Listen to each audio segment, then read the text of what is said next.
Alright. ペルソナ4 The Ultimax ウルトラスープレックスホールド。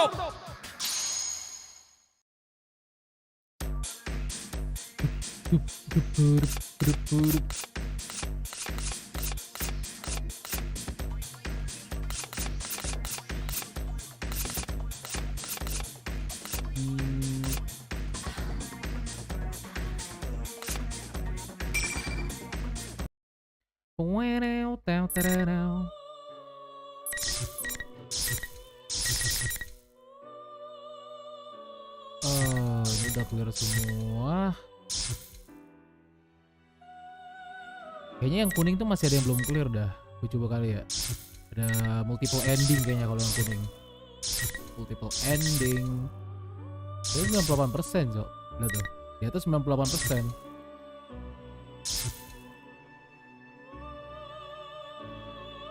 Oke, coba kelarin punya Cia dulu.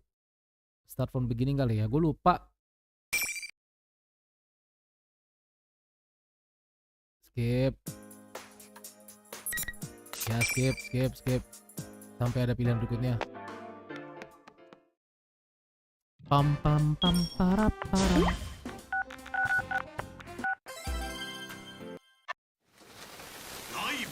Rival. Korewa. 強敵と書いて友と読む。高校生同士の決死の格闘番組。新たな伝説が今幕を開ける。男の中の男たち、出てこい可愛い七子は誰にも可愛い七子は鋼のセスコン番長鳴亀優。当然です。錆びれた田舎を踏み台に大英雄に俺はなる。キャプテン・ブ・サンチマン花村陽介。退屈なものは全部ぶっ壊す。女を捨てた肉食獣、男勝りの足技系ドラゴン里中千恵。肉を食べなさい。肉を。私をリングに連れてって難攻不落の黒雪姫天城由紀子。一撃で仕留める。バラと肉体の狂い戦戦慄のガチムチ皇帝辰巳寛治。もっと奥まで見た目は子供、頭脳は化け物。 IQ2000 の KY 探偵白金直人。バカ軍団ですか。戦え、たった一つの生き残りの座をかけて激闘 P1 グランプリ今宵開戦。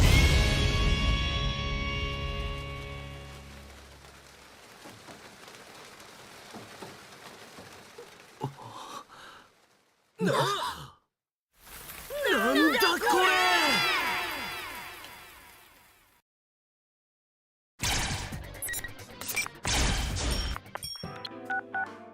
Tut.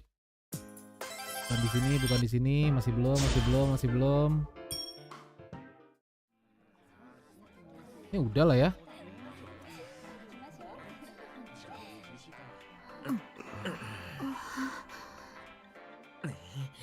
連休だし、さすがに客いんな。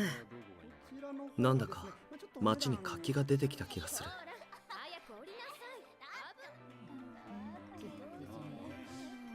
つか久しぶりだねテレビ。ちょっと緊張する。うわ、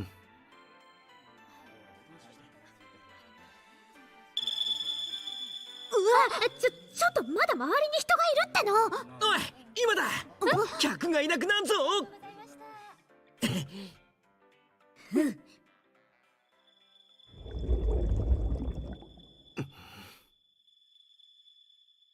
行こう。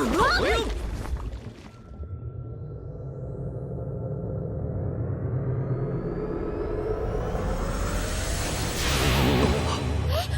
なんかいつもと違わない。やば、どうしよう。どうってもう止まんねえよ。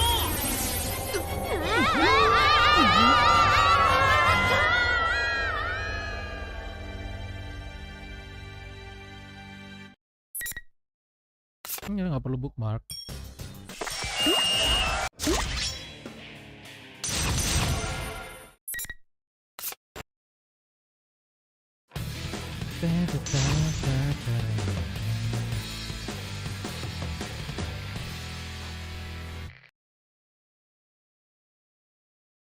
Round final.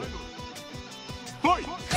お互い決定打のところですね。まだだ。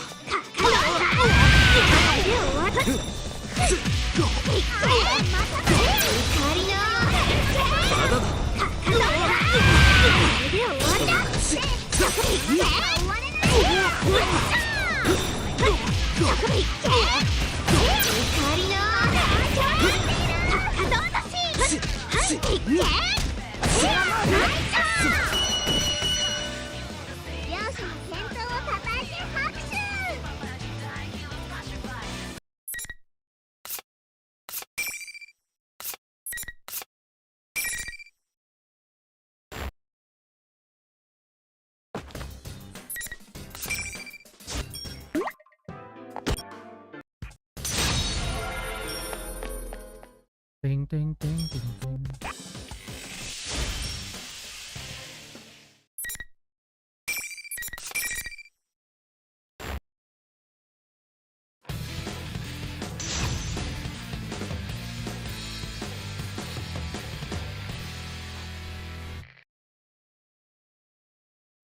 Round final. Fight. やるやるじゃん。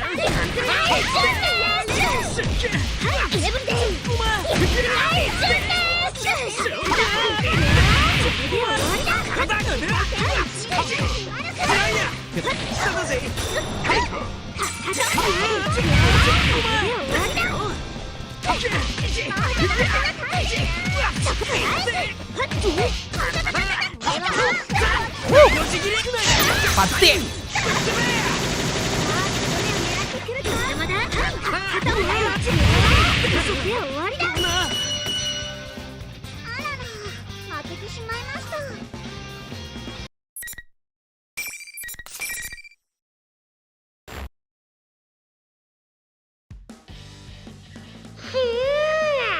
さすが獣ね。次も華麗な足技を期待してるクマよ。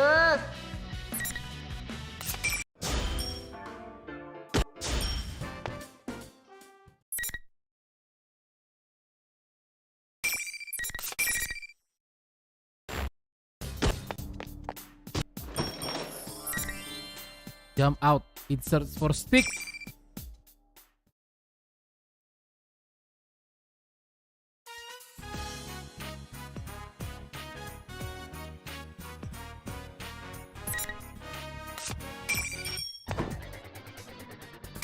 Tunggu. Udah kan? Lanjut ke dia nih.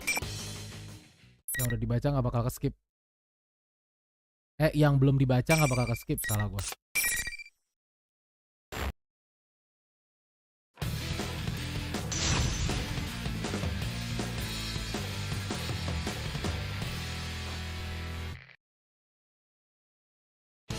Round final. Fight. Counter.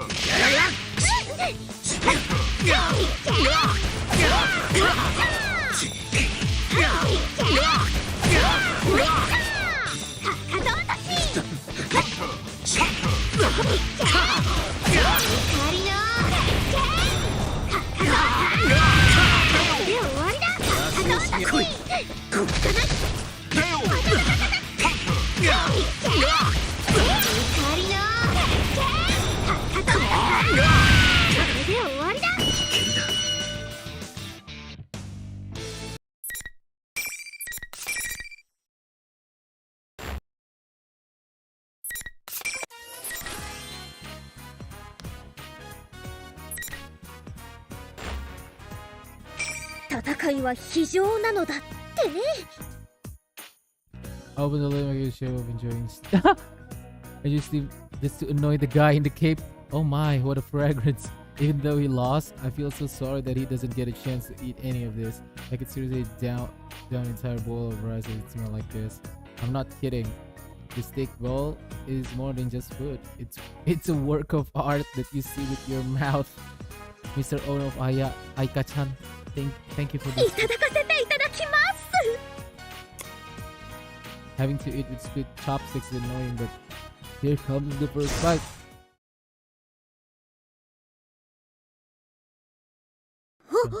はじゃねえよ。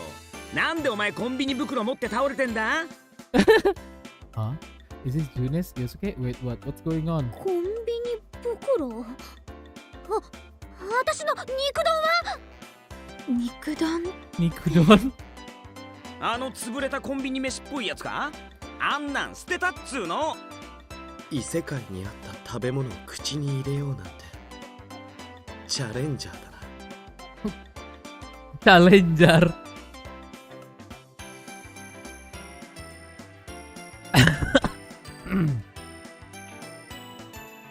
Jadi, even Naoto-kun's here. When did they all get あれ together? その事件は解決したよ。ええ、すっかり。 Wait a second, it's solved? All of it? ちーちゃんがここで肉言ってる間にみんな頑張っとくな。里中先輩、マジで肉食ジュースね。いや、そのよかったな。これで肉にありつけるぞ。His eyes are smiling, not at all. I saw it turn around to look at everyone else. They all have the same look. Their mouths are smiling when they're looking down at me.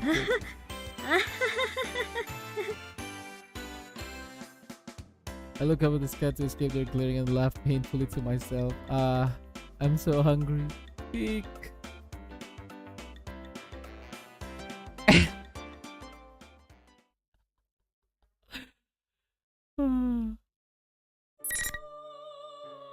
Oke, berarti kalau yang kuning ini masih ada yang harus dikelarin, yang merah tuh udah clear semua. Oke, ini udah clear semua. Sekarang cobain Yuna Rukami dulu. Start from beginning, gua nggak tahu mulai dari mana.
Round final. Fight. じゃあお前これからよしやるじゃんリやるじゃん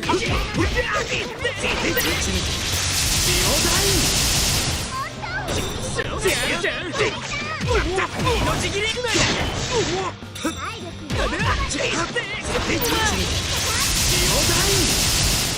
燃えるぜお前とやるとやるじゃんリやるじゃんここだお前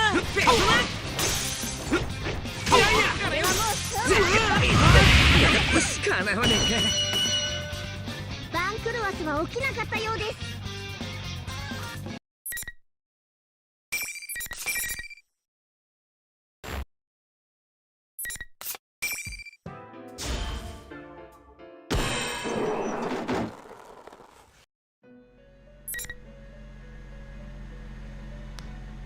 ワイルドの力を持つあなただからこそ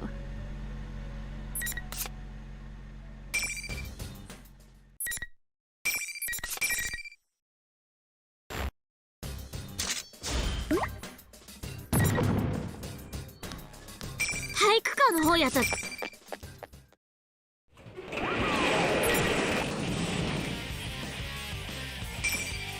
ここは任せてくれ。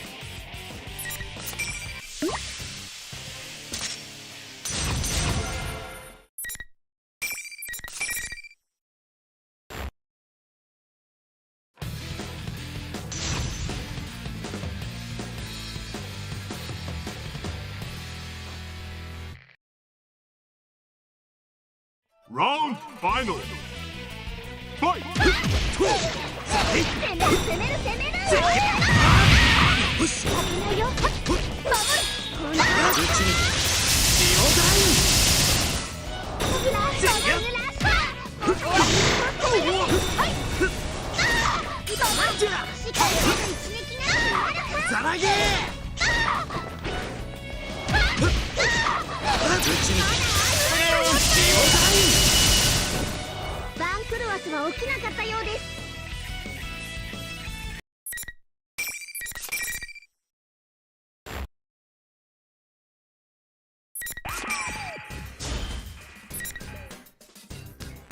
天城無事か。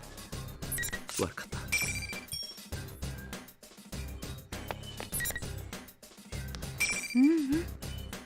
信じてるから。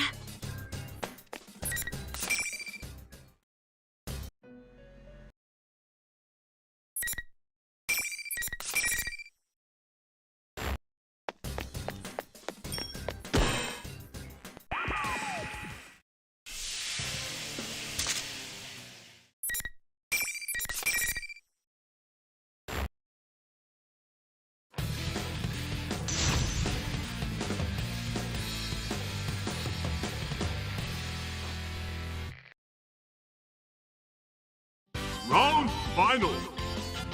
Fight. 決定的どうですね。聞かない。やられる。シェア。あ、そうだ。よしまだ。ぶち抜けジオダイまだ。せいや変な。エールモッカー。までは終わる。ぶち抜けジオダイこっちこっちだ。無理だったか。あらら、負けてしまいました。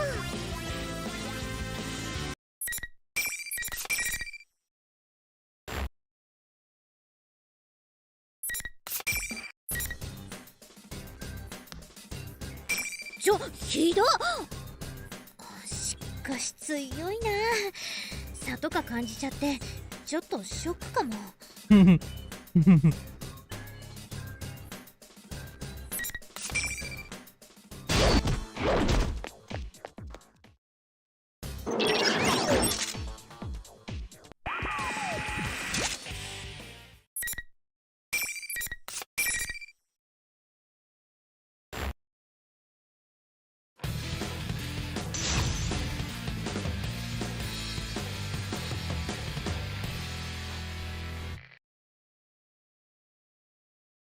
Round final.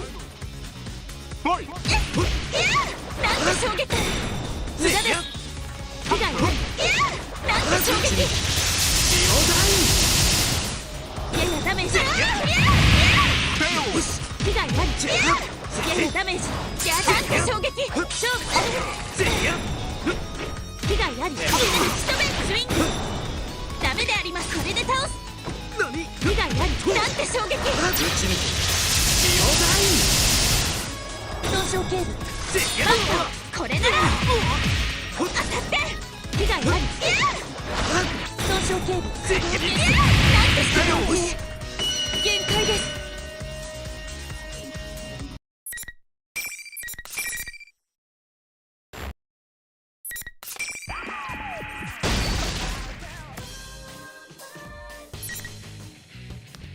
私正直ワクワクしております。ワクワク。期待がマッハ加速でございます。ありていに申し上げれば、私はあなたの中に眠る可能性を見せていただきたいのです。念のため。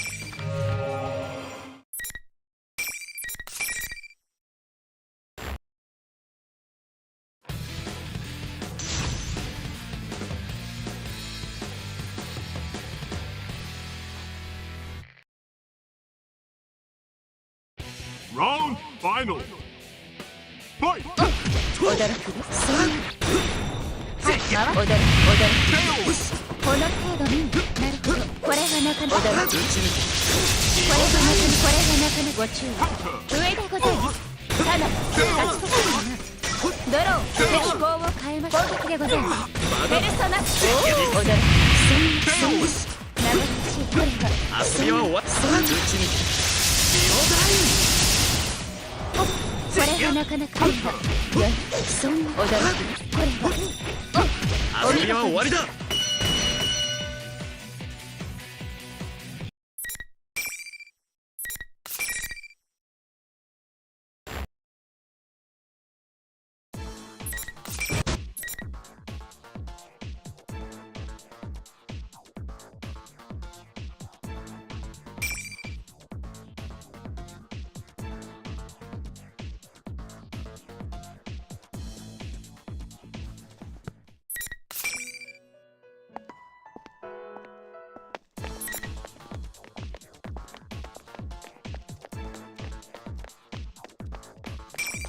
許せ。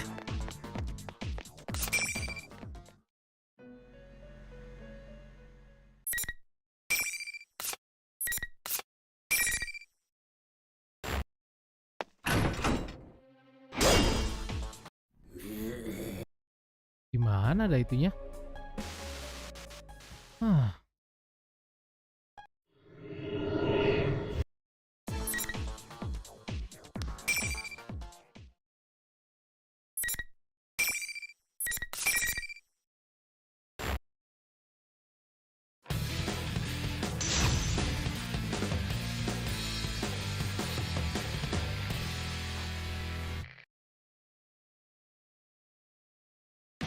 Round final. Fight!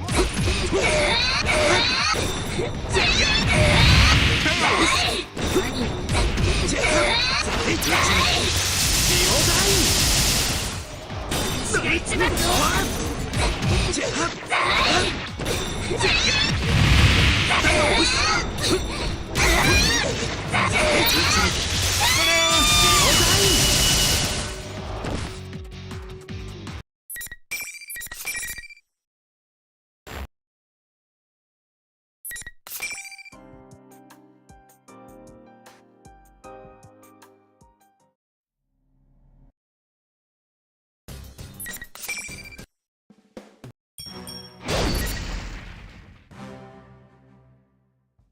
これ以上傷つけさせはしない。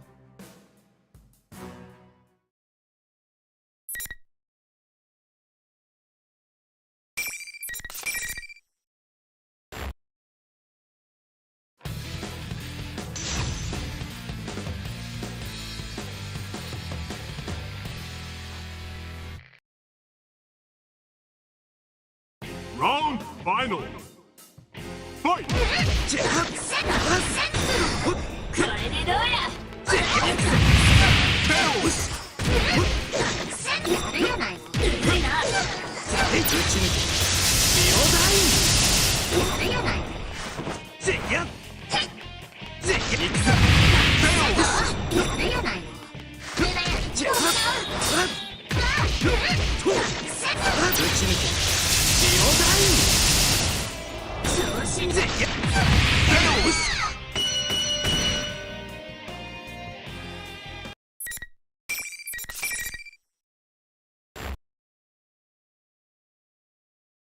おや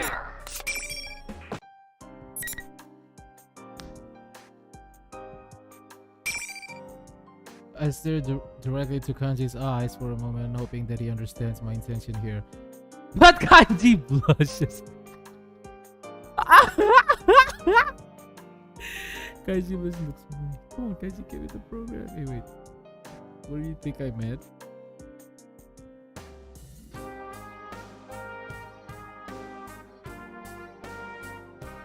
ああ、そうだな。みんな疲れてっし、ここは一旦撤収してさ。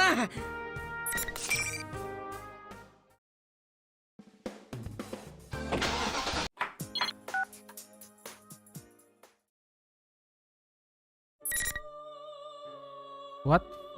Masih ada yang belum? Bagian mana anjir?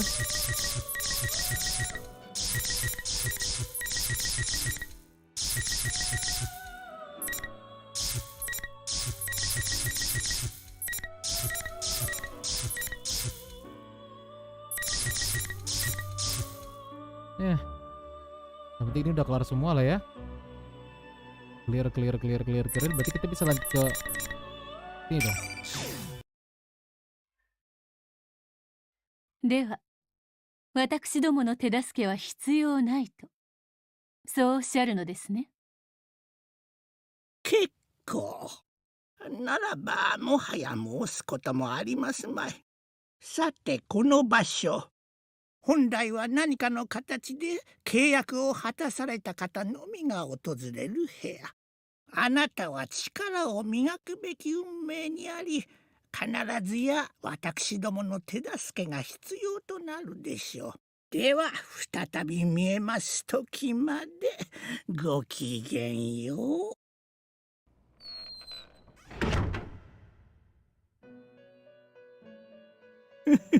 実に興味深い。よろしいのですか？ここはお客様の定めと不可分の領域。この部屋で全く無意味なことは起こらない。だとすれば、今しがたこの場所を訪れたお客様の運命とは、おそらくマーガレット。失礼いたしました。私どもに許されるのは、契約を果たされたお客様の旅路を見守り、手助けすることだけ。さよう。あの少年、鳴上優が鍵となる先ほどのお客様の運命。果たしてどのような結末、いえ出会いが待ち受けているのかしら。鳴上優、本当に飽きさせてはくれないお客様だわ。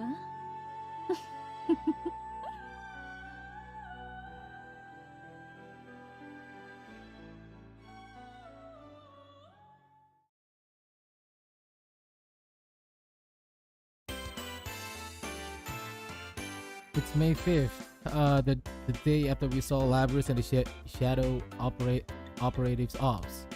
We're in the corner of the chaotic as usual Junes food court. やっぱこうなったか。こうなったかじゃないよ。どうすんのさ、席全然開かないじゃん。しょうがねえだろ、ゴールデンウィーク中、しかも子供の日のジュネスだぜ。混んでなきゃうち潰れてるっつうの。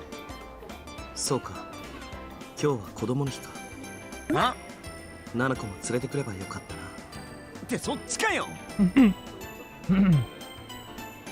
Watching the kids run around, I think back to Nanako's face when I told her I'd be going out. She looked like she wanted to say something. I feel bad that I didn't ask her about it. But given what we came to talk about, I couldn't take her with me. I wonder if she's watching TV alone now. 先輩、席を押さえましたけど。お、でかした感じ。感じのくせにやるくわね。ねえ、ふまご。くせには余計だっつうの。はーい、いちいちやり合わない。行こう、鳴上くん。あ、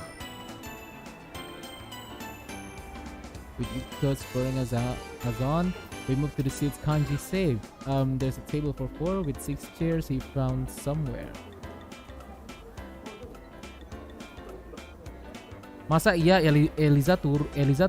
Bukan, itu nama, itu nickname-nya dia. Salah satu nickname-nya dia. Karena saking strongnya dia tipe-tipe polos tapi strongnya naujubillah menjalik. Sampai Narukami Yu aja nggak bisa ngalahin Elizabeth anjir. Makanya nama panggilannya tuh ELIZA-DEATH. Nama panggilannya si Elizabeth itu ELIZA-DEATH. After waiting for everyone to be seated, Yosuke clears his throat as if to drive away all the noise. 本日はお日柄もよく。おいおい、そんなこと言ってる状況ですか？仕方ねえだろ、こんだけ人がいいんだぞ。クマ、こっちの姿で正解だったね。いつもの姿だったら今頃プリチーラインをお子様たちに狙われて低層の危機になっちゃう。クマさんの毛、時々子供たちにむしられてるもんね。わお、ひょっとしてユキちゃんクマをいたわってくれてる？愛の芽生えだね。それはないよ。配信の全否定クマ。おめえが懲りねえだけだろ。もういいからちゃっちゃと始めよう。昨日もなんだかんだであんま話せなかったし。 Wah, aku terscam ternyata. Nice terscam. I noted Chie. We gathered here yesterday after seeing Labyrinth off, but there wasn't time to calm down and talk about what happened. In the end, we agreed to leave the details to tomorrow, which is now today. 周りのことは気にするな。始めよう。特捜会議。ああ、そうっすか。ま、2人ほど欠席だけどな。クマ、ベイビーちゃんたちが少ないのは寂しいな。Babyちゃんたち、Babyちゃんたち。ほほほ。リセちゃんにナオちゃんまでいないなんて。ああ。だがリセはこの前みたいに連絡が取れなくなってるわけじゃない。仕方ないよ。リセちゃんすごく忙しいみたい。連休中もお仕事って言ってたし、昨日話ができただけでもよかったかも。だね。ナオト君も仕事大変みたい。相変わらずって感じだよね。ナオト君、今度の事件についても私たちの知らないことを知ってた。キリジョーさんたちのことも最初から知ってたみたい。ああ。だがおかげで俺たちも情報を得ることができた。じゃあここはその情報込みでちゃっちゃと今回のことまとめてみっか。Yosuke is right. So much has happened these past few days that none of us has a good grasp on it all at all. We need to sort through what we've learned again. 事の始まりは何だったんすかね。やっぱあの真夜中テレビ？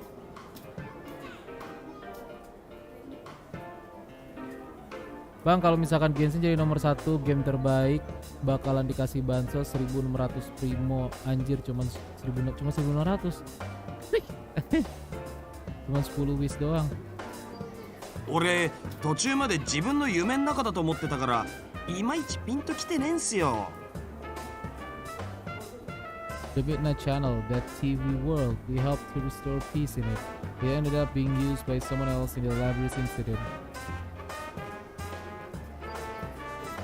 Labyrinth is a 5th generation anti-shadow suppression weapon. A girl with a mechanical body. It was stolen from the Kirijo Group, one of Japan's biggest conglomerates. Someone threw her into the TV world. But Labyrinth faced her others, suppressed herself there, and by accepting it, she awoke to her persona. That mostly wrapped things up. However... 結局さ、ラビリスをテレビの中に入れた犯人って誰なんだろう。最初はクマの人気に嫉妬した犯人が仲良しのクマたちを仲間割れさせようとしてると思ってたクマ。でもそうじゃなかった。仲間同士を戦わせることで心を乱してシャドウに戻したペルソナを集めるのが目的だったんだよね。ああ、そうだな。戻して集めるっつったってなこと簡単にできるもんなんすかね。わからない。だが犯人がその方法で強いシャドウを集めようとしていたのは事実だ。シャドウを集めるか。何にしろそんなのまともな目的じゃねえよな。 The atmosphere darkens after Yosuke's remark. During the silence, I recall the events leading up to yesterday.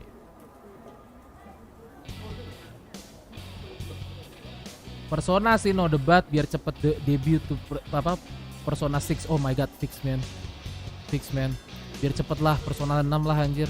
We had once again entered the TV world to figure out why the Midnight Channel was broadcasting again.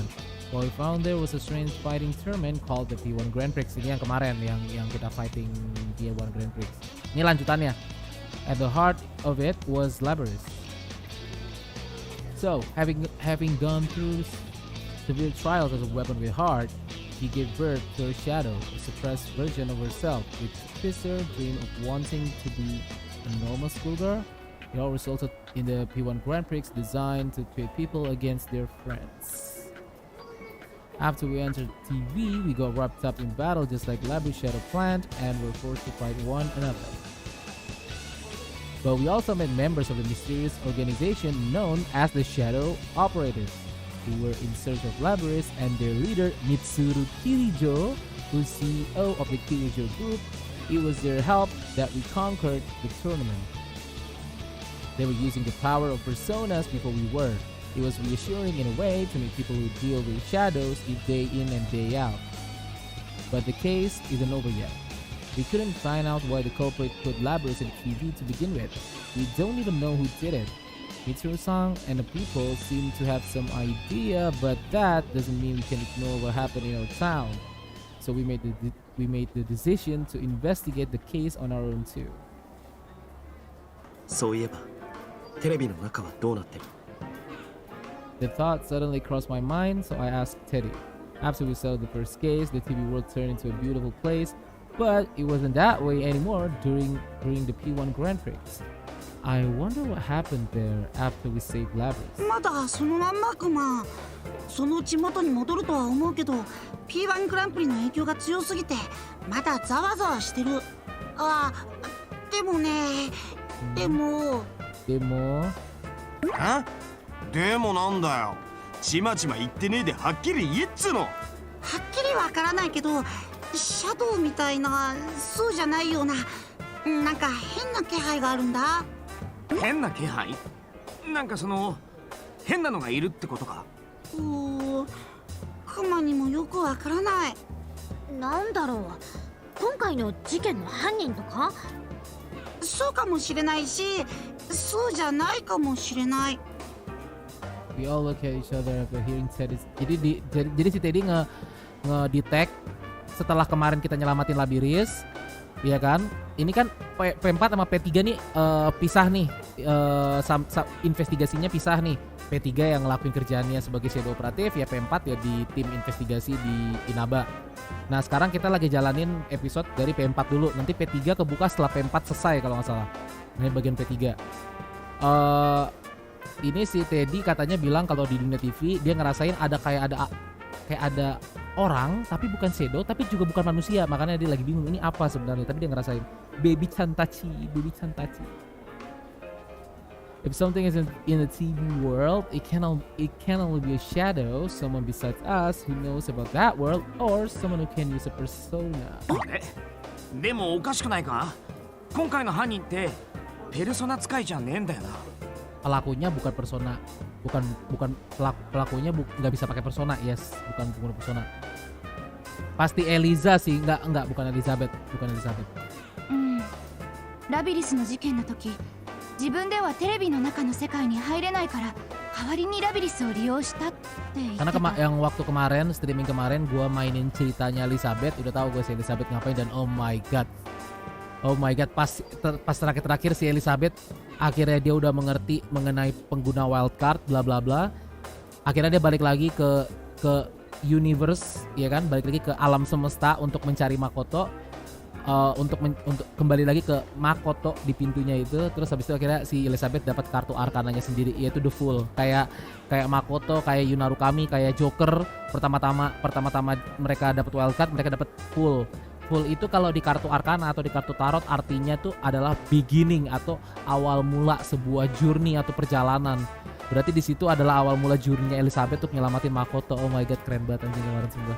Ceritanya Elizabeth, wah the best. That's right, the only people who can enter the TV world are persona users. Yep. For a normal person to get in, they would have to enter alongside the persona user. So if someone who doesn't have a persona falls in, for whatever reason, they're in serious danger. Either the shadows are already dwelling there, or their own shadow might end up killing them. じゃあ熊子の言ってる変なのっつうのは今回の犯人じゃねえってことっすかね？それとも今回の犯人はペルソナ使いでもねえのにテレビの中に誰かを突き落とせるとか？ Gak mungkin. I can understand Kanji doubts, but unfortunately we don't have enough information right now to say either way. Tapi nggak mungkin pelakunya itu bisa ngelempar sendiri orang ke dalam TV kalau dia bukan pengguna persona, nggak mungkin. もう一つ気になることがある。気になること？あ、実は。Naoto ngomong apa? Oke. I tell everyone what Naoto left me with yesterday. Jadi Naoto bilang kalau misalkan pesawatnya si Mitsuru itu sempat di hijack sebagai pengalih waktu si Labiris diculik. Dan ternyata yang hijack pesawatnya itu nggak punya ingatan sama sekali mengenai ke kejadian hijack pesawat itu.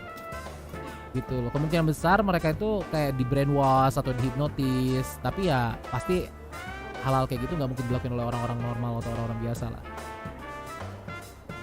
はあ、わかんねえことだらけっすね。 Ya, banyak yang kita nggak tahu. だが犯人の目的が何だったにしろ、狙いが俺たちやテレビの中の世界なら放っておいてこのまま事件が終わるとは思えない。そうだね。あ、でもじゃあやっぱりまあ桐城さんには悪いけど関わるなって言われたのはなしってことで。 Ya, ketika si Mitsuru sama orang-orang yang pada pergi, mereka bilang bahwa kita nggak usah nggak usah berurusan lagi sama kasus ini.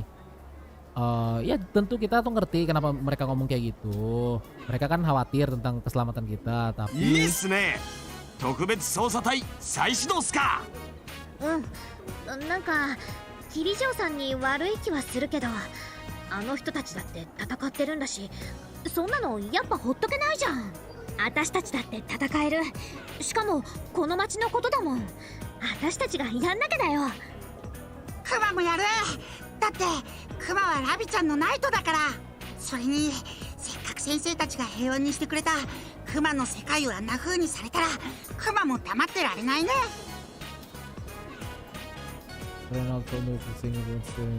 決まりだな。あと変なキャッチフレーズのお礼もしなきゃ。 everyone looks away briefly after hearing this. Those nonsense nicknames that got broadcast during the P4A Grand Prix made no small stir in our daily lives. Although personally, 思い出してもムカつく。女を捨てた肉食獣ってどういうこと？ jadi waktu P1 Grand Prix kemarin tuh tiap-tiap karakter di Persona 4 dapat julukan anjing. Dapat julukan yang julukannya contoh si Cia paling kocak anjing, carnivore yang telah membuang kewanitaan yang bangsat. Carnivore discarded womanhood. 私あれから微妙に避けられてる感じするし。そうかな。俺はむしろ感心したけど。なるかみくん、私の印象どうなってんの？いや、そうじゃなくて。そういやお前、鋼のシスコン番長気に入ってたもんな。Siskon. Di Narukami dapetnya Siskon anjing. 気に入ってたんだ。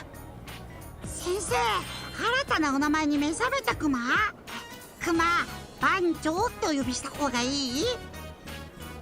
I wonder if it's just my imagination that what Yosuke said just now hurt worse than the nickname. All I meant was that those nicknames weren't that bad. Still, I admit I was almost impressed at how precise the response were in striking at our hang-ups. それにしてもとんだゴールデンウィークになっちまったな。せっかくお前が来てくれたのにさ。ほんとっすよ。マジ狙ったみてえに先輩が帰ってきた日に事件起きやがって。 Everyone noted Kanji's words, everyone except Yosuke. Unlike the others, he just shoots me a slightly briefly glance. I know what he means, but I'll let him say it. やっぱちょい引っかかるよな。何よ花村。あ、いや、なんつうかそのタイミング、まるで鳴神が来んの待ってたみたいなさ。 I agree with him. The incident with Labyrinth happened right when I returned to Inaba for Golden Week. It was timed as if whoever set this up was just waiting for me to get back in town. 今考えることじゃねえか。そういや、マリーちゃんって今どこにいるんだ？相変わらず神出鬼没だよ。この間も惣菜大学で何か買ってたみたい。先生来るってマリちゃんに教えてあげてないクマ？ Oh iya Mari. Gua hampir lupa Mari. Iya gua hampir lupa Mari mana? Mari di Persona 4 Golden. Oh my god. いや、マリーちゃんのことだし、鳴神くんが帰ってきてることは気づいてると思うけど。Mari. She was another one involved in the first case we solved here in Inaba. We helped her regain her lost memories, and she now protects this town as a minor goddess who supports the townspeople here. じゃあなんで姿見せねえんすか？あいつのことだし、先輩来てるっつったら速攻すっ飛んできそうなのに。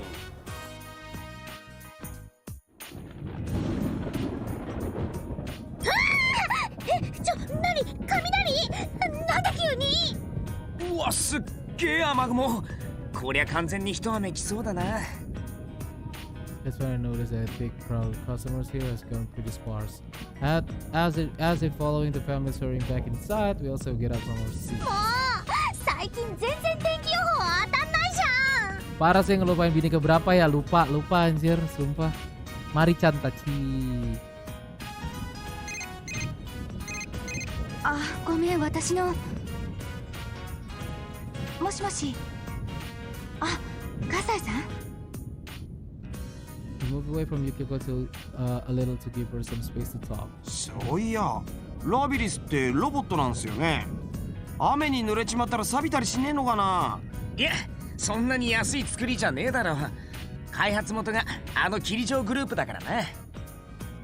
さすがみっちゃんグループ。 Michan ジ group. ュネスの電化製品とは大違いだね。Dikatain. うっせえな。さりげなく自分の働いてる店ディスってんじゃねえ。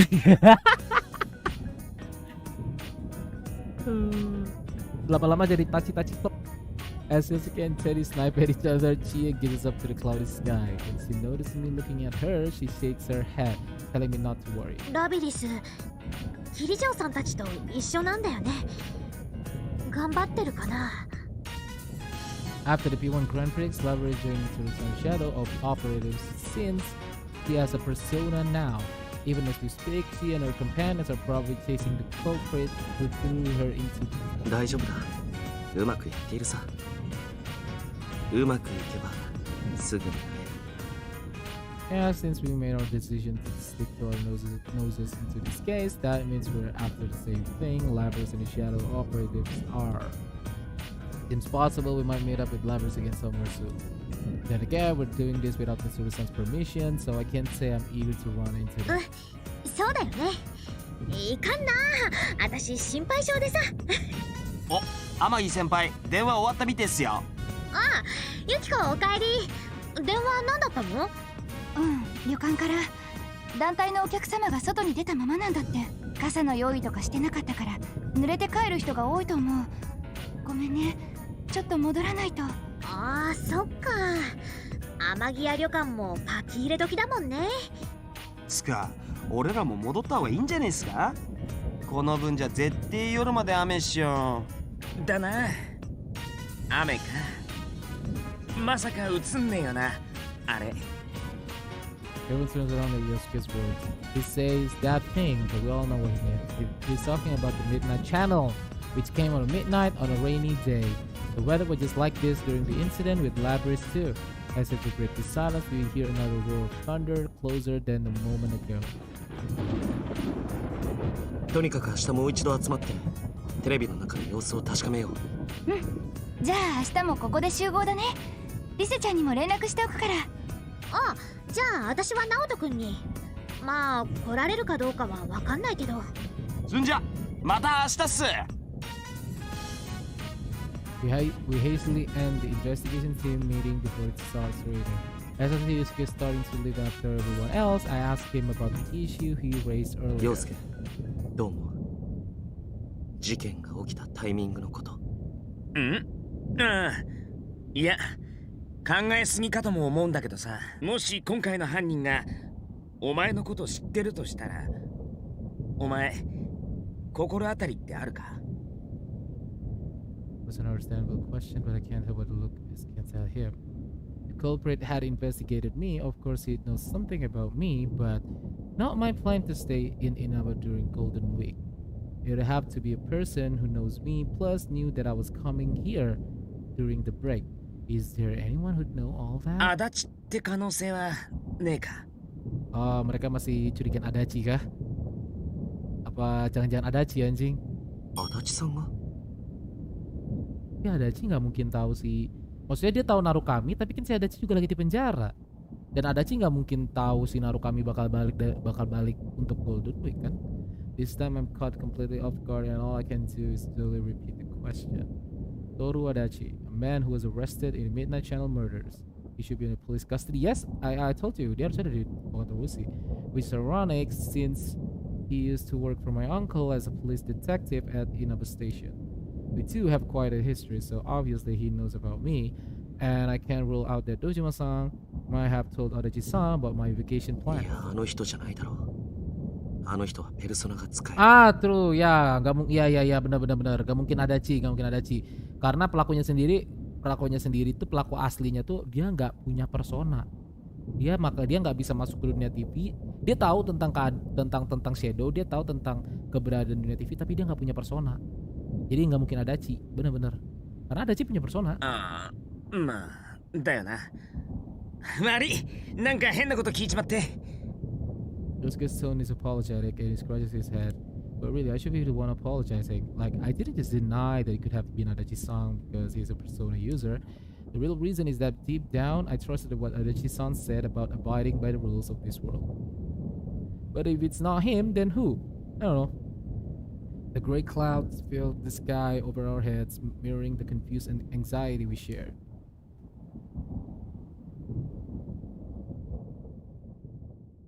Could be anyone. Tapi orang itu pasti harus udah tahu Yunaru kami pasti. それでね、参観日にお父さん来てくれて、ナナコちゃんと手を挙げて問題に答えたんだよ。Ah, pinter emang adik abang paling pinter. おい、ナナコ。お前、その話もうこれで3回目だろ。 Gak apa-apa om, baru 3 kali kan? 10 kali 100 kali saya dengerin om. Saya dengerin. Mau 10 kali 100 kali saya dengerin. そんなことないもん。 Nanako, who had been talking non-stop throughout dinner, so said Dojima-san, pointing that out. Whether or not she'll admit it, though I've definitely heard that story several times. Either parent visiting day made her that happy, or she was looking for any excuse to prolong our conversation. Well, whichever it is, Nanako seems happy, so I don't mind much. Yep, Nanako seems happy. I don't mind. あ、そうだ。ナナコ、昨日すっごく長い車見たよ。 A really long car? That rings a bell. They must be talking about that extravagant black limousine that Mitsuru-san and her shadow operatives drove in on. ああ、街中走り回ってたリムジンのことか。話には聞いてる。こんな田舎にバカでかいリムジンか。ま、この街の人間じゃねえな。 Dojima-san shoots me a glance while responding to Nanako's comment. Like he's a detective through and through, so I think he's noticed something's up. Sure enough, after Dojima-san sends Nanako to the sink with the empty dishes, he gets right down to で、お前、今度は何やってんだ Dia langsung ini ke kita. There's no hiding anything from that prissing gaze. He has to know we came in contact with Mitsuru-san's people. They were so dignified seeming that I had hoped even their outrageously long limo wouldn't stand out here, but I find myself actually relieved to be mistaken. お前が帰ってくるって日に急に本庁のデカがあの事件のことを根掘り葉掘り聞きに来た。ついでにここ数日何度も署で白金のやつを見かけてる。この辺りは全部偶然ってやつなのか。Emang gak bisa. Emang Om Dojima udah それは gak bisa. 答えられないか。まあいい。 Dojima-san gives a deep sigh and closes his eyes. That's odd. Normally greet me for more information and yell at me while I do. いいか。お前のことは信頼しているが、それとこれとは別だ。危ないことには首を突っ込むんじゃない。俺はデカで、お前の保護者も同然だ。分かってるんだろうな。 His strict yet honest gaze asks me to promise that much in return for not probing me further. I say yes, but in my mind I'm apologizing at the same time. We're heading to dangerous waters, but it's the same as the situation when I lived here. We have to be the ones to do 分かっ this. てるなら好きにやれ。 I can't help but smile at seeing Dojima-san look away and sigh. I'm sure that he has a million questions about everything I'm doing, but it's not asking them. It's because he trusts me. お父さんまたお兄ちゃんいじめてる。お父様、一人決めてる。そうじゃない。話をしてただけだ。本当？お兄ちゃん。あ、大丈夫だ。ナナコはいつでもお兄ちゃんの味方だからね。Ah. Rory expression, but reply is earnest. Out of the corner of my eye, I can see Dojima-san looking uncomfortable, and I can't help but laugh again.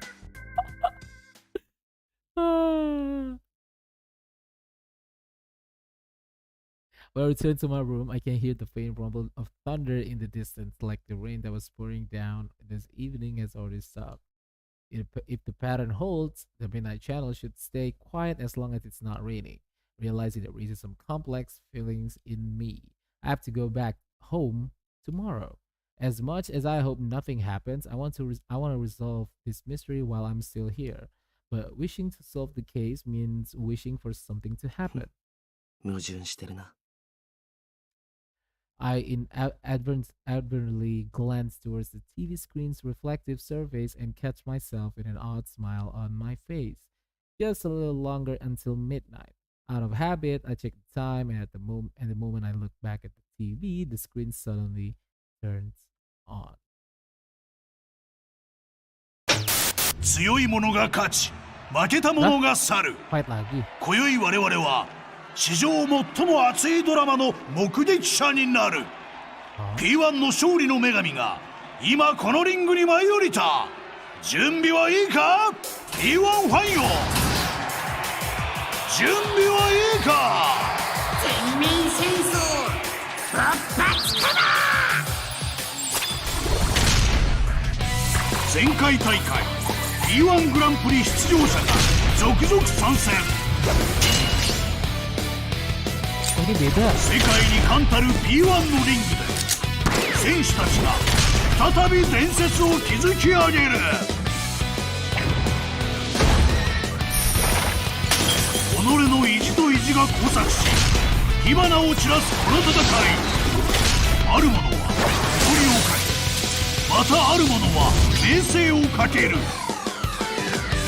求められるはさえ渡る頭脳か、磨き上げた肉体か。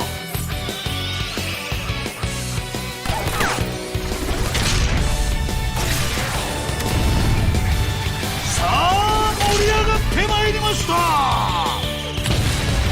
最強の称号を今宵その胸に輝かせるのは誰か。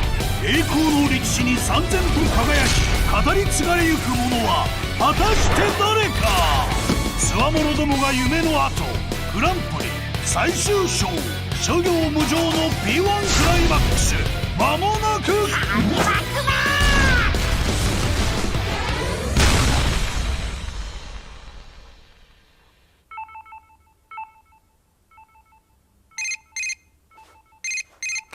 鳴神、おい見たか今。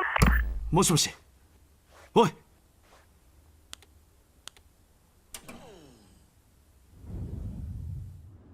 What?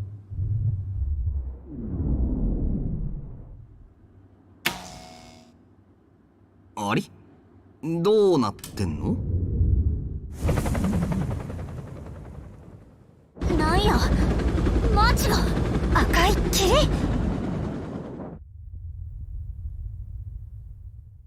Hah? Jangan bilang ada Tartarus di なんだ Dark Hour?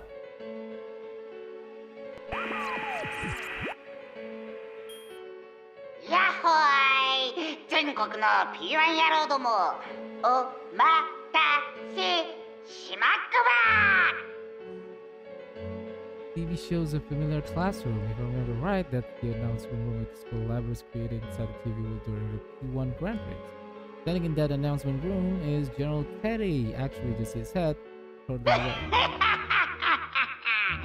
P1 クライマックス、それはクライマックスの名にふさわしい貼り付け怠慢世界滅亡ですもーっち。なんと1時間のうちに怠慢勝負で勝ち上がんなきゃ世界が滅亡しちゃうくまよ。非常に厳しい。勘違いしないように言っておこう。今回の舞台はテレビの中などではない。お前たちが暮らす紛れもない現実だ。せいぜい楽しむといい。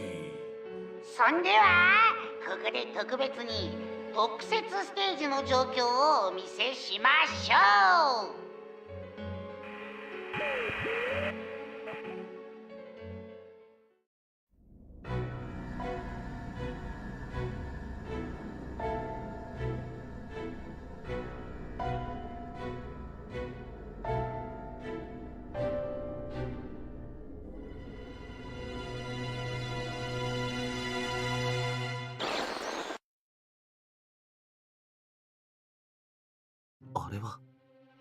キリジョーさんか。さ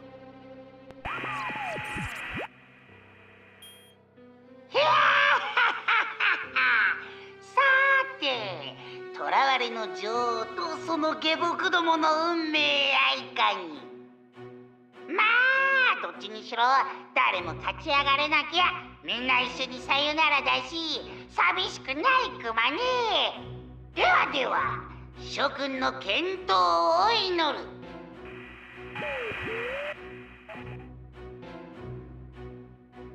Sandbox, realizing that a strange red light is filling the once dark room, I dash toward the window. The town outside is covered in eerie red fog. なんだこれは。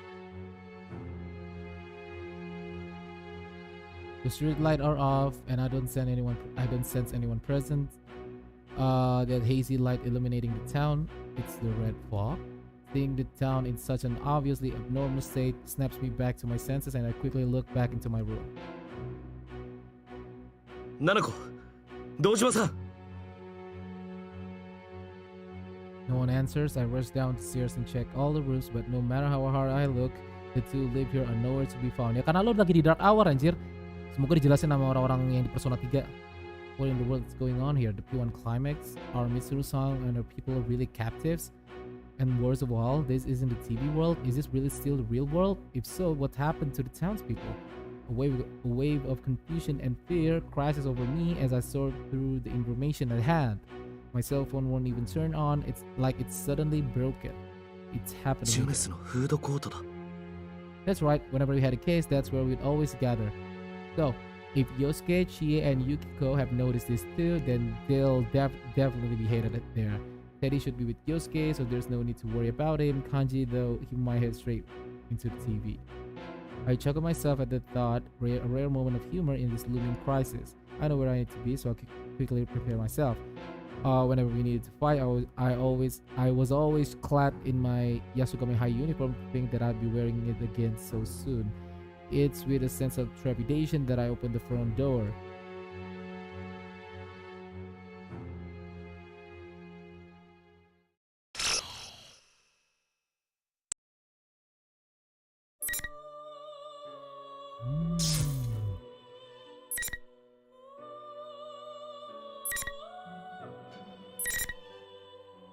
Ah, I see.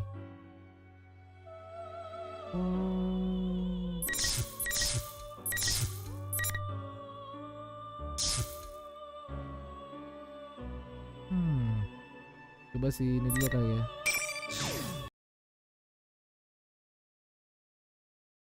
I raise one arm towards the mirror-lined wall and close my eyes.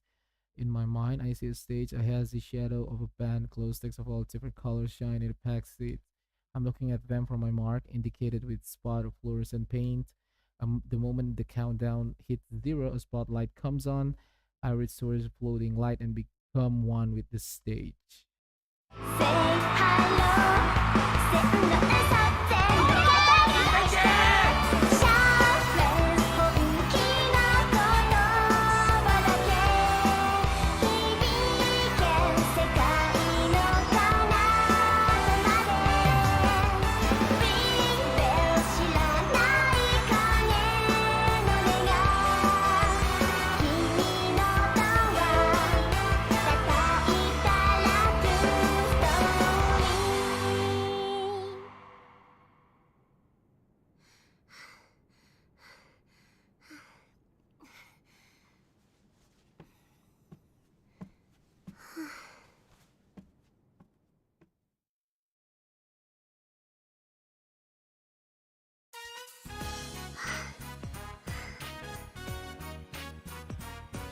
As I calm my breathing and look towards the clock to check how long the performance took me, I see its two hands are pointing, jolting me back to reality in a hurry. やっぱ今日バイクじゃないんだった。終電間に合うかな。お疲れ様です。お先に失礼します。I hurriedly address the people I pass as I fly out of the studio. After a mad dash to the station, I barely make it into the stop point.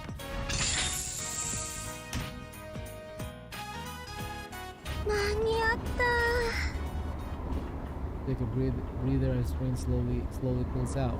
The last train on holidays usually pretty empty, so I sit and open till I get my things from my bag. There's a new song on there they just gave me this afternoon. Today felt so long for some reason.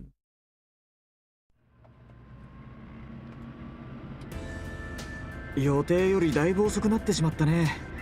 時間大丈夫かい？別に送ってくれなくても平気なのに。そういう問題じゃないよ。僕は君のマネージャーなんだ。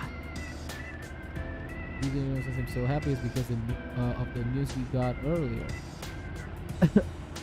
So, when our president called us back to the office from the shoot today, we agreed with a new song for me and a detailed plan for my それにしても社長があそこまで綿密にリセちゃんの復帰計画を練ってたとは知らなかったな。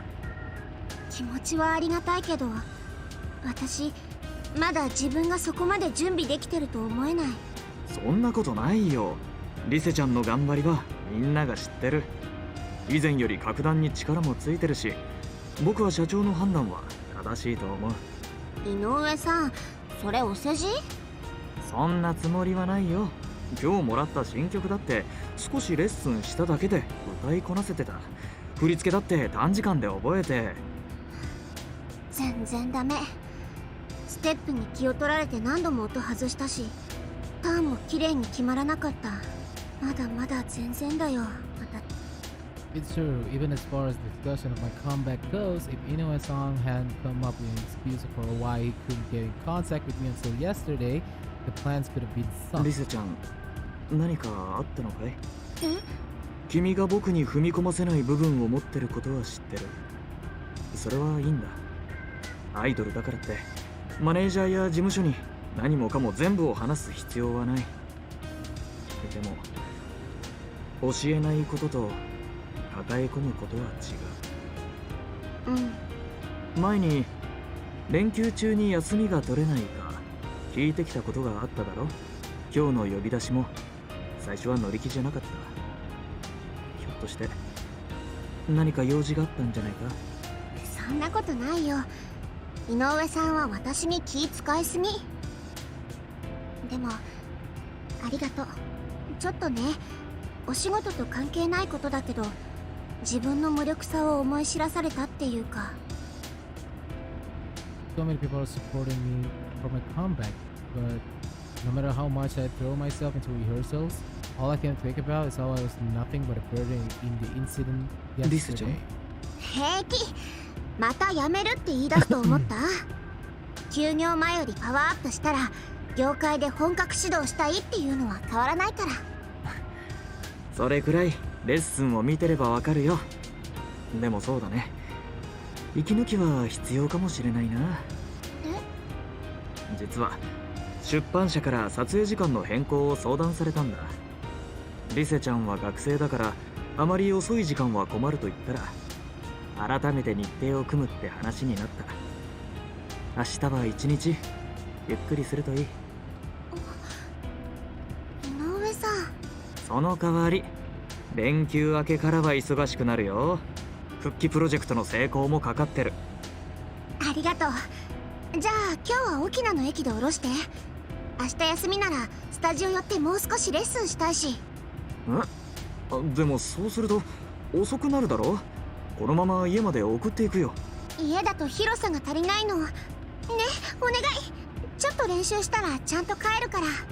仕方ないな。あまり頑張りすぎないようにね。分かってる。っていうか井上さんこそ私のことあんまり甘やかしちゃダメだよ。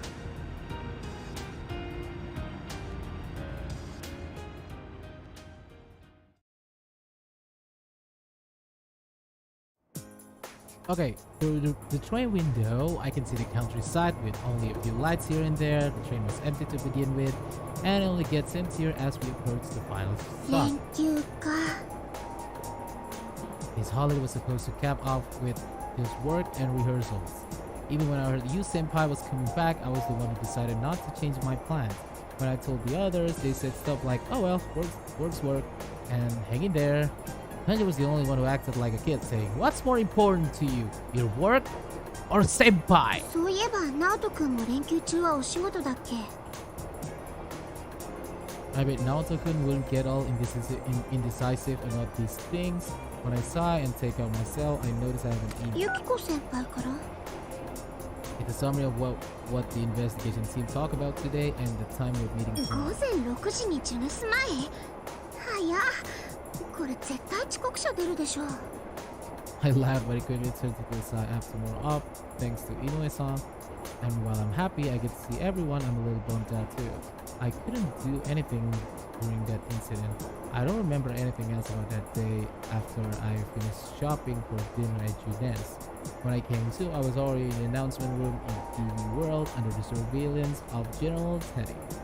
In the end, it turned out that General Teddy was Library Shadow taking on Teddy's form.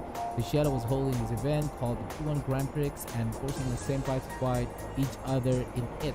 Since I was captured, they used my voice and likeness to goad everyone into hurting each other. I thought I sounded cool saying I had work, but I got kidnapped, imprisoned, and watched them use my face and voice to confuse everyone. こんなんじゃ先輩やみんなに合わせる顔ないよ。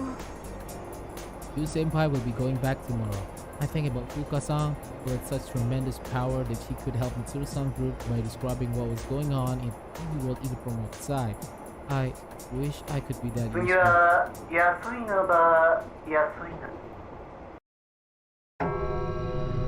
Dark Hour. Akhirnya anggota-anggota di Persona 4 ngerasain Dark Hour di luar dunia TV anjir. Apakah mereka bakal pakai evoker juga? Karena kan bukan di dalam dunia TV kan. Kalau dalam dunia TV kan lu nggak usah pakai evoker untuk summon persona kan. Kalau misalkan di dunia nyata harus pakai evoker kan. Apa mereka pakai evoker juga? That was a weird place to cut the tournament off. Announcement. What the fuck? Why am I saying tournament? All of a sudden, all the lights in the train turned off, and the train that had already begun to slow down to its last stop grinds to a halt. やだ、停電。 I look out the window to check. A huge red moon dominates the sky, and the direction the train was heading there looks to be a giant red cocoon. Is that fog? 何？あれ、稲葉の方。 I turn around. There's no one in the train. They've all disappeared. 嘘、どうなってるの？そうだ、携帯。 I think I might be able to find something out, but contact someone. I will come see a holding after checking my email. 故障？なんでこんな時に？みんな、鳴神先輩。 Apart from the confusion, a sensation I know all too well starts to rise in me. I can't believe it, but there's no mistake. この感じ、嘘でしょ？これじゃまるでテレビの中みたいな。 I'm moving before I can think twice. I yank open the door using the emergency lever and jump out onto the tracks. I begin running toward Yaso Inama train station. Now's not the time to stay in power here.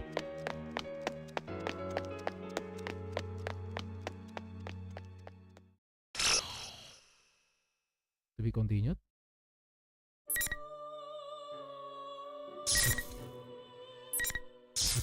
Oh, gitu aja di situnya.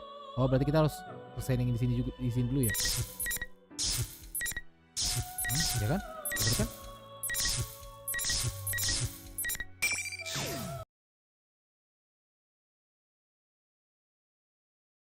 Inaba PD. The clock seeking echoes through the room, and I look up from the file I hold. It seems I yearn for some mental stimulation to distract me from the sheer volume of information I'm attempting to process. But when I look up, all that's before me are the tall stacks of files I brought in from the reference room.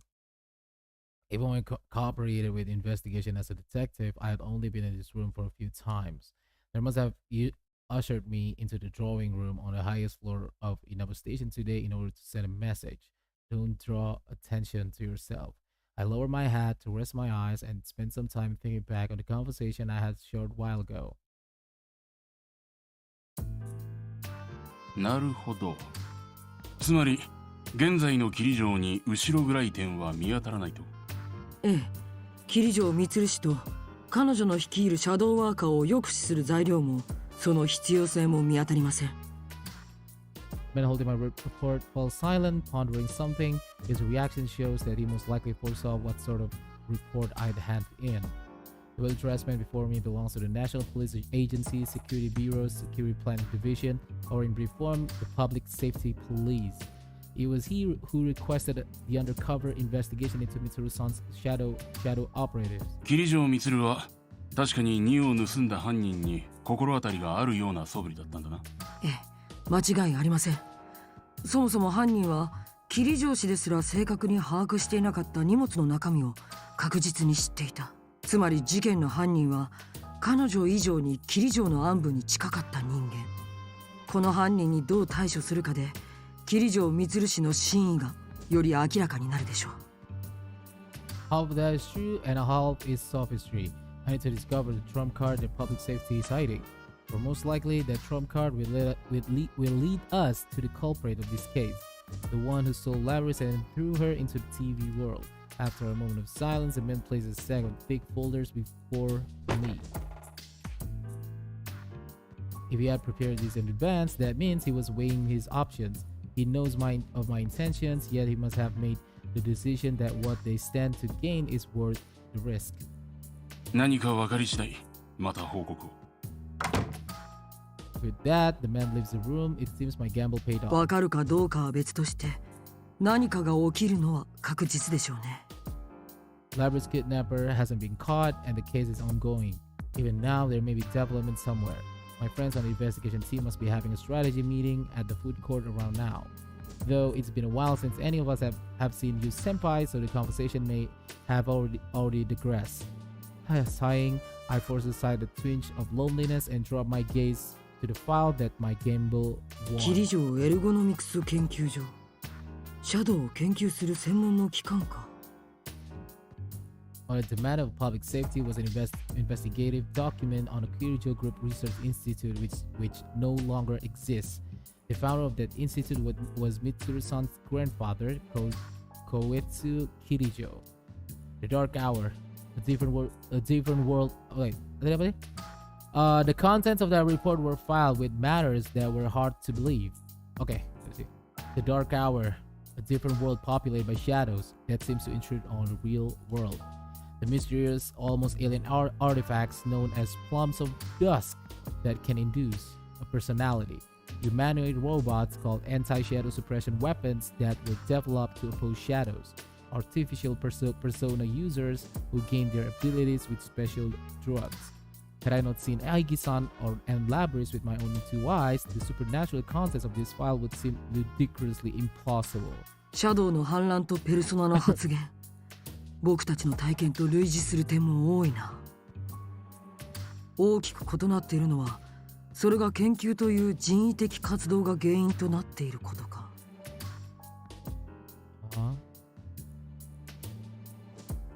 I sense an unwavering commitment to duty for Mitsuru-san and her team.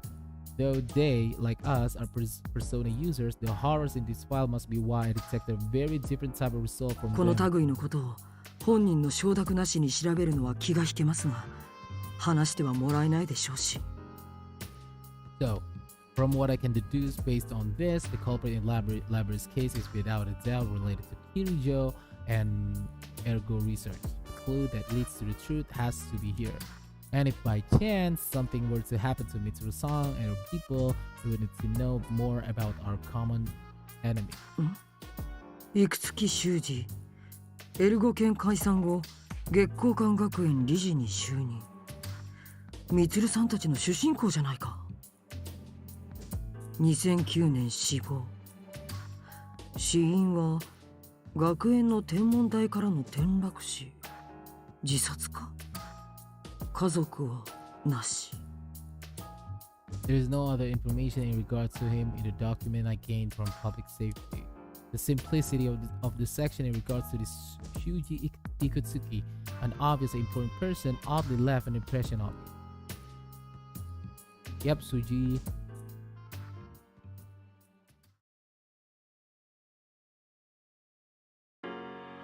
I finished reading over the material, but to be honest, it tells me little. Most of the principals involved are already deceased, including Koetsu Kirijo, Shuji Ikutsuki, and the persona users whose abilities were artificially awakened. Okay, still, I do learn something. The culprit's objective in Labyrinth's case had similarities to the purpose of ergo research, to deliberately gather shadows in order to fuse them together. If that was the objective, wouldn't the TV world have been an ideal place for test もう one? 一度テレビの中を確認しておくべきかもしれないな。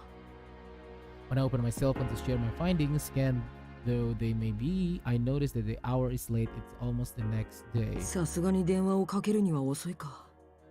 そういえば雷が鳴っていたような気がしたけど、雨降ったのかな。 The word rained.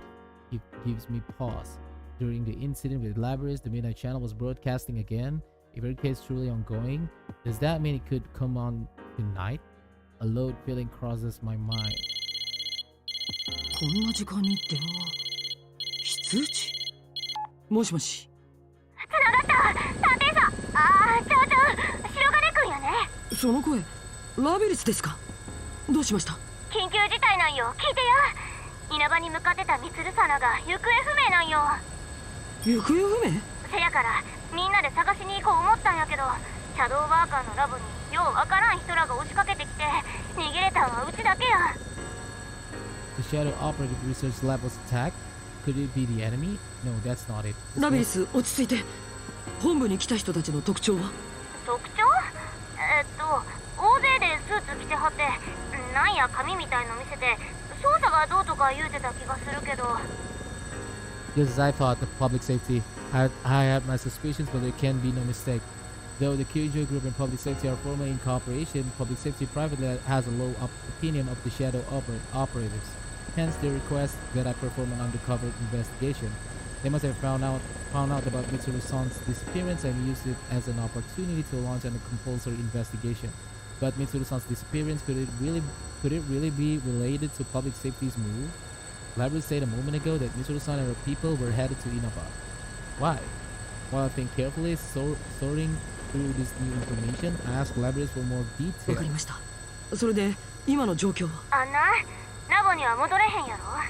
どっちにしろ、ミツルさんがいはらへんと、どないしたらいいかもわからへんし、そしたら、なんやシャドウワーカーには非常事態にだけ招集される特別な人らがおらはらねんて。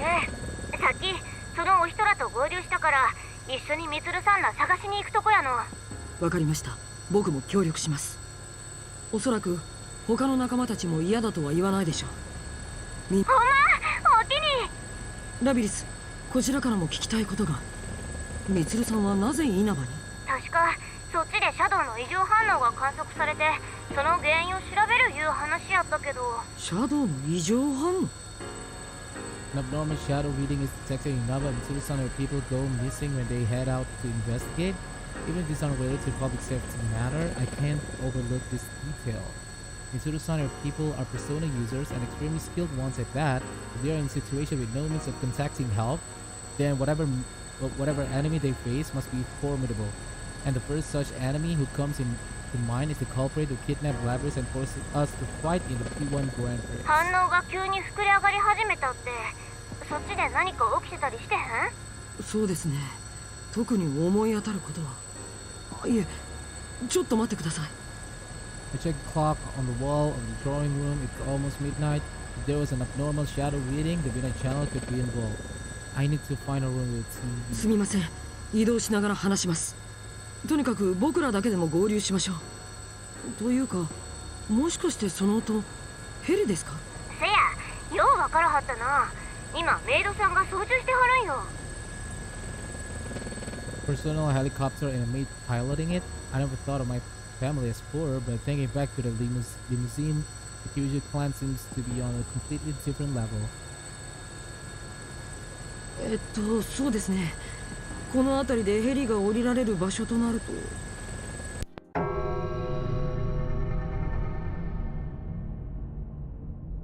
As I continue to talk while walking down the hallway, all the lights suddenly turn off. Though it is midnight, this is a police station. There should be several officers still stationed here, even at this hour. However, in defiance of these facts, an eternal stillness pervades the air. No, that's not it. The roaring helicopter rotors on the other end of the line have also fallen silent. My cell phone has gone dead. as if the batteries were drained. I try a few things, but it won't even turn on. Have all the electronics here stopped working so suddenly? I open a nearby door to get a better look at my environment. The MC room is hazily lit by an eerie red glow coming from the window. Walking to get a clearer view, I gasp at the sight outside. An obvious pall has fallen upon this quiet rural town. 赤い霧 So, seeing the town enveloped in fog, I can't help but remember last year's case. With a foreboding feeling that the situation has taken a turn for the worse, I quickly leave the strangely empty Innova station.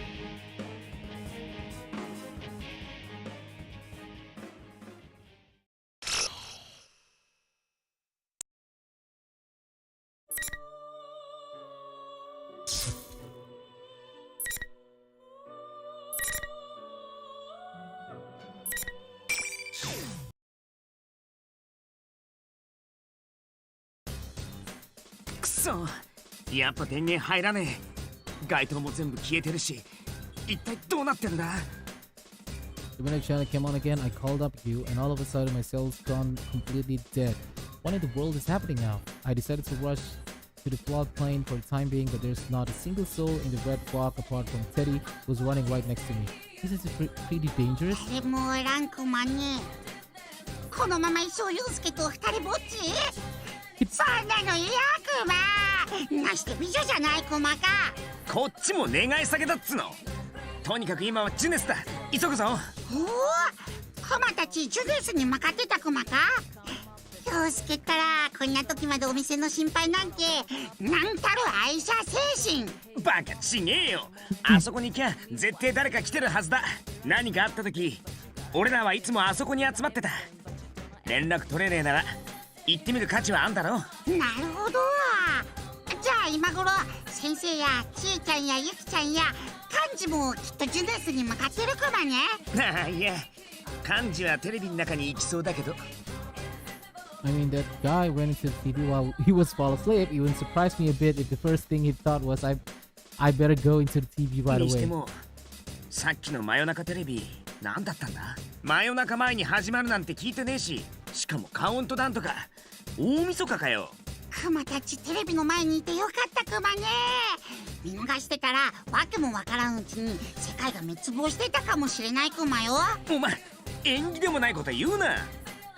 If I'm remembering right, he said something about one-on-one battle within an hour, and then there was that short shot of Mitsuru's song and the people up on crosses. あの映像ってマジなのか？桐城さんたちがそんな簡単に捕まるとは思えねえけど。AD を貼り付けにするとか許せんクマ。よしけ、早くみんなと合流してみっちゃんたちを助けに行くクマ。お前すげえ気合入ってんのな。そして美女たちから感謝のチッスをもらうクマよ。そこかよ。お前の頭の中はどんだけ横島な欲望が詰め込まれてんだ。いやー、ユウスケだってみっちゃんのナイスボディはナイスボディないでしょ。いや、そりゃまあ男なら誰だってって言わすな。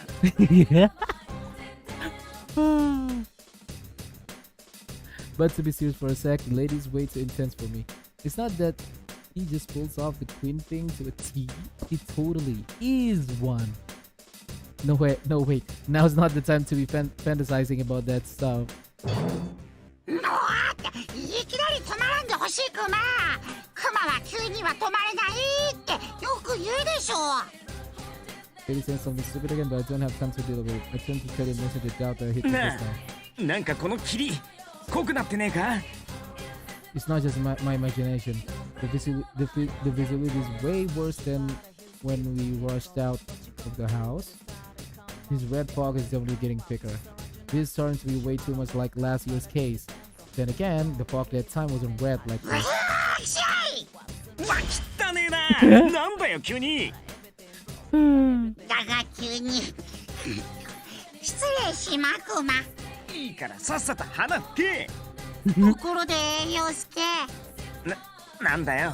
クマの気のせいだったらいいんだけど、この道ってこんなに長かったクマか？ In spite of myself, I took a quick look around. I was so caught up in the moment that I didn't notice. But why are we running on and on down the plot line? I can't see too well through the fog, but I don't remember the plot line going on this long.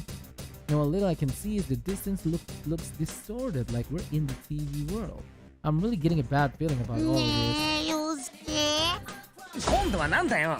クマさっきから嫌な予感がしてるんだけどもこの怖い感じを陽介と共有してもいいクマか嫌な前置きすんなよ。いいからさっさと言えって。ね今クマたちテレビの外にいるはずクマよねでもここ同じ匂いなんだクマ同じ匂いだからねそのテレビの中とその消化に吠えクマっ鼻が無性にムズムズしてきたばい鼻そうかってことはお前みんなの居場所わかるのかわからんくもないけどどうにもこの霧むっちゃ濃くてかしいだこっち向いてくしゃみすんなお前それ花粉症とかじゃねえの失礼だクマは花粉症などならクマさっきからなんかムズムズとはいはい頼りになる花ですねくそなんとかしてみんなと合流しねえとつっても街中こんなに無茶苦茶じゃとてもじゃないけど Does really become like people, and I doubt this road leads to Tunis at all. There doesn't seem to be a soul in town with things like this. Are the others really safe? なんだよ来たクマ先生にビビッと来たでさい I don't know when it picks up, but Teddy begins running down the riverbank. Wait, what the heck is he doing running ahead all by himself? I hurriedly follow him to the riverbed. だからな、誰か来る待たせたなってなるかみお前どうやってここに陽介ちょっと待つかなはクマお前何言ってんだよよかったなるかみ無事だったんだなああやはりお前はクマと一緒かああそりゃそうだけどお前ちょっと変だぞ何言ってんだ群れなければ生きられないクソ虫ども What was Pervin? Something's not right. He doesn't seem his usual self. That's beyond Grumpic. There were times when the other person was hearing something different than what we said. But that was because Labra's special function was messing with our senses. Was the same thing happening here? 陽介違うクマそいつは先生じゃないそいつからはシャドウの匂いしかしないクマよなんだって Did you hear smirks in a total evil way? Yeah, that is right. This guy definitely isn't you.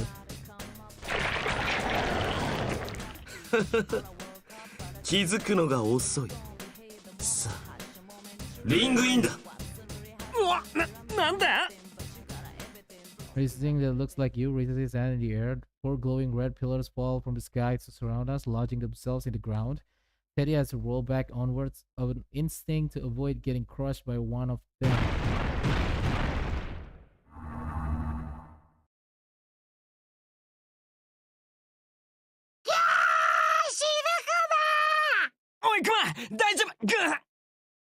I try to rush over him, but in the corner of my eye, I see one of the red pillars give off an eerie glow. The next moment, I ran right into an invisible wall. That really hurt. I feel like my nose is gonna fall off. This is another thing that's just like the P1 Grand Prix in the other day. おや陽介は学ばないクマね P1 って言ったら勝者しか先に進めないのは当たり前のルールでしょさあいよいよ始まるクマよ P1 クライマックス1回戦みんなの衆準備はいいクマかってよった陽介またもや偽のクマよお前クマ相当マジかよだってお前はラビリスのなーにを言っとるクマ陽介はほんとヘタレンじゃねえクマが誰かなんてどうでもいいクマよ無駄口を叩いていると早々に命を落とすことになるぞ。な This isn't good. I sent something and think the job to the side.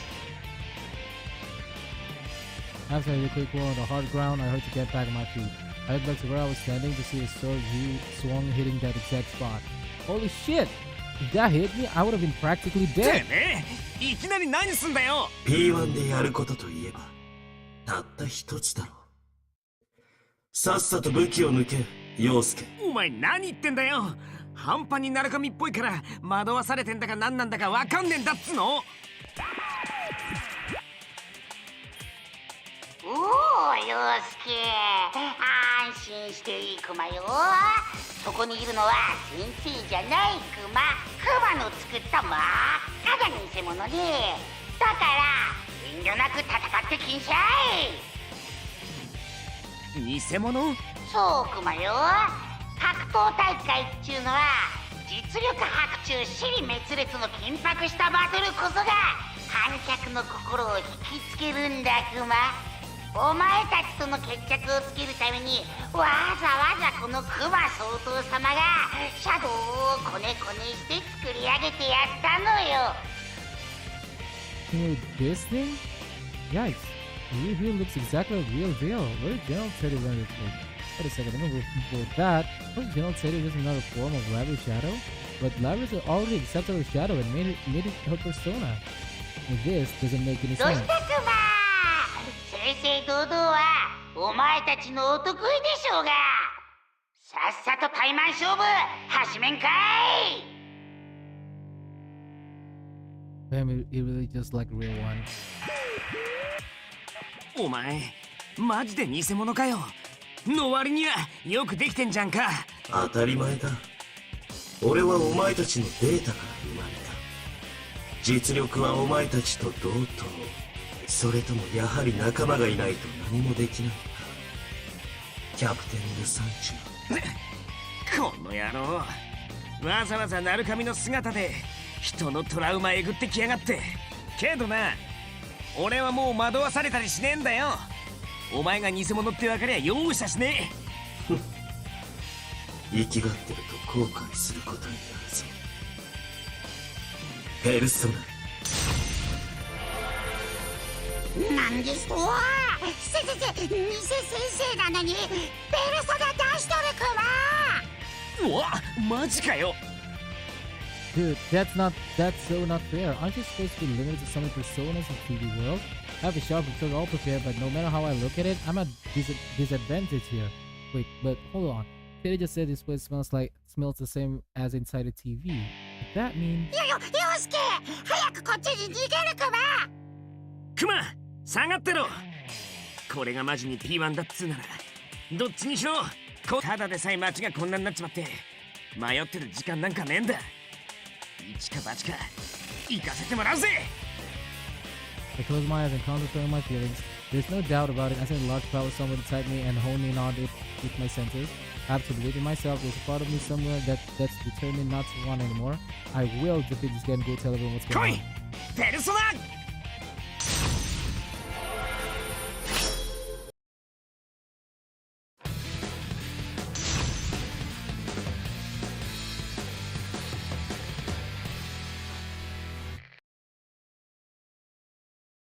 Round final. Fight! 命切り。たまれ。命切り。そこか。まだまだ。命切り。そこか。もらった。そこか。もらった。命切り。後ろだぜ。もらった。命切り。そ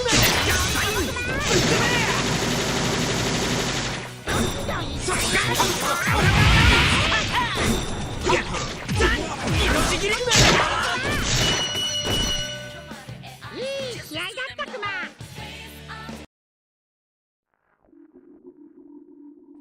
へへ、俺の勝ちだ。 The moment I declare victory of the fake you, the red pillars surrounding us shatter with tinkling noise. If the P4A rules still apply, that must mean the invisible walls are gone now. But man, even though he's a fake, it was pretty tiring to fight another personal user. Every time I clashed with him, my muscles were burning up. My eyes still feel like they're prickling. Am I that out of shape?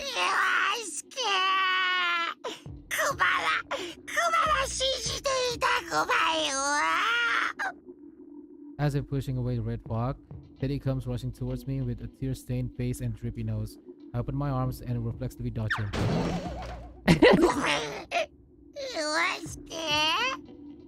Dude, what did you expect? You're practically soaking in fog, tears, and snot. I pretend not to notice his offended look and try to come up with something else to talk about. で、なる神の偽物、お前は、うわっ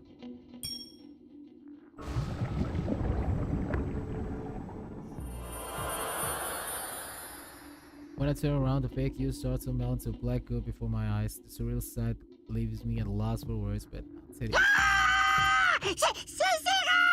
先生がバターみたいに溶けたクマ。いや、こいつなる神じゃねえから。このチリ様はちょっとエグすぎるけどな。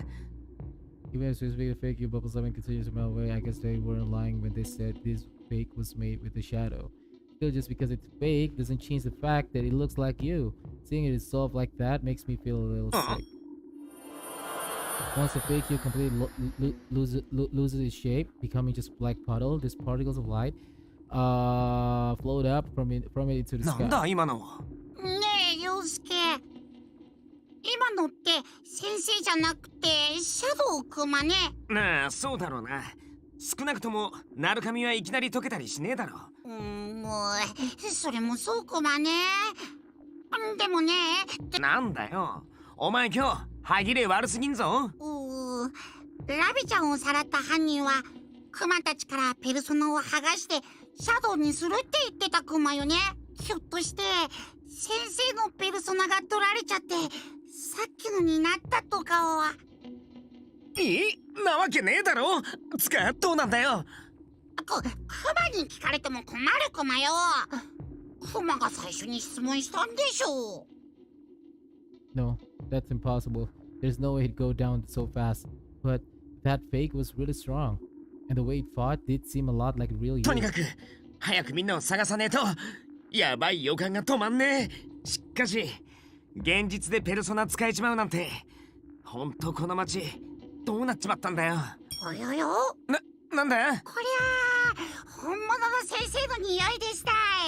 それから別の方にゆきちゃんくんは。マジか。つうか他のやつらは。もう他はわからんくま。っていうかちょっとまずいかも。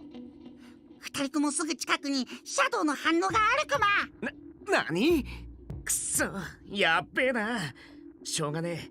二手に分かれるか。とりあえず全員の無事を確認することが先決だ。それからジュネスで合流すんぞ。お前の鼻がありゃ道に迷うこともねえだろ。よっしゃー。そうと決まればくまっぱな全開ね。待っててゆきちゃん。あなたのクマが今参りますクマ。おいちょ待ってよ。なる神の場所を教えてけっつの。もうしゃーいやっけちゃう。このエログマ絶対時給減らしてやっかんな。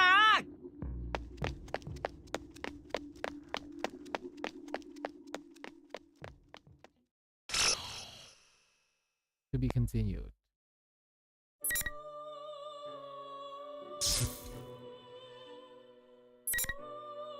Oh? Oh? Oke, gue... Oh, sistem masing-masing dari ini ya? Wingnya.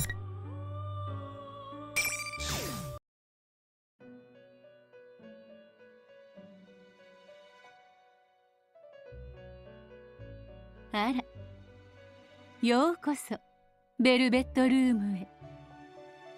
I know that voice. When I look around, I see an endlessly blue space that I've come to know well. It's the Velvet Room, a place where the ceiling, floor, and even the walls are a deep sewer.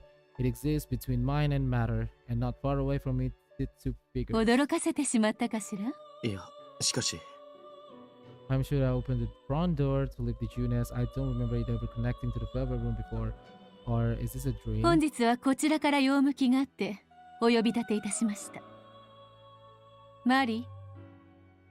The dark figure steps forward when Margaret, the resident of this room, calls. ごめん、私が頼んだの。私、今ちょっと手が離せないから。Mari, or rather, Minor goddess who will now protect this town, speaks cryptically over Christ. 何かあったのか？この部屋のルールで詳しいことは話せない。けど、気づいてるでしょ。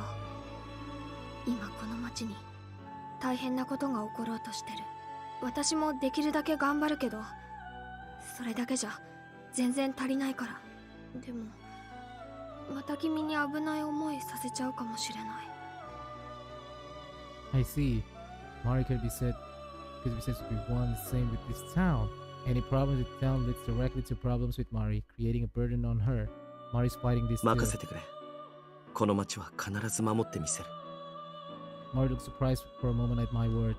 Then she looks down and says nothing. マリ、大丈夫か？バカ、キザ男、女たらしのヘッポコピー。君なんて早く行っちゃえ。That's a mean thing. Papers are worried about you. Well, that is like a... Still, she may be toughing it out, but I can tell this abnormality is eating away at Mari. あなたもまだまだね。気づいているでしょうけれど、今あなたたちの大切な町は以前にも増して大きな危機にさらされている。何者かの手によってかつてあなたたちが真夜中テレビと呼んだ異世界があなたたちの町に同化しようとしているわ。幸いにも町の人々は今マリーの力で守られている。でもそれも長くは持たないでしょう。どういうことだ？霧と沈黙に覆われ迷宮となり果てた町。今あなたの町は特別な時間の中にある。邪悪な赤い霧の中を自由に動くことができるのは抑圧された自我を受け入れたペルソナ使いだけよ。けれどこのままでは霧は深まり、力を使えない者もこの世界に飲み込まれることになる。クマ総統の言っていた1時間以内とはそういうことか。あなたたちに訪れた3度目の試練。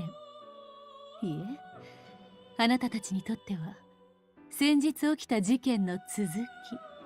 果たして今度も見事乗り越えられるかしら。言って、君ならできるから。あと一つ、今回の事件。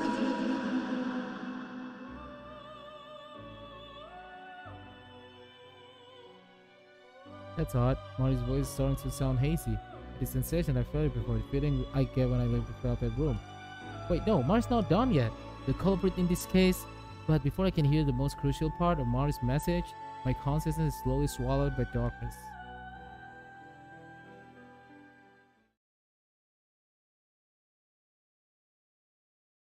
When I come to, I'm standing in front of Dojima residence. I can just stand around here though. As if to shake my off fears, I start running towards Junes.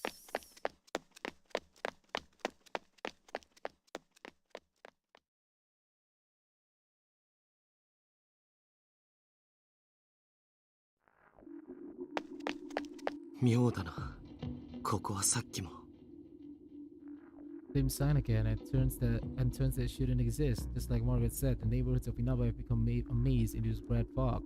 It really is just like the TV world. I get the feeling the shadows could come crawling out from the shadows of ordinary buildings, and I shake my head at such thought.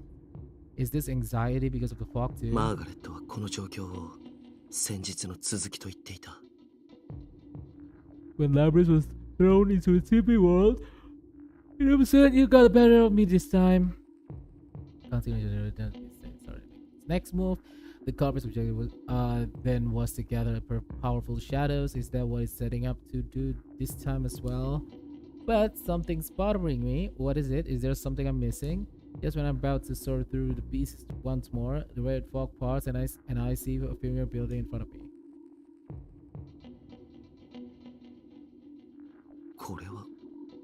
ジュネスか。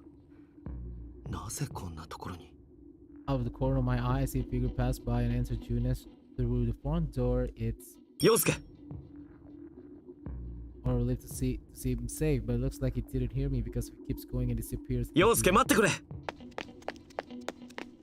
I hurry after him. The elevators aren't lit and don't seem to be moving, so I ignore them and run up the stairs. Yosuke looked like he was headed for the food court on the rooftop. I have to follow him. 陽介 I call out to the person standing in the food court. Yosuke turns around while gripping the fence. よう、お前か。まあ、誰か来るんじゃねえかって思ってたぜ。ああ、俺もそう思っていた。一人か。クマはどうした？クマ。はあ、あの毛玉野郎のことか。Something's not right. Telling Yosuke and Bigger all the time, but their bond of trust is stronger than anyone else underneath it. But the way Yosuke talked about him just now had this obvious current of disdain. お前、陽介なのか？んなことどうだっていいだろう。どっちにしろお前はここで終わるんだよ。Yosuke points to what's behind me. When I turn to look, I see he's pointing at something beyond the red haze. On the hill beyond the distorted neighborhood, most likely the side of Yasogami High, where I used to attend, looms a bizarre, long, and unnaturally thin shadow. なんだ？あれは？ Is that? Itu Tartarus anjir. When I rush over to the fence, the wind pushes away the fog, letting me see that thin shadow for what it really is, a grotesque tower that defies reality, nothing like any normal building. The image of Mitsuru-san's people being crucified passes through my mind. Iya, ini kayak Tartarus itu. Tower Tartarus. まさか。ルールは理解したか？お前らの目的地はあそこってわけだ。大事なお仲間とこの世界を救いてえならな。You can try and get a better look at tower through the fence, but the fog blows in again and conceals that abomination. As I continue to stare at it, hoping the wind will change, I sense Yosuke. ペルソナ。よけろ、ナルカミ！ As I react to Yosuke's move, Yosuke's persona come charging in with tremendous speed, dodging the fence with its arm. ペルソナ？陽介が二人？騙されんな。そいつは俺の偽物だ。チッ、邪魔すんじゃねえ。ペルソナ。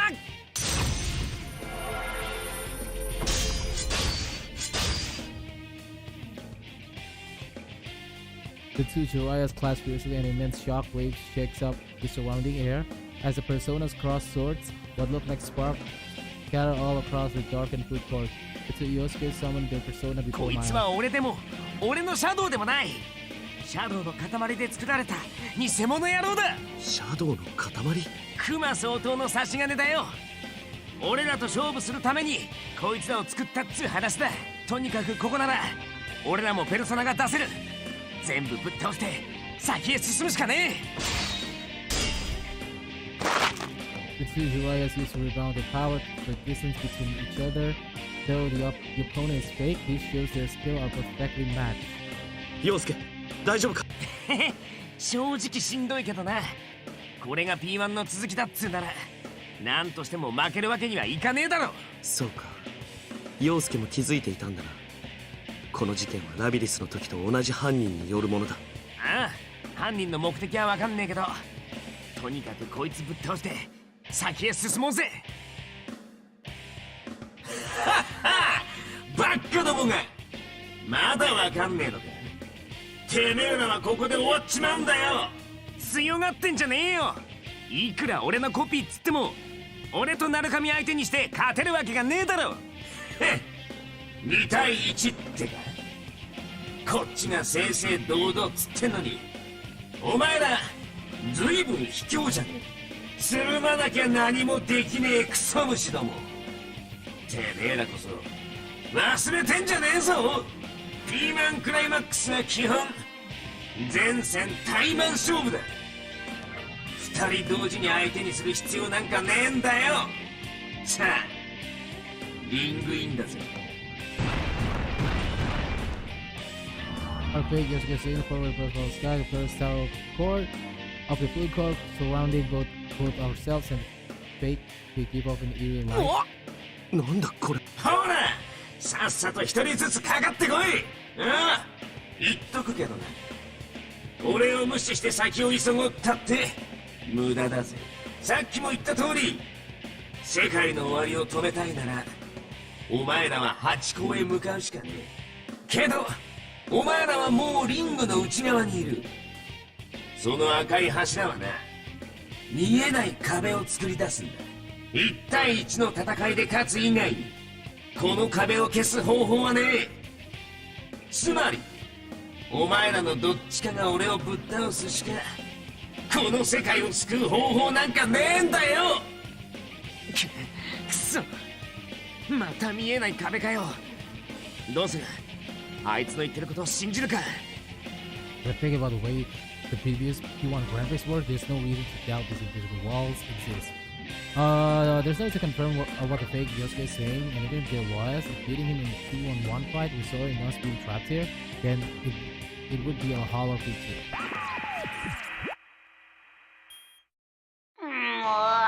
往生際が悪いクマね。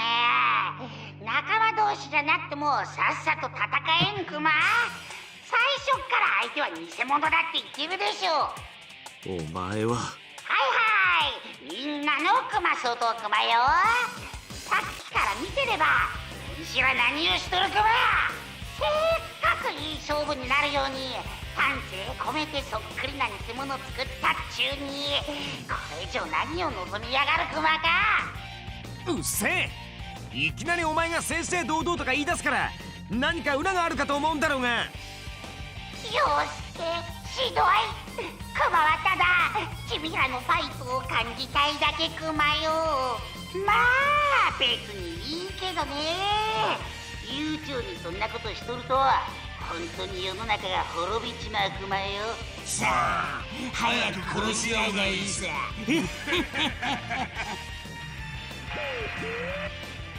だーのやろう、偽物になっても可愛くねえ。落ち着け陽介、焦れば向こうの思うツボだ。 Still we have no other choice than to fight the fake here. The question is will go up against it, Yosuke or me. Hah? Yula? Masa Yosuke lagi? Masih nama Yosuke?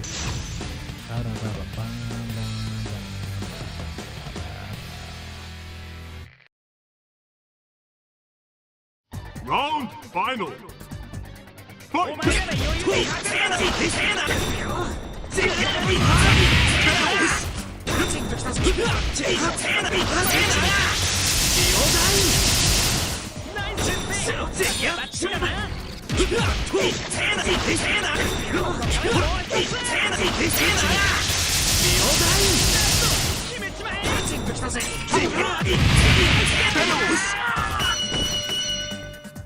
勝負はすでに決まってたってやつ。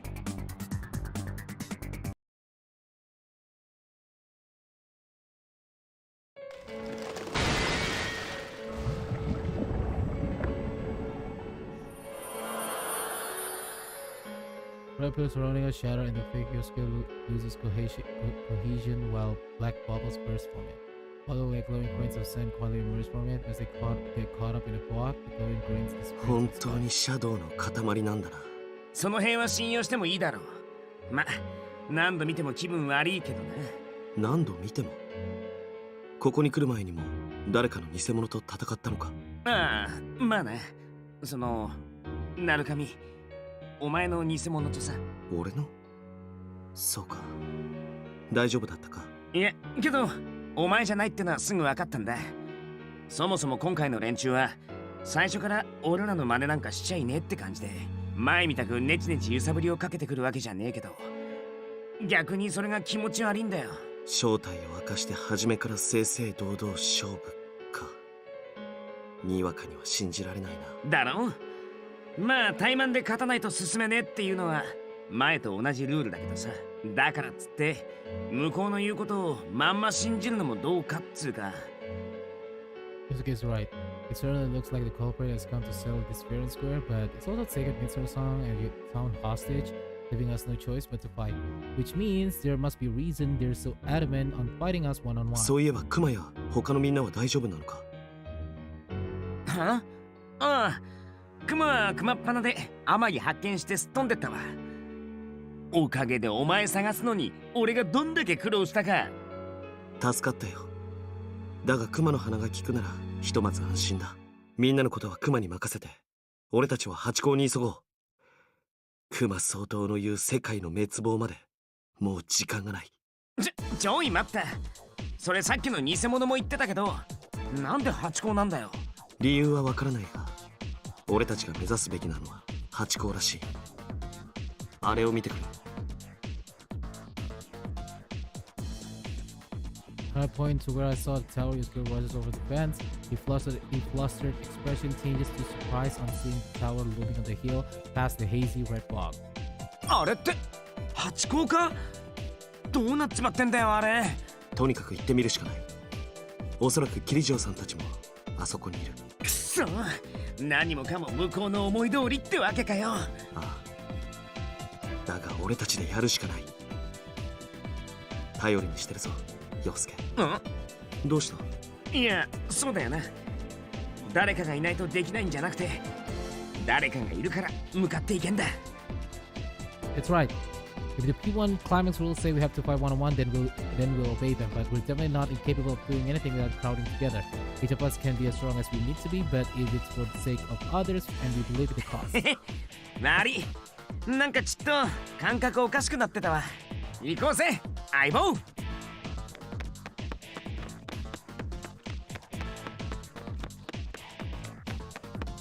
Clearly discovered the sun with an arrow pointing toward the P1 climax main site. It's no longer a maze from here on. There's a little bit of distortion, but it's the usual school route I remember taking every day. If I ignore the P1 climax flyers, pasted everywhere like election posters, that is. またこれかよ。どんだけ人のトラウマえぐんだっつの。で、おお。Yep, just like Tartarus. Yosuke service. Why? Kenapa ada tower kayak Tartarus di sini anjing? Was this come into view for both of us? A strangely decorated school building, just like in the P1 Grand Prix from the other day, and that bizarre tower that looms over the rooftop. マジかよ。本当に学校の上に生えてやがる。つかでけえし。今の声、天城か。急ごう。After knowledge, you make a dash towards the one and get this PC if you go.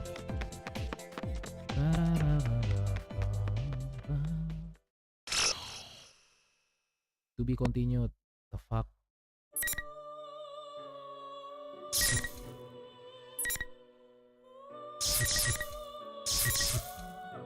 Ngelarin dulu kah?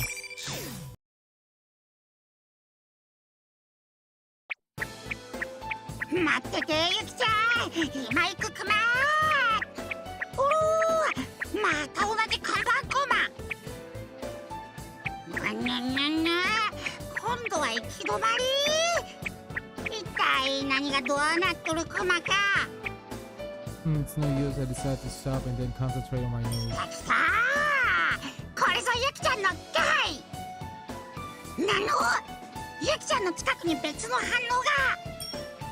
Could this someone be trying to approach Yuki-chan, who must be so lonely and lost without a Teddy, and spoke with her? That's unforgivable. My way to call it the weird gift exploding.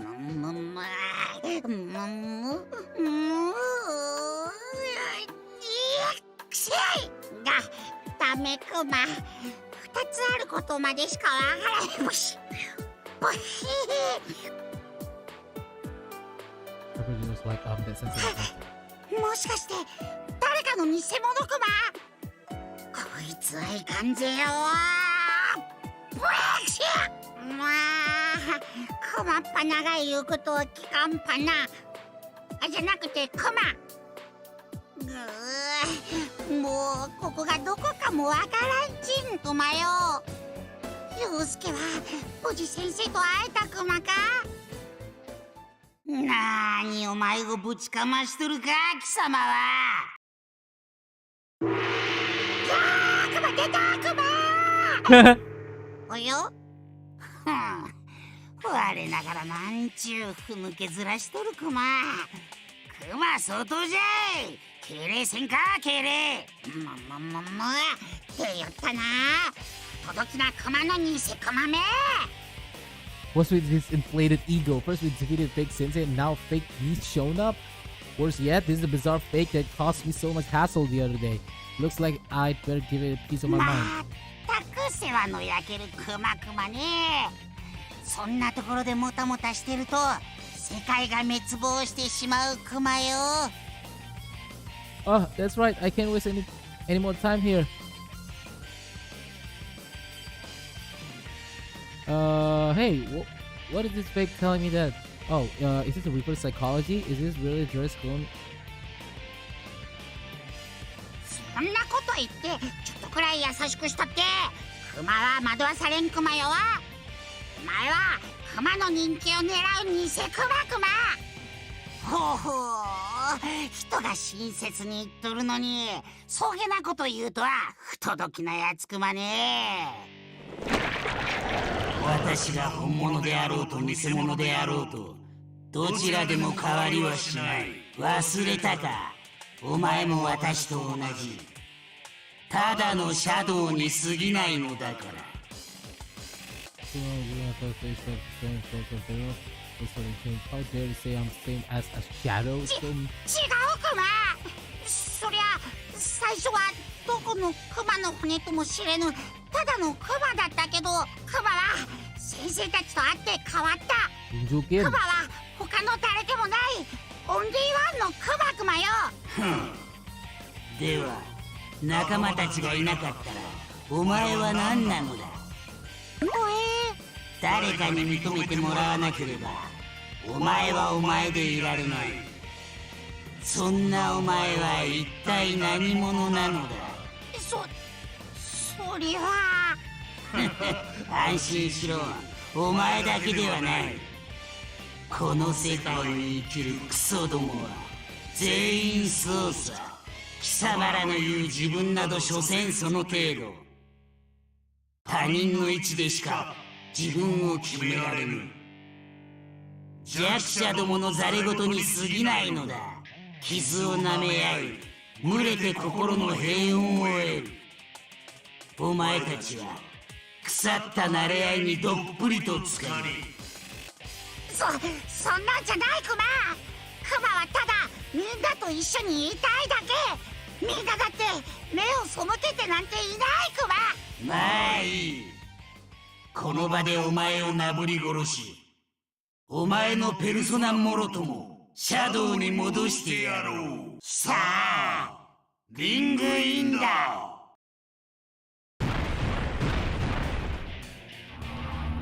Puts its hand up. His red pillars go wham to the ground. This is just like when Yosuke fought against Shadow earlier. Let me guess. Does this fake want to pick a fight with me? どうした？おじけづいたか？そうだな。では勝った方が本物というのはどうだ？言い訳あるかクマ。これは絶対負けられんでしたい。なんとしてもクマがオンリーワンって証明しちゃるクマよ。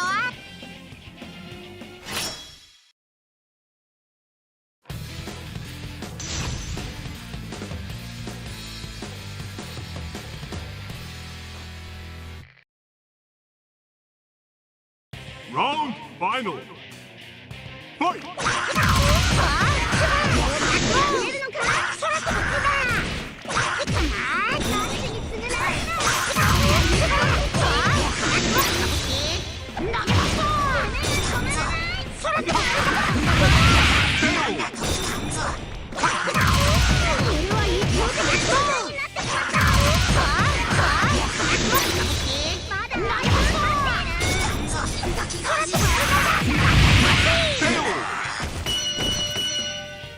番狂わせは起きなかったようです。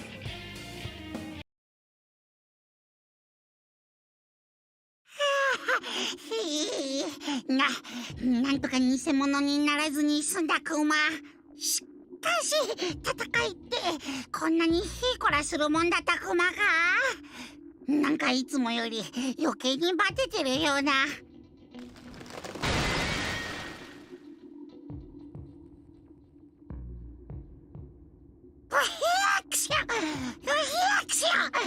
またこのキリクマまあこんなものか。自我を持ったシャドウ、我が計画に使えるかとも思ったが、やはり奴を使うしかないようだな。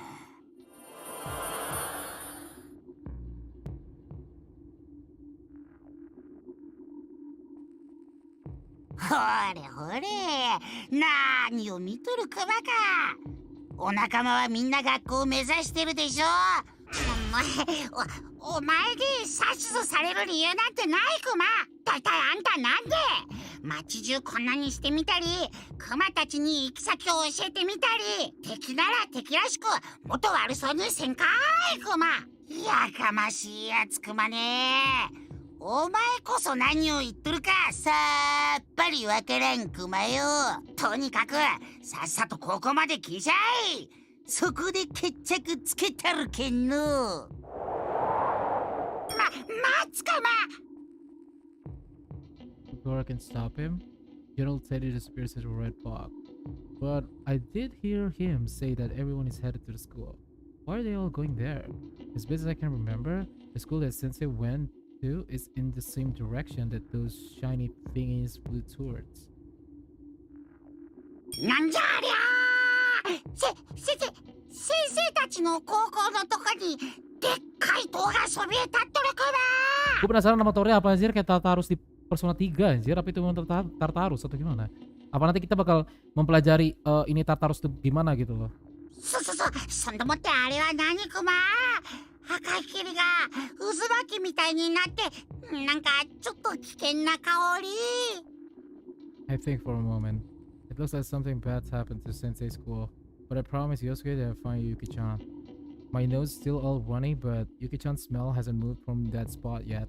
So I know what I have to do. みんな学校に向かっとるならクマはユキちゃんのところに向かうのが先クマ。あっちはきっと先生たちが何とかしてくれるクマね。もうユキちゃん待ってるクマよ。今すぐあなたのクマが駆けつけるけんね。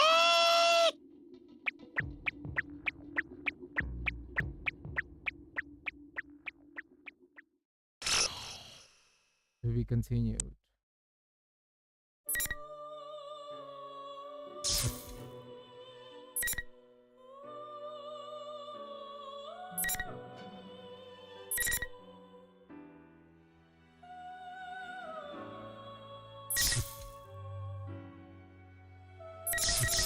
Something to protect.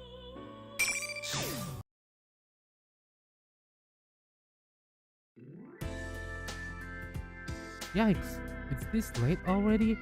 When I check my cell phone, I see it's already 11:30 p.m. Looking around, I notice there aren't that many houses with the lights still on. We're in the middle of a long holiday, but it's almost tomorrow.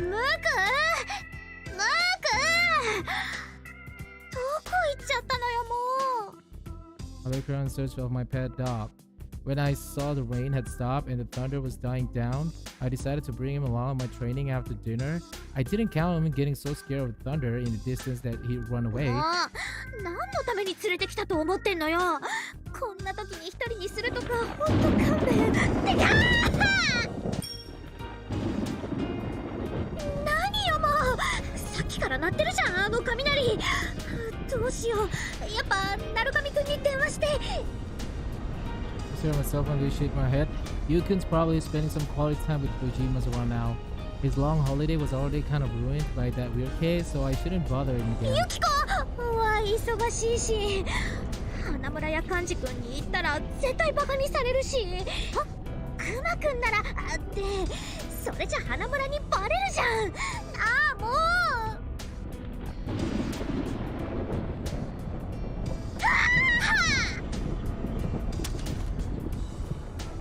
う I think that was pretty close. What should I do? Head back home? Am I remembering right that dogs have a homing instinct? Or try to figure out what to do and pick up the cell phone I dropped. I happened to notice the phone's clock. Yeah, it's only a few minutes to midnight. When did it get so late? I'm still staring at my phone, dumbfounded, when the clock's display suddenly disappears.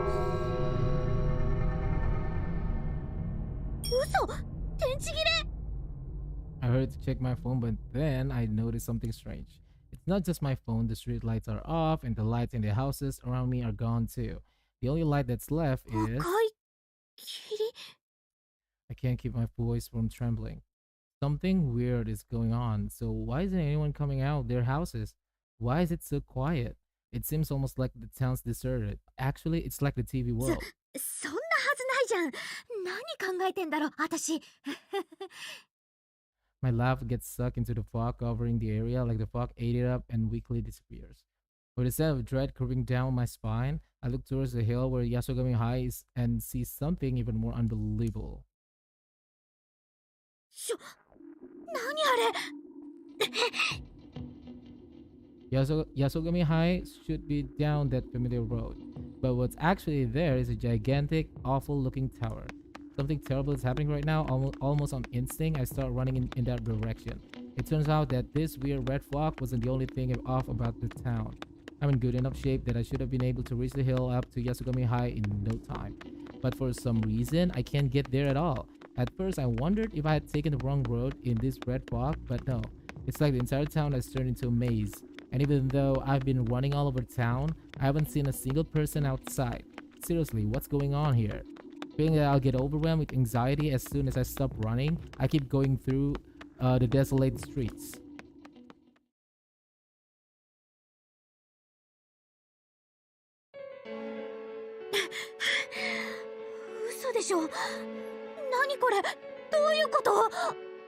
As I make a mad dash, pushing through the red fog, I finally reach the Yasogami High entrance, but once I'm there, I can only stand there in a daze. 前の P1 グランプリの会場？なんでテレビの中の世界が現実に？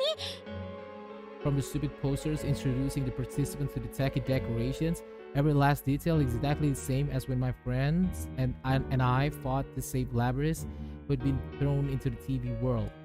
No, not exactly the same. There's one thing that's different. This time, there's a bizarre giant tower looming over the school, like it pierced through the place. I quickly take out my phone, but the screen's still black. Oh yeah. 誰かそこにいるの？あ、知恵なの？ユキコ、よかった。携帯使えないし、どうしようかと思ったよ。そうなんだ。よかった。私の一番はやっぱり知恵じゃなきゃ。My instinct tells me to be on guard. I've always been close to Yukiko, and I always will be. And I know she doesn't talk like this. Plus, Yukiko said she'd be busy with a huge group of guests tonight. ユキコじゃない。あんた誰？安心していいよ。最初から騙すつもりなんてないから。知恵には正々堂々死んでもらうつもり。待ってよ。あんた何者？どうして私を狙ったりすんの？どうしてって私は知恵たちの敵だもの。あなたたちをぶっ殺すためだけに作られたの。作られた？はいはい。ほんじゃこの辺でこのクマ総統から説明いたしましょう。クマ総統、なんであんたがここにいるのよ。っていうかあんたはラビリスの。ああもう細かいこといちいちうるさいクマね。おこごと多くなっちゃうなんて知恵ちゃんちょっと大人になりすぎじゃない？まあそんなのどうでもいいクマ。とにかくそれはユキちゃんじゃなくてクマが作った真っ赤な偽だから安心して思う存分戦いまくるといいクマよ。あんたね何が安心してよ。わざわざユキコの見た目にしといて勝手なこと言わないでよ。あ、そうだったら早々に死んでしまえ。ペルソナ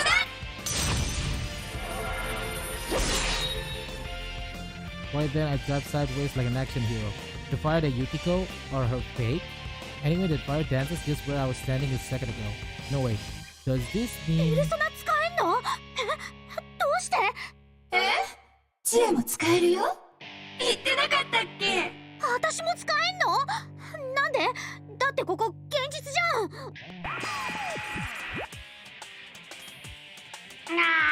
すまんクマすっかり言い忘れとったばい。今回は P1 クライマックスなので対等な条件で正々堂々勝負したいクマよ。Gue masih penasaran maksudnya dari culprit atau pelakunya dia tuh mau fight fair and square itu tuh fight yang adil. Kenapa lu mau pertarungan yang adil? Why? Ada maksudnya, yakin gue nih anjing. Kenapa lu pengen bikin pertarungannya tuh 1 lawan 1 fair and square? Why? というわけでちえちゃんたちの世界をテレビの中と同じにしておきました。同じって何勝手なことしてんのよ。だいたい P1 クライマックスって何？うるさい。とにかくそういうことなのでさっさと白熱したバトルを始めるクマよ。あれごめんね、まだゴング鳴ってなかった。改めて仕切り直すね。リングイン。Figure razor ant to the sky. Seems like that was a signal because 4 red pillars come falling down from the sky and slam into the ground surrounding her and me. Wow, these are just like the ring posts in martial arts matches. 面倒やしかいつまんで説明するクマ。ルールは簡単。相手を倒せば先に進めて負ければそのままここを動けません。ちなみにちえちゃんの目の前にあるおっきな塔にはキリ城のおまぬけさんたちが捕まっとるけど、どっちにしろ制限時間内にちえちゃんたちが優勝しなきゃ世界は滅亡してしまうクマよ。わかったかな？滅亡？そんなのわかるわけないじゃん。何言ってんのさ。さてあとはどうするかちえちゃんにお任せするクマよ。状況は分かったよね。じゃあ始めましょうか。 How could I understand the situation? Our town is a mess. If it's left like this, there might not be any going back. My town, my school, all things I want to protect. I make up my mind and take a firm stance. よーくわかった。あんたたちが敵だってことも、これが P1 グランプリの続きだってことも。すごーい。まるで頭いい子みたいだよ。悪うございましたね。もう相手がユキコだとやりづらいな。でも手加減とかできないから。Take a deep breath and close my eyes. It doesn't matter if it's TV world or reality. The quiet darkness there is the same. I take another breath and face myself once more. ペルソナ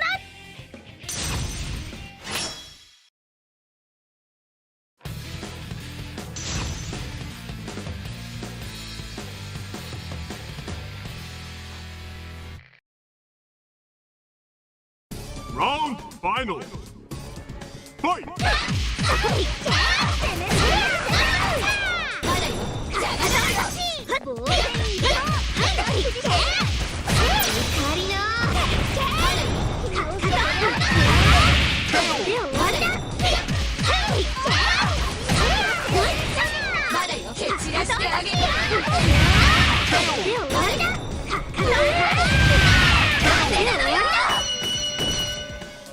集中力が切れたのでしょうか。あっけない最後でした。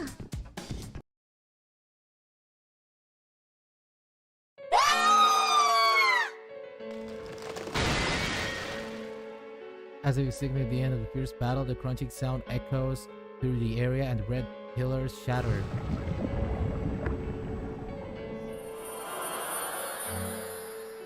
What looks like speck of light come come out the fake, Yukiko as it melts away without a trace.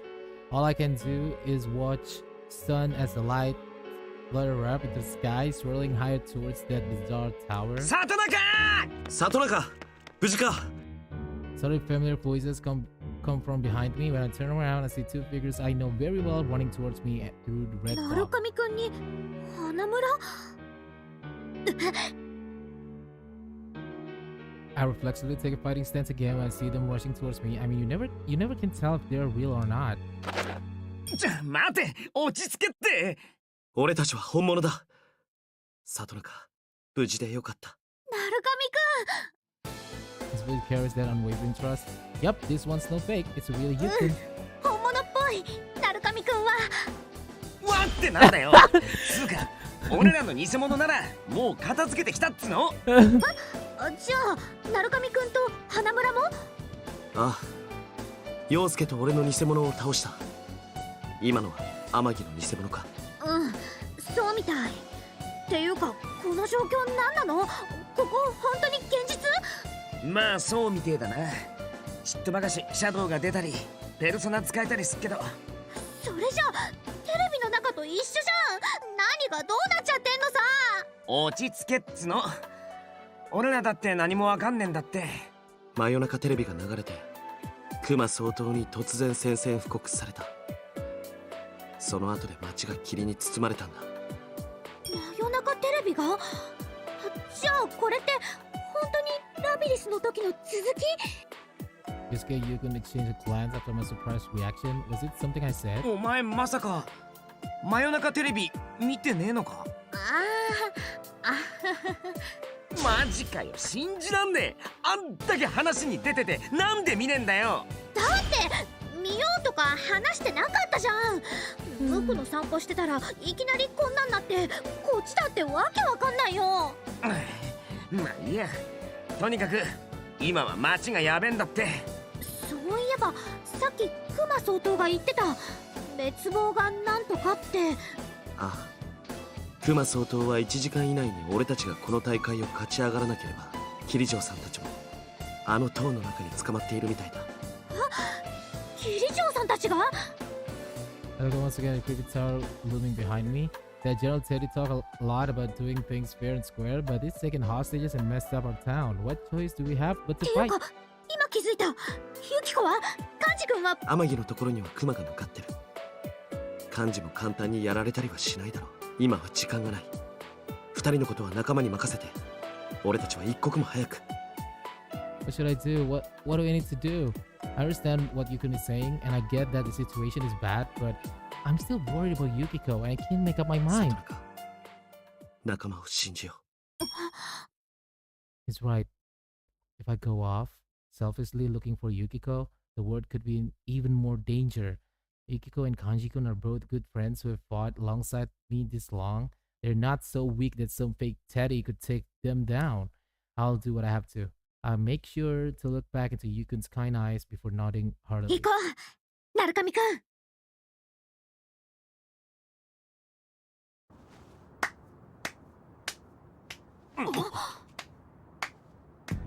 はいはい、仲間を信じてお前らは P1 クライマックス優勝を目指すってか。友達ごっこうさむ。 Siapa lagi nih? 僕は水無月翔。ようこそ僕の世界へ。水無月翔。なんだよ、そんな硬くなるなって。わざわざ挨拶に来てやったんだからさ。Totally the eyes of the show guys gleam red. I have no idea what's happening. なんだこれ。 Even though we're standing a little ways away from him, all three of us are suddenly glued to where we stand by some immense pressure, like we're suddenly at the bottom of the ocean. 足が、体が動かない。 It's not like we're being pressed towards the ground, it's just like an intense pressure pushing in on us from all directions. I've never felt anything like this before, but it's making every bone in my body creep, like they could snap at any moment. あれ、なんだよ、苦しそうじゃん。最だぜその顔。そうだよ、その顔がたまんねえんだよ。 Apa sih anjing? つうか便利だなこの力。あ、改めましてこんばんは。僕は水月翔、この事件の黒幕です。お前が。そうだよ、僕がお前らをここに招待してわざわざこうして正体を明かしてやってるってこと。正体不明のショータイムにご招待なんつって。 Apa sih anjing? ざけんな、笑えねえんだよ。どうした笑えよ。おかしいだろ。ほら笑え。一人くらい分解するか。そんな問題ないと思うけどね。 What's with this guy? It's definitely not normal. He was laughing like an idiot a moment ago, but all of a sudden he's thrusting his sword at Yosuke's neck. It's bad. If I could at least get my legs to move, I could kick away that sword before he hits Yosuke. This guy was the culprit we were after? なんだよこんな時に。Suddenly the show closes his eyes and acts like he's talking to someone? No way. Persona calm? Could he have someone on his side with powers like Rise-chan's? After the show finishes talking to whoever it is, he turns towards us and laughs like everything's normal. 悪いね、メインゲストが増えたんだ。お前ら刺身で言う妻はおとなしく塔の中でお仲間探しでもしてろってさ。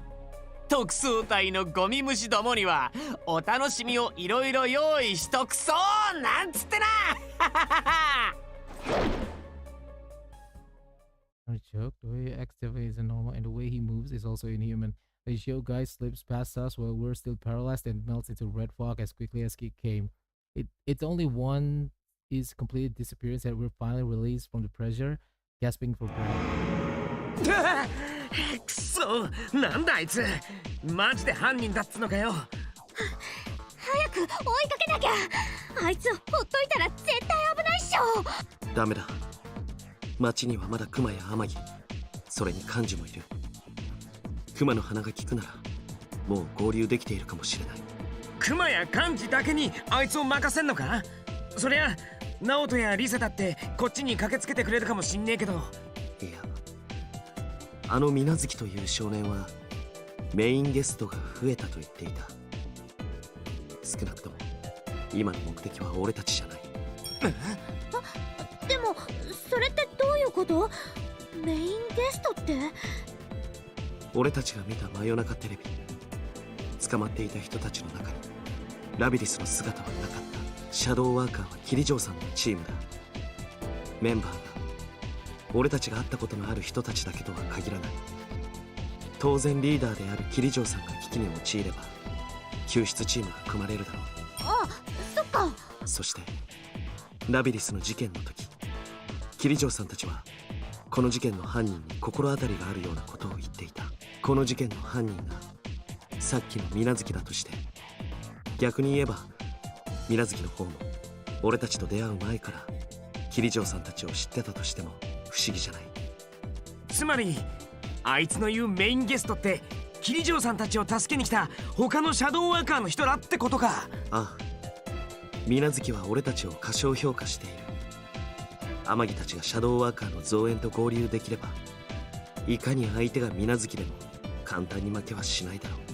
すげえ、やっぱ鳴神くんって頭いいんだ。よし、そうと決まればあいつがいねえ間にちゃっちゃとこの塔を登って桐城さんたちを助け出しちまおうぜ。あ、Ryukun and Yosuke couldn't run ahead just like usual. Yeah, this is a familiar scene. If that scary-looking tower doesn't seem so bad now that my friends are with me. There's nothing to worry about. Yuku Teri, Kanji-kun, Risa-chan, and even Naoto-kun, no matter what separates us, I'm sure we're all connected. That's what lets me go on. Maybe it's silly to think that way at a time like this, but it cheers me up a little. I follow behind the other two as fast as I can.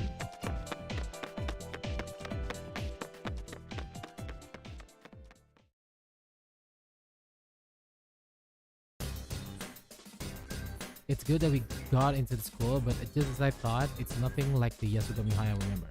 It's even more distorted than TV world version of the school we saw when we saved Labyrinth. And with the red fog creeping in, it's 3 times as eerie as last time. I walk in nervously, like I'm hiding behind Yuko and Yosuke. Ah, this is so humiliating. ここも街と同じだな。教室の配置とかデタラメだぜ。この廊下どこまで続いてんだろう。さっきからずっと同じ教室ばっかじゃん。そういや、どっかにそんな話あったな。学校の七不思議とかっつってさ。やめてよ。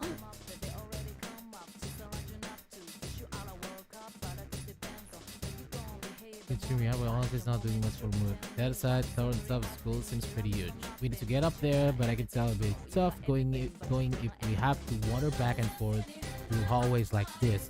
Not only that, those fake would probably attack us again. つうかさ、あの水無月ってやつ、本当にあれが犯人だと思うか？どうなんだろう。自分から名乗ってるあたりかなり怪しいよね。けどただものじゃないって感じだった。あいつの目が赤く光った瞬間、まるで動くなって言われたみたいに体が言うこと聞かなくなったし。あれが暗示の類ならかなり強力な力だ。水無月が犯人だとすると、例のハイジャック犯も同じようにして操っていたのかもしれない。You could mention that back at the food court. According to him, there was a hijacking to cover up Labyrinth's kidnapping, and the hijackers had no memory at all about what happened. It's true that when those red eyes stared at us, I felt a peculiar sense of intimidation that chilled me to the bone. It was such incredible power that I couldn't believe it came from a person like us. As we remembered things and talked them over, we started to sort out details about that show guy. He has red hair, a big scar on his face, 2 swords. Wait, there was something else I noticed. ねえ、あいつの格好、あれってうちの学校の制服だったよね。ああ、言われてみるとなんか似てたような気もすんな。間違いないよ。あんな学ランうち以外に見たことないって。だとすると水無月は8校の生徒なのか？マジかよ。でもあんな目立つやついたら俺ら知らないとかありえんのか？ああ、それにラビリスの一件から見て犯人は桐城さんの関係者だと思っていた。その推察が間違っているとは思えないが。あ、転校してきたとか、それかお兄ちゃんの制服とか。いや、勝手に犯人の家族構成作んなよ。やっぱ幽霊かなんかじゃねえの？うちの学校に恨みがあるとかさ。Though I tried to raise a protest about Yosuke swerving the conversation back to a ghost story, I sense a presence of some kind of a head and cover up in a red fog. Yukun grips the sword at his side. 何？警戒しろ。離れるな。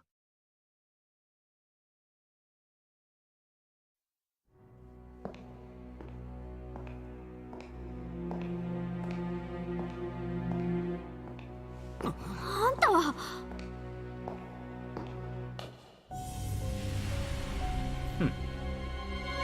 やあ、君たち久しぶり。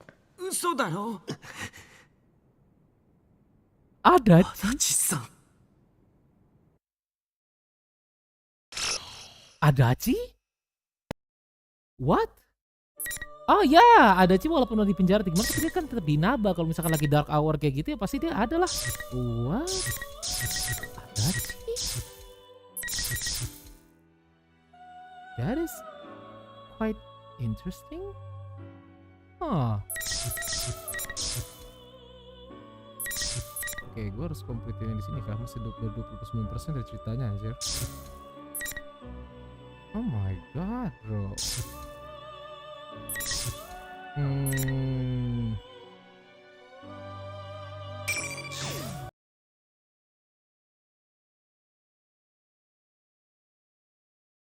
My cell phone remains unresponsive and the shopping district is still enveloped in red fog. What General Teddy said on the Midnight Challenge true. On a hunch that this is a continuation from last time, I dashed out of the inn and ran to the shopping district, but what I saw there were 2 kanji-kuns. I dropped my gaze inside before looking back at 2 kanji-kuns who seemed to be having a silent stare down. It looks good kill. ねえ、kanji-kun. なんすか天城先輩、なんすか天城先輩。 I can't help but sigh again as the two kanji-kuns respond in stereo. I think one of them is fake, but they act so much in unison that I can't tell them apart. What's this sort of thing called again? Synchronized swimming? おいてめえ、天城先輩困らせてんじゃねえよ。ああ、お前が困らせてんだろうが、偽物んだとこら。俺が本物に決まってんだろうが。ざけんな、全然似てねえだろうがこら。 The two kanji-kuns start squabbling. Kanji could do the same in any situation. Actually, these two look like they're getting along pretty well. I'm starting to think that I could just leave them here. の野郎、じゃあとっておきだ。ズバリ俺が最後におねしょしたのはいくつん時だおら。あ、小学2年生だよね。んであんたが知ってんすか。んで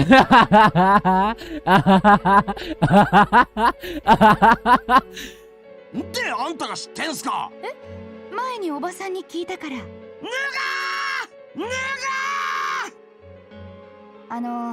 ごめんね、もう時間ないから。あ、ペルソナ出せた方が本物っていうのは？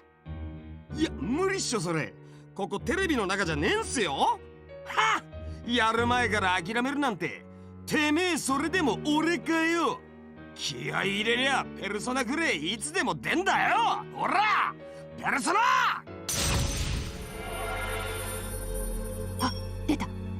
おいマジかよ。どうすか天城先輩、これで俺が本物ってこと分かったっしょ。ざけんなてめえ。てめえにできんなら俺にもできんだよ。出ろペルソナ。おお、マジで出やがった。てめえ何真似してんだ俺。ああ、てめえが真似してんだろうが。And we're back to square one. But if Kanji could manage to summon his persona, does that mean I can use mine? Would just defeating both of them solve the problem? That sounds like a great idea. え、この声。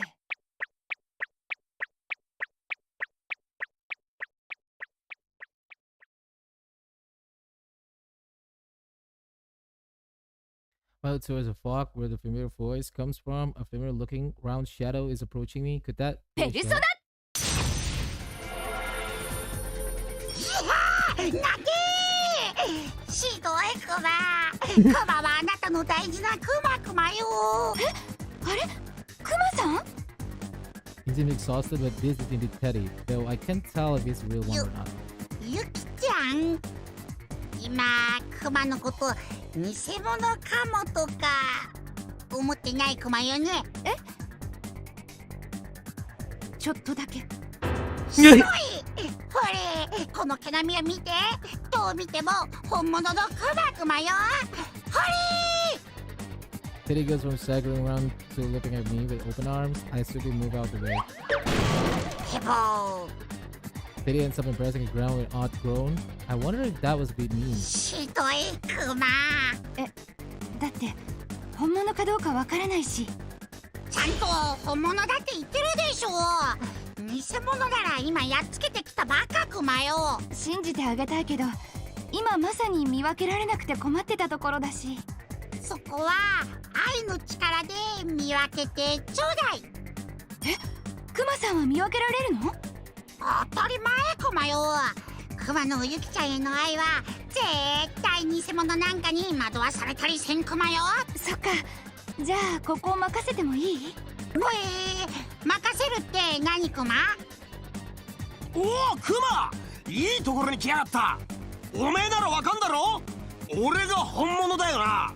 いやー、まさかの感じにバイボリクマ。ゆきちゃんの近くにあった2つの反応はこれだったクマね。うん、だからクマさんの愛でよろしく。無理クマ、きっぱりさっぱりお断りクマよ。っていうかクマ、そこに愛はないクマよ。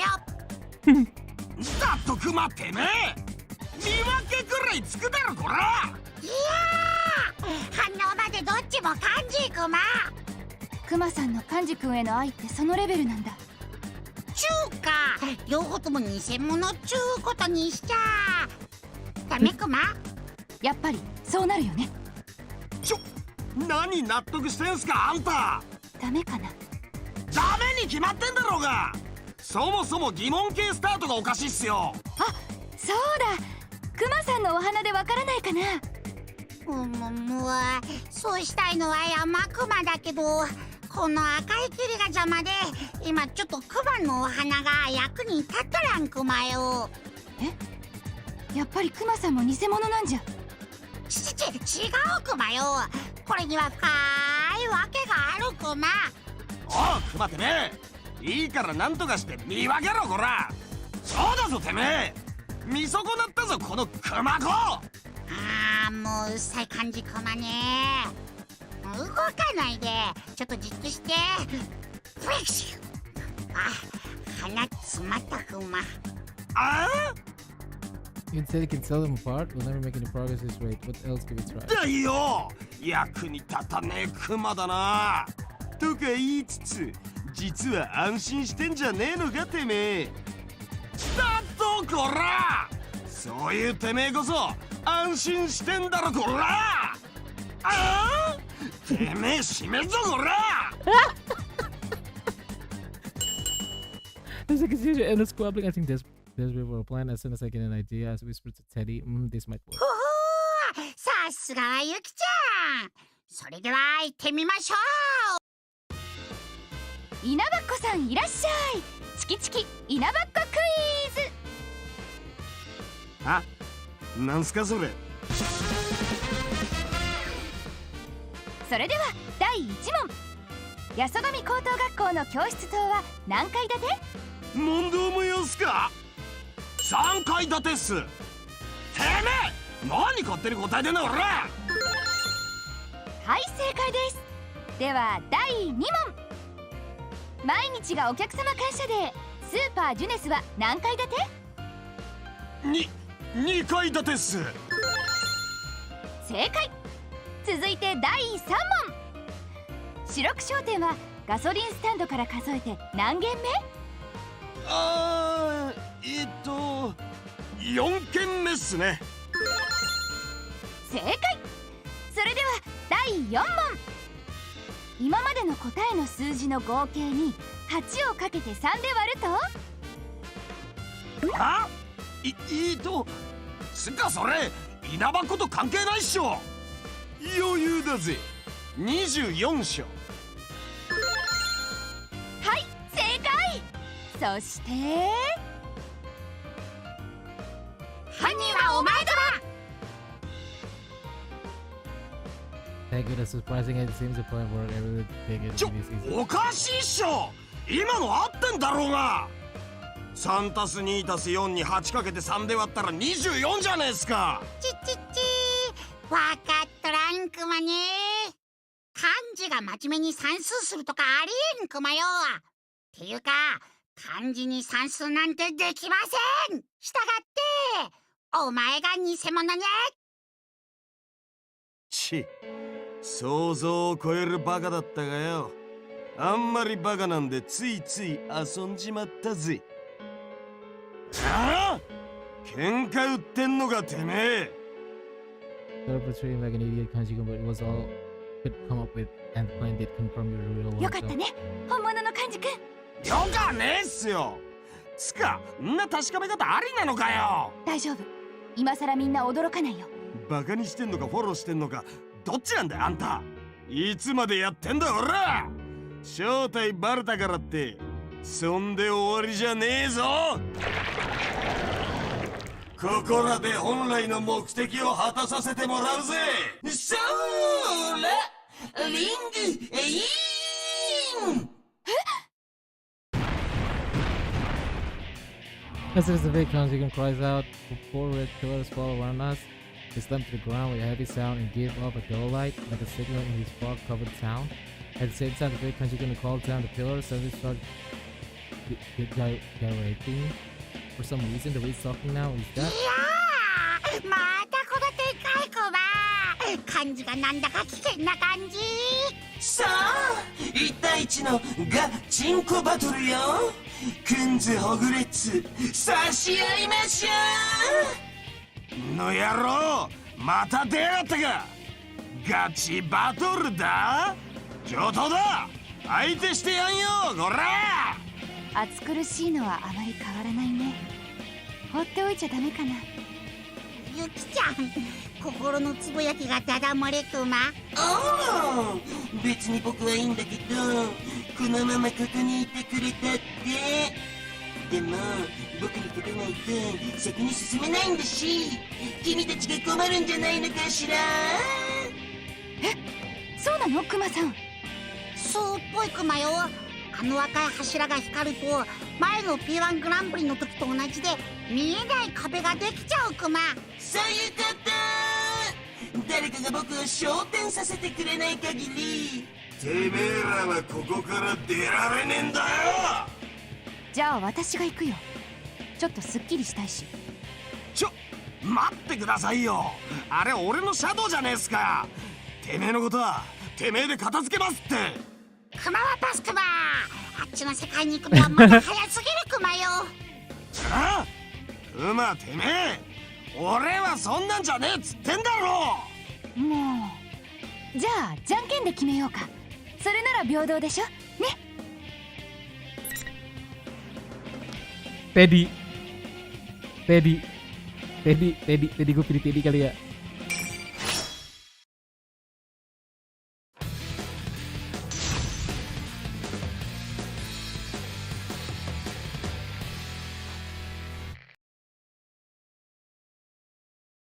Round final.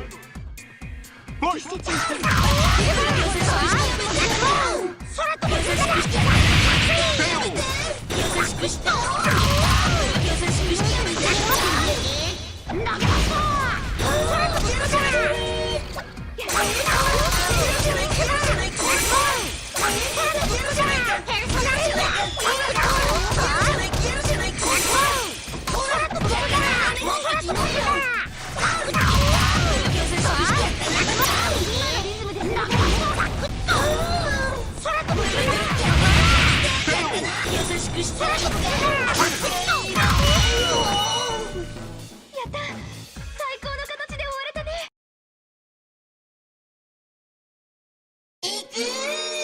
長時間プレイ大満足よ。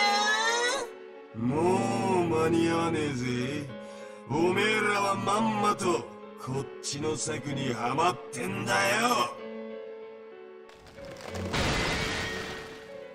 The big conjugal words end, the cracking sound echoes, and the red pillars shatter.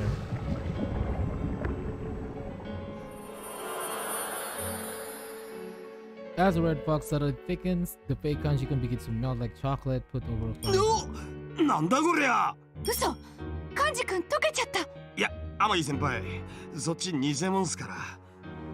Watch him in surprise, the fake conjugal completely melts, and then what looks like golden powder comes flying out of the puddle.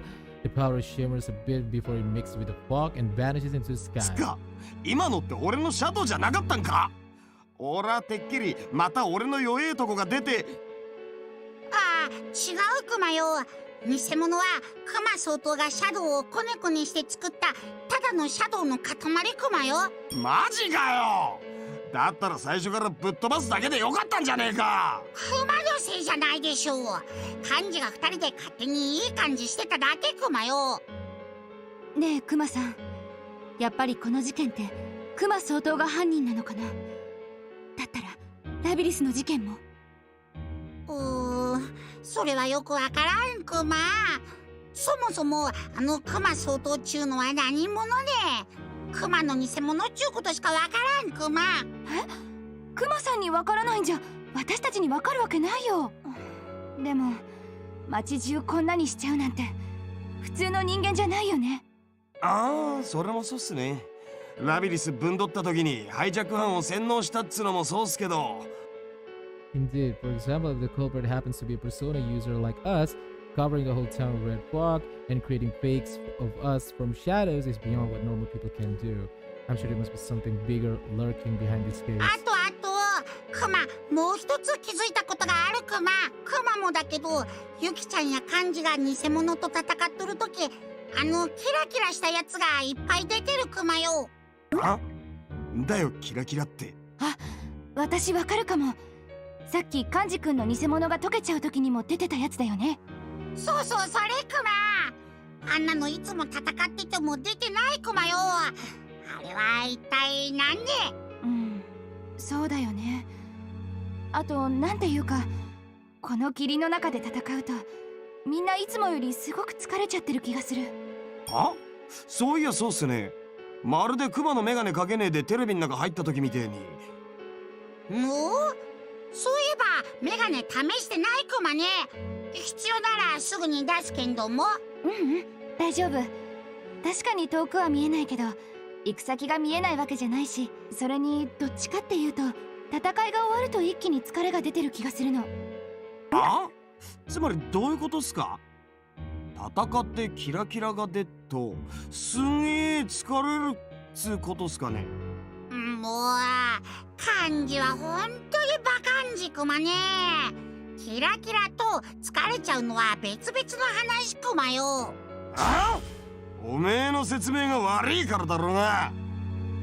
Then Kanji begins to use those babbling. They really are good friends, aren't they? But something Kanji-kun said catches my attention and I start to conjecture a few things. Kanji-kun and conjecturing. Now's the time for this. ちょっと待って。ごめん。今なんて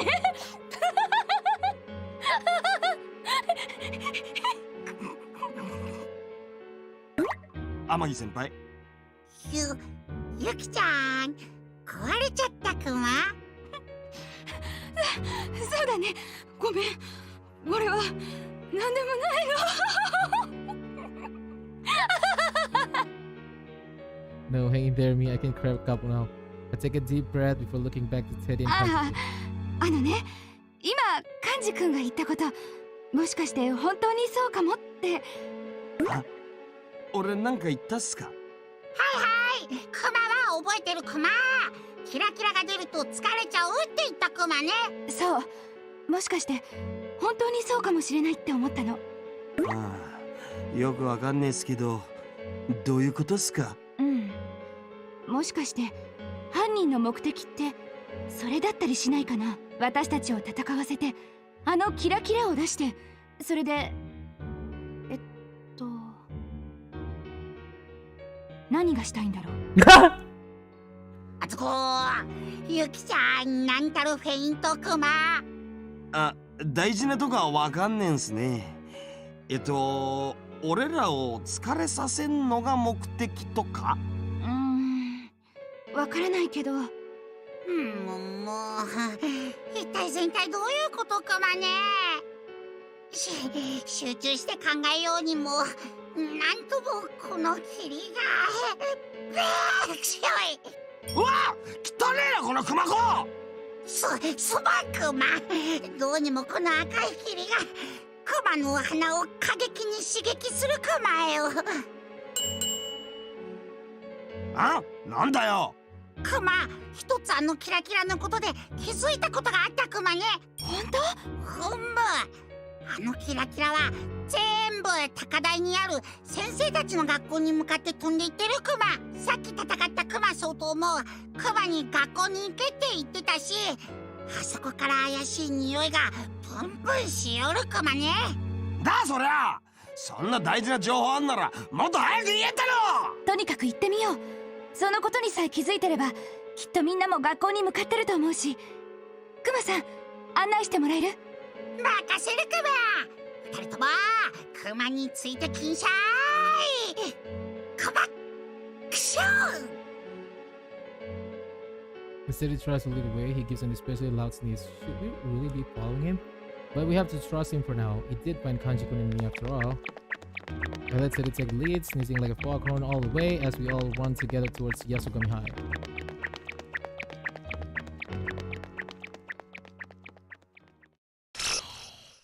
To be continued.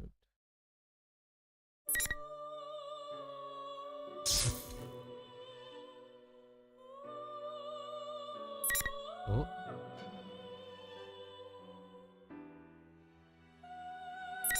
Oh. What? Kita fight pakai ini. pakai si really? Gue bikin kopi dulu ah. Bentar ya.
Ini kah? Dua.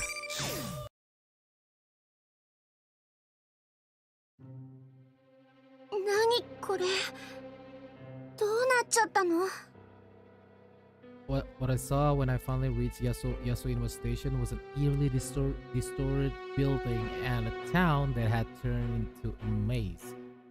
So, I kept walking for a while and eventually made it to Philippines, but I didn't see any people around at all. And that feeling I've had ever since the train stopped so suddenly, by the time I reached Inaba, that suspicion has changed into certainty. やっぱりテレビの中と同じ。けど、それなら。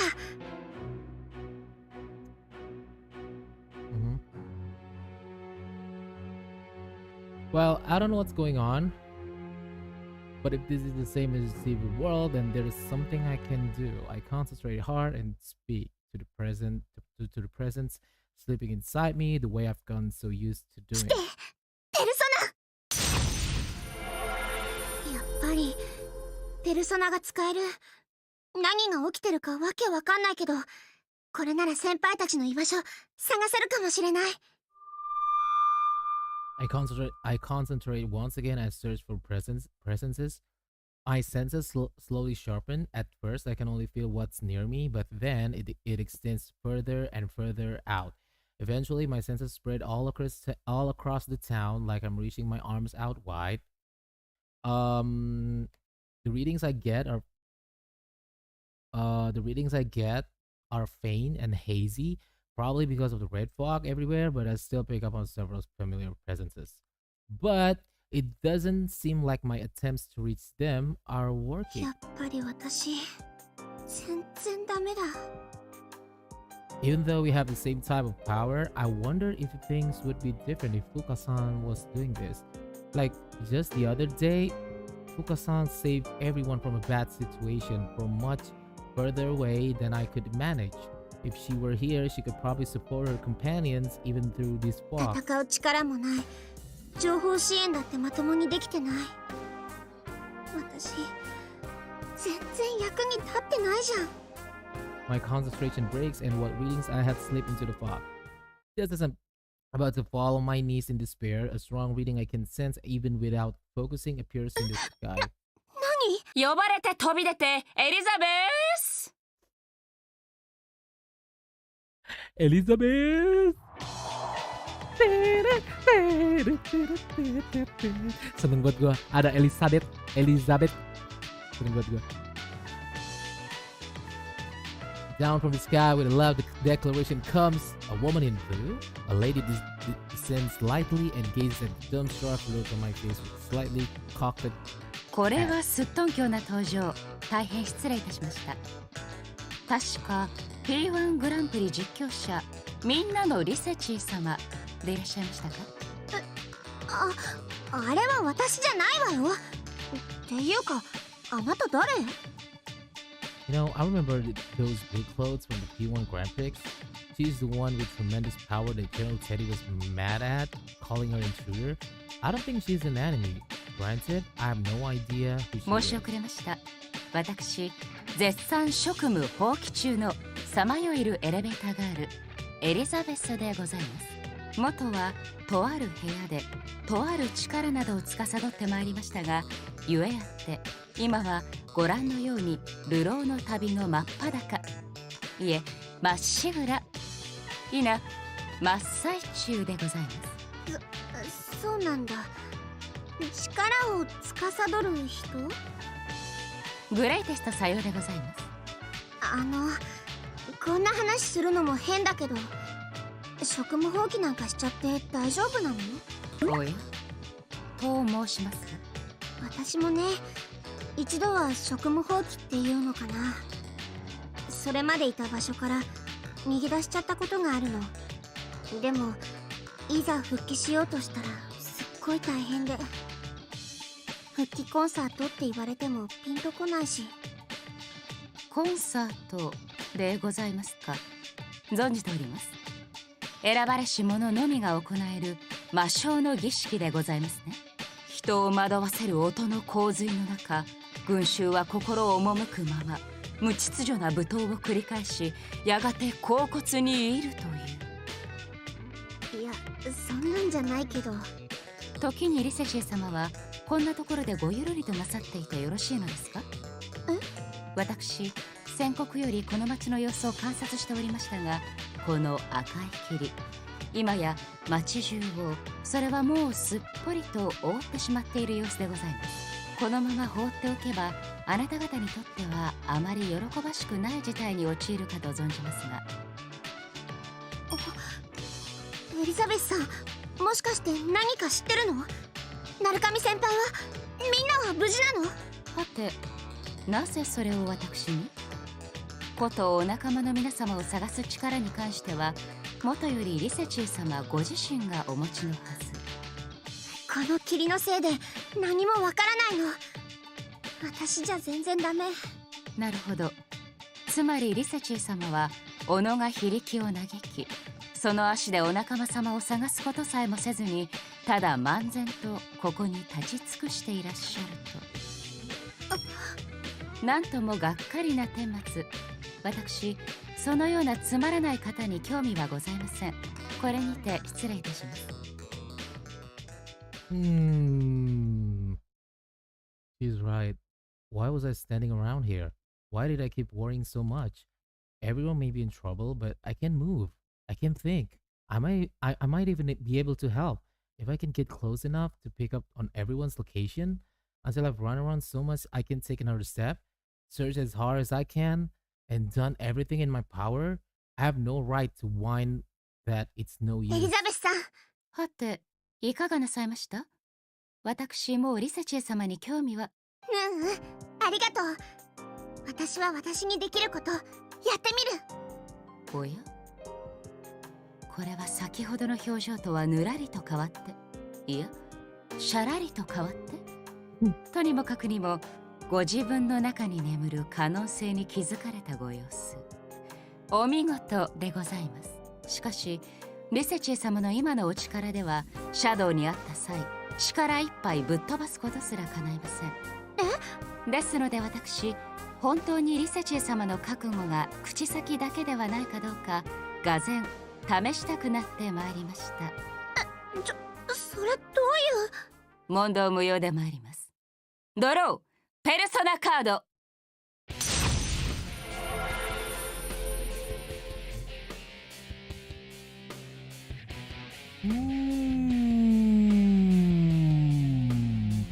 Rise lawan lu Elizabeth lo Rise. Oh my god. Lagunya langsung lagu The Battle of The Battle of Everyone's Souls. Huh? What? Why is this happening? No, I need to go look for everyone.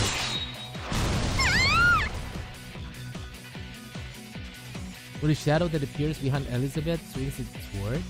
A shockwave shoots forward, parting the red fog and gouging the concrete at my feet. This isn't good. At this rate, Elizabeth will wipe me out before I can find everyone. No, I'm going to protect you, Senpai, and all the others, no matter what. 次は外しません。いざ尋常にお覚悟を。Teng, teng, teng, gua enggak mau skip, mau denger lagu. Teng, teng, teng. ペルソナ。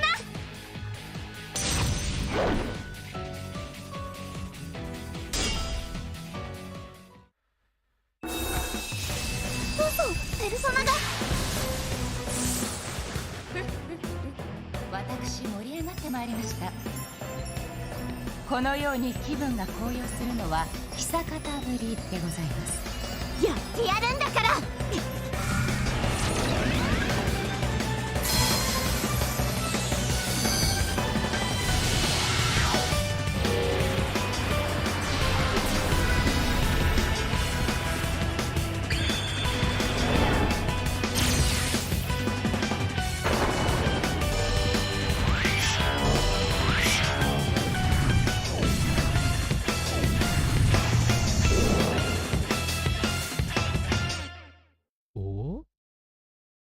大丈夫、私ならやれる。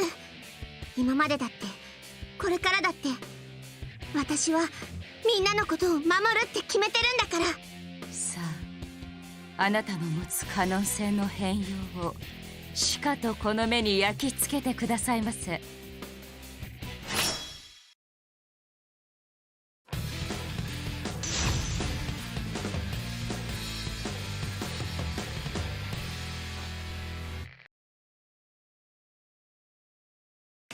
Round final.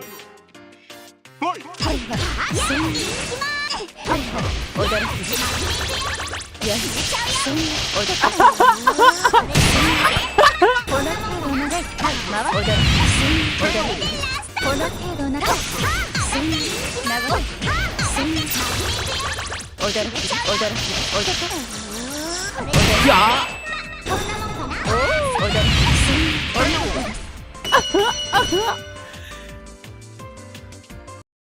What the hell?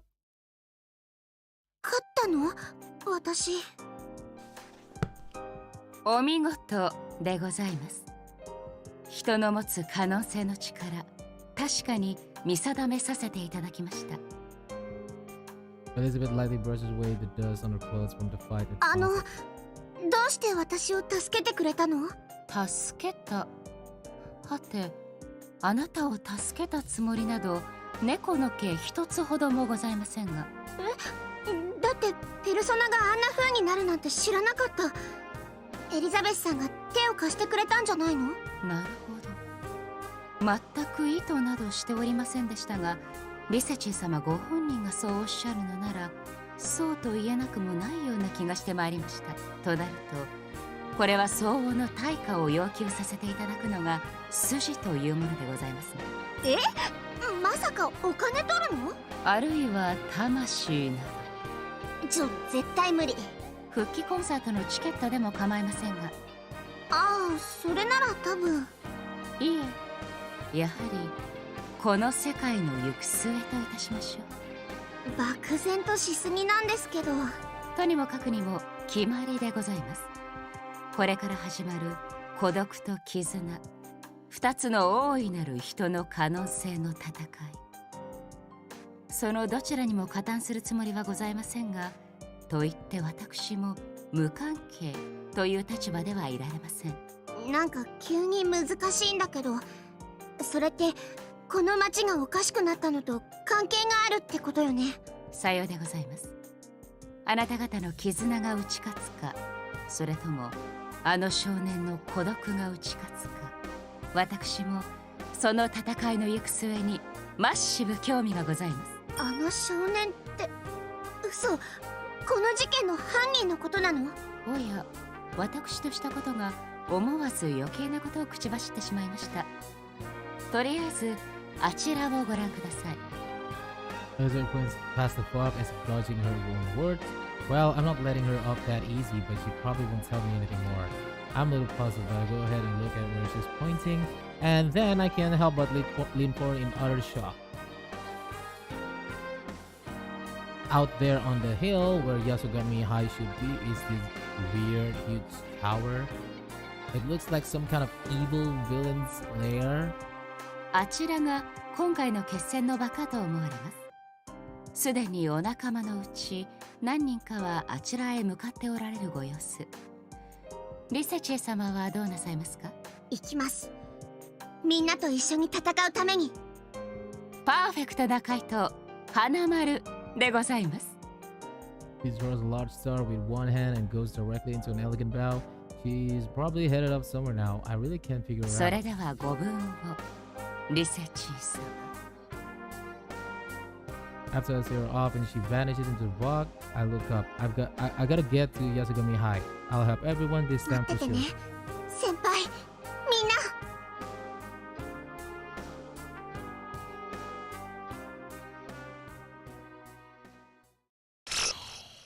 To be continued.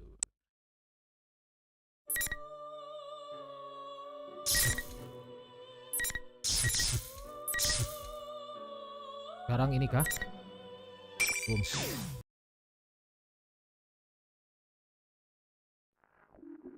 午前0時とともに迷宮化する街。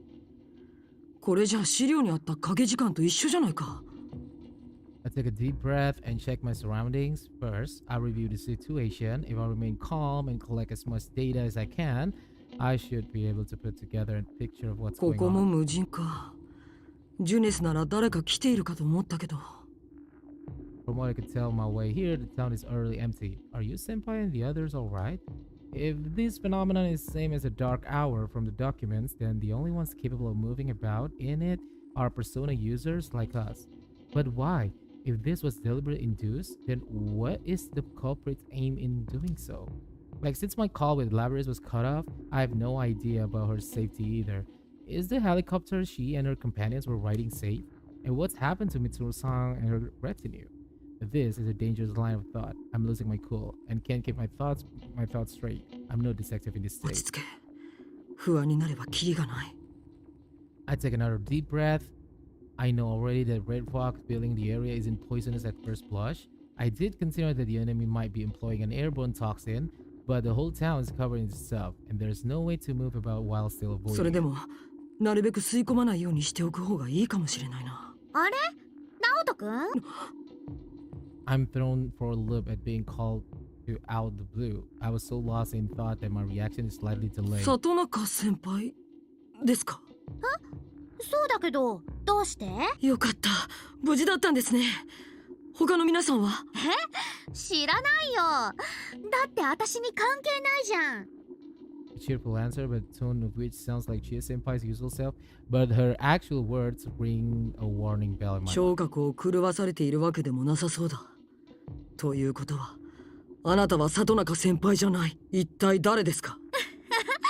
私里中千恵だよ。ただし里中千恵を元に作られた偽物だけどね。なるほど。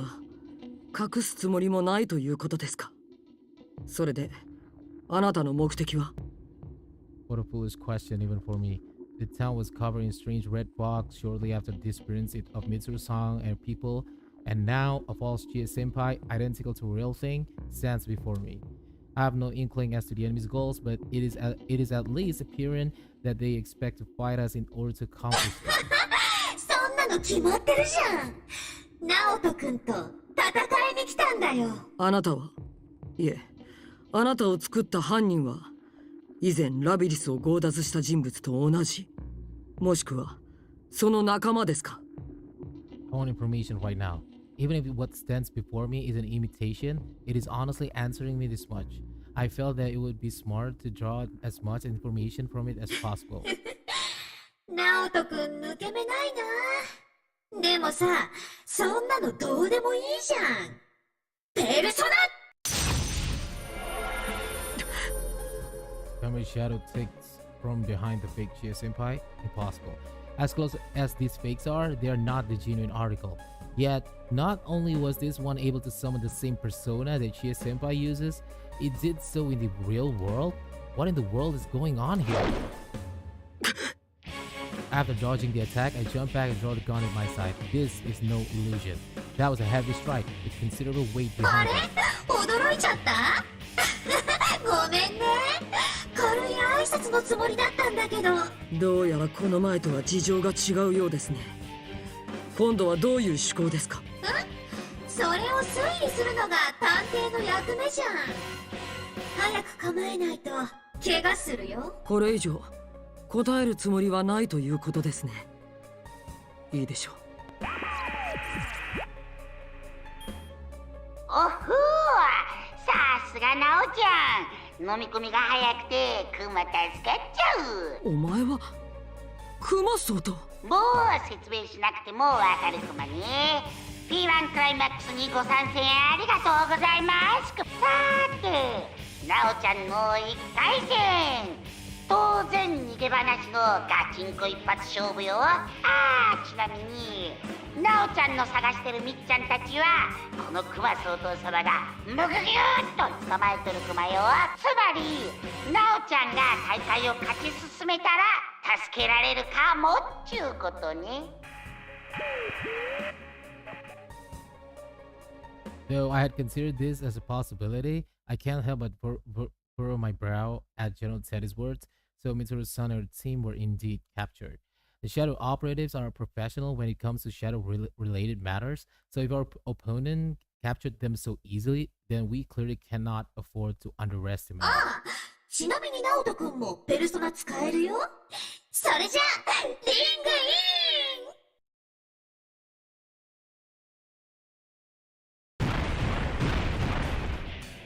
Immediately after the fake's cry, the bread pillows appeared mid-air, surrounding us. They swiftly fall, embedding themselves into the ground. So, there's the ring this time. I can surmise the basic rules. It's fair to say invisible walls stretch between the pillars, and I will not be able to proceed until the match is completed. In which case, there is only one option open to me. 時間もなさそうですし、全力で行きますよ。ペルソナ！いいね。さすが直人君。それでこそ私も潰しがいがあるってもんだよ。見くびらないでください。あなたは絶対に僕には勝てないんだ。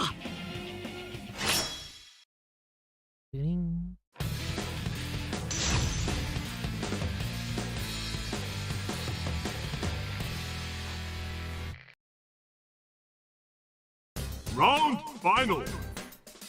Fight!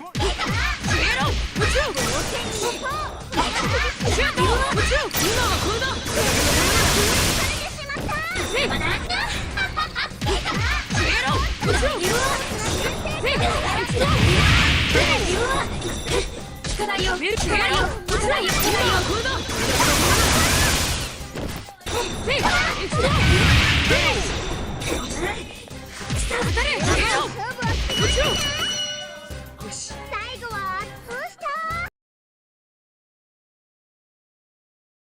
あっちゃ負けちゃったか。ま、こんなもんで十分かな。言ったでしょ、僕には勝てないと。いくら姿を真似ても、あなたたちに僕らの志まで真似することはできませんよ。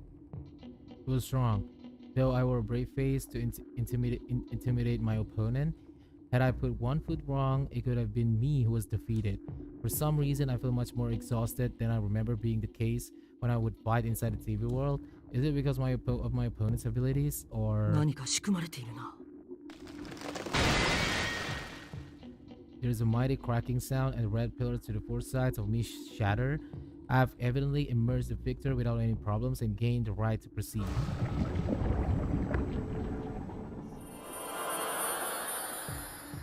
As that happens, the false Chia Senpai begins to disintegrate before my eyes. It must have been created by tampering with the shadow.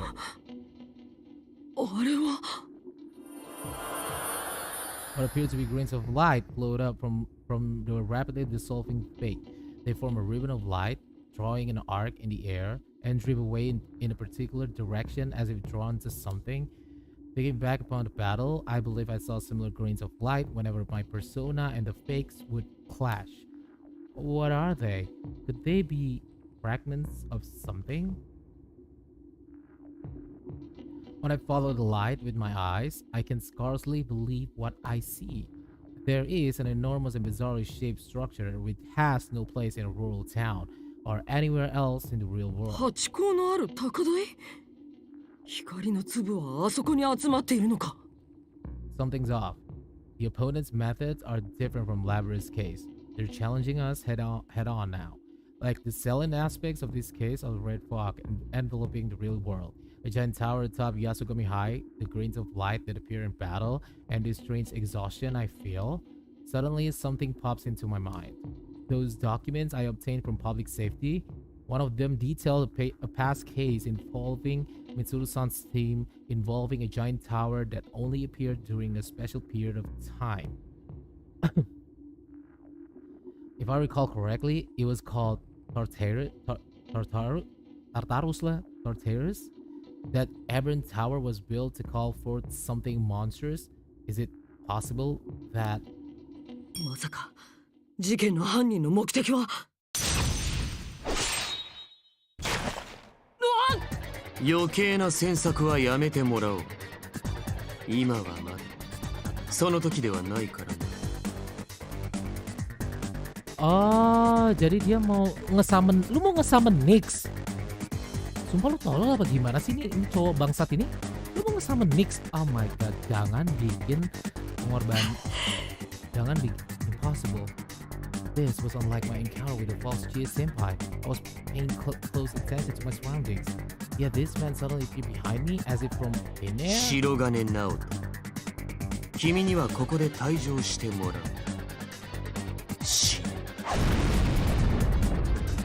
A clear voice screams red fog, and the next sound that reaches my ears is what seems to be blades slicing the air.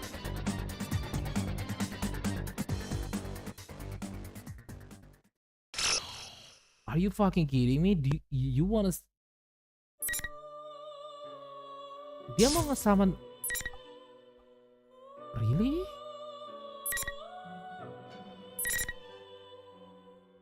No. Are you fucking kidding me? Lu beneran mau ngesummon? Lu beneran mau ngesummon anjing?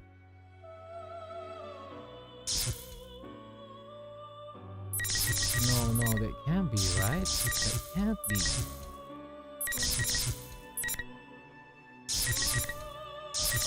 Maksud gua idiot anjing.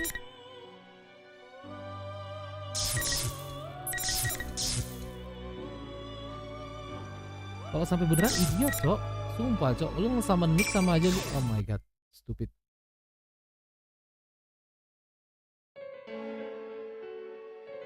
There's no doubt about it. As we go down the fog-filled hallway, we see a man we're very familiar with. We could hardly forget his face. 嘘。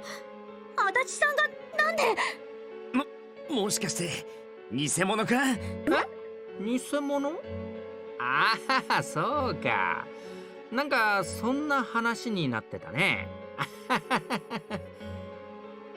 that friendly smile, joking manner, and contemptuously nonchalant laugh. There's no doubt this Adachi-san we know. But why? なぜあなたがこんなところに？え？ああまあ僕としてはもうおとなしくしてるつもりだったんだけどさ、どうしてもって頼まれちゃって。ほら僕って頼まれたら断れないたちじゃない？頼まれた？ひょっとしてさっきの水無月にかよ。あれ？ひょっとしてもう知り合い？参ったな。そんなのどうでもいい。あんたまさか今回も犯人に協力して。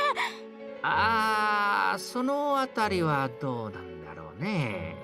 とぼけないでよ。返答次第であんたの顔に靴跡つけてやる。ま、そんなのどうでもいいじゃない。それより君たち今大変なんじゃないの？世界が滅びるとか言っちゃってさ。てめえやっぱりほんと君たちも好きだよね。自分たちで首突っ込んで痛い目あってさ、そんなことしても人生何の得もしないっての。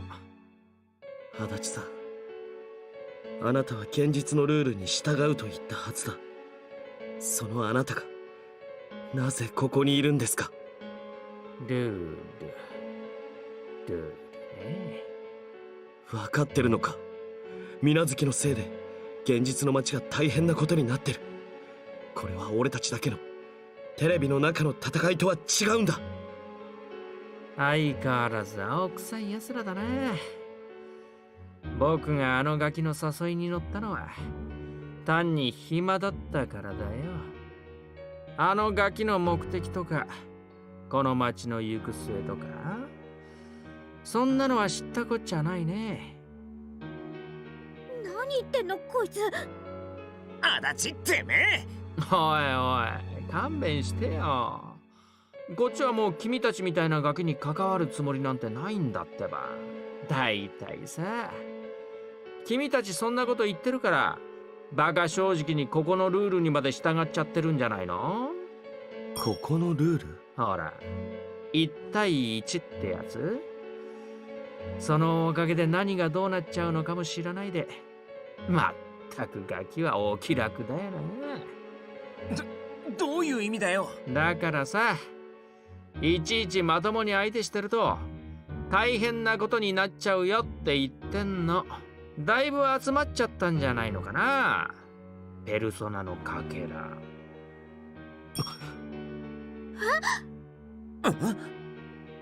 My scared thoughts all come together when I hear what Adachi-san has to say. We've been vaguely watching those light particles fly up to the top tower, but are those what Sho was after? Could it be the reason Sho set the rules to make us fight one-on-one was to give off more of those particles, persona fragments, according to Adachi-san, during the constant fighting? 俺たちは取り返しのつかないことをしてきてしまったのか。おいおい、本当に気づいてなかったの？しっかりしてくれよ。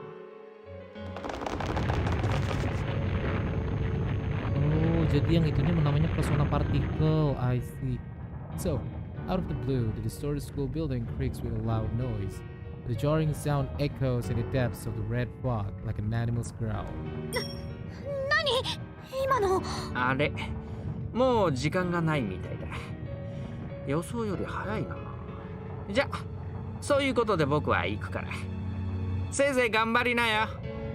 ああ、それと捕まってるの君らの仲間？あのままだとそろそろやばいかもよ。それどういう意味よ。だってそのまんまでしょ。と言っても君ら3人だけじゃさすがに無理かな。待て！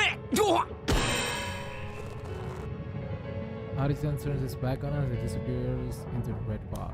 Yusuke tries to go after him, but he slams straight into an invisible wall that looked like hurt. I hope he's okay. It's only then that I realize we're already surrounded on all sides by red pillars. 花村大丈夫？これ何気に結構ダメージあるのよね。つうかいつの間に設置されてんだよこれ。お前たちいつまで待たせるつもりだ？少しは楽しませてくれるんだろうな。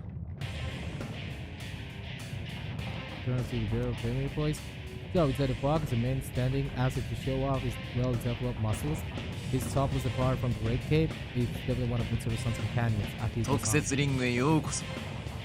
ここはまさに四角いジャングル。昔を思い出すな。そうだ。何もかもが懐かしい。師匠、よかった、無事だったん。As he tries to rush over, a sharp fierce breezes right in front of her. Something is obviously not right. For one thing, Akeko-san should be captive somewhere, and for another, he wouldn't challenge us to fight that kid. 真田さんの偽物か。筋肉の躍動、拳の感触。お前らも恋しいだ。さあ、セコンドアウトだ。マットを舐めたいやつは前に出ろ。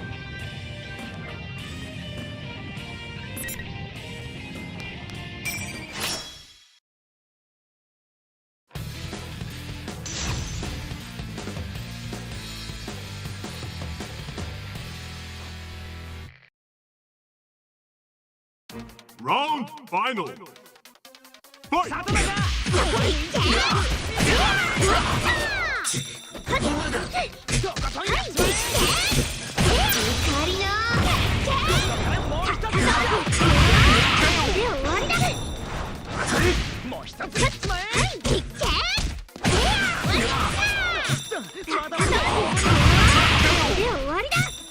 定番。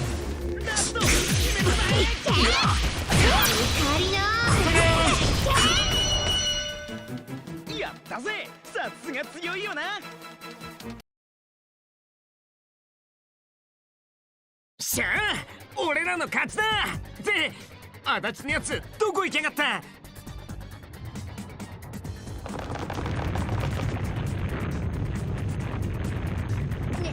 え、なんかこの揺れやばくない？さっきからどんどん大きくなってるよ。ああ、あまり時間はなさそうだな。おい、ちょ待ってって。さっきも足立の野郎、ペルソナのかけらとかって一体どういうことだよ。水無月は前回俺たちの心を揺さぶり、ペルソナをシャドウに戻すことで、そして今回は俺たちをこの赤い霧の世界に誘い込み、偽物と戦わせることで。それって私たちが偽物と戦った時に出るあの光の粒みたいなやつのこと？ああ、おそらくそうだろう。水無月は俺たちからペルソナのかけらを集めることで何かしようとしている。何かって一体なんだよ。かけら集めて自分用に新しいペルソナ作るとか？わからない。だがこれまでに見たペルソナのかけらは全てこの塔の上部へ向かっていた。そこに行けば全てがわかるかもしれない。Trying to figure out now when to get gone for the enemy's trap so far, but from here on out, we're going on the counter attack. We have to avoid fighting pigs as much as we can, rescue Mitsuru-san's team, and get to the top of this tower. After all, we nod to each other. We run with renewed purpose down the murky hallway. つか廊下長えし、どこまで続いてんだよ。階段だけが完全にお留守なんですけど。やっぱ廊下だけ走っててもダメなんじゃない？手当たり次第入れる部屋に入ってみようよ。ほら、前回の P1 グランプリの時はいろんなところがめちゃくちゃに繋がってたじゃん。なるほど、それもそうだな。つったってすっげえあんぞ教室。じゃあとりあえず手近なのから開けてみっか。お、ビンゴ。でかした花村。Past the open door is the unmistakable view of a classroom, but on the wall inside is set familiar-looking school stairs connected to it like they were forced there. 完全に嫌な予感しかしねえ。次からマジで手当たり次第になんぞ。大丈夫、陽介ならやれるさ。大丈夫だね、花村なら。何その全く根拠のない信頼感。つか、お前らそんな首相な人たちでしたっけ？何やってんの花村。ほら、さっさと行くよ。話聞けよ。つかそんだけ褒めといて俺を置いてこうとすんのおかしいだろ。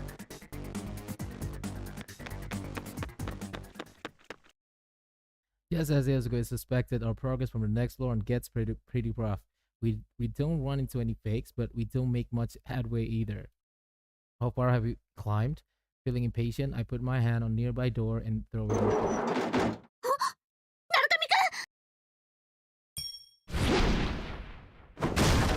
A giant guillotine-like blade whooshes by right before my eyes. I dodged barely, but it was much too close for comfort. 避けたんか。やれやないの、なるかみくん。この声。はよ入ってきや。こっちは待ちくたびれて退屈なんやから。I cautiously step into the classroom. Inside, we find stairs leading up, and a figure blocking them, just as I thought. ラビリス。もう分かっとるんやろ。せやで。うちはラビリスの偽物や。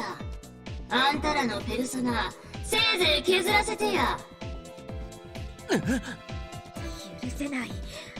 あんたたちペルソナのかけらなんか集めて何しようっての。知る必要ないんちゃう？勝っても負けてもあんたら全員どっちにしろ死のんやし。あんたらに話すことなんか何もあらへん。さあ、リングインや。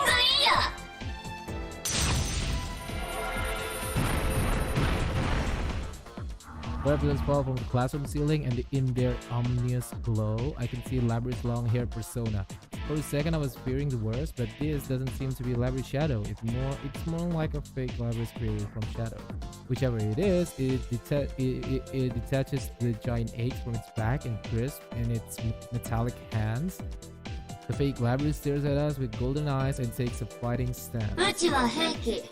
敵を殲滅するためだけに生まれた専門の壊し屋や。なめとったら怪我じゃ済まへんで。Gila.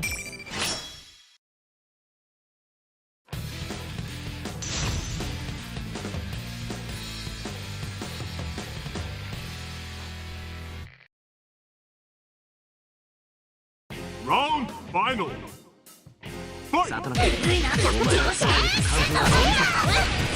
やるやないの。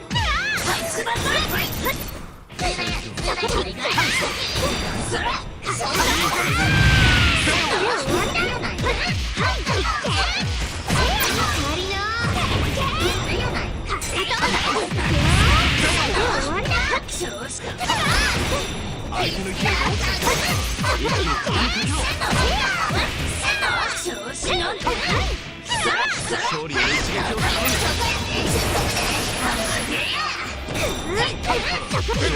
う少し最後まで気を抜くな。やったな、俺たちの勝利だ。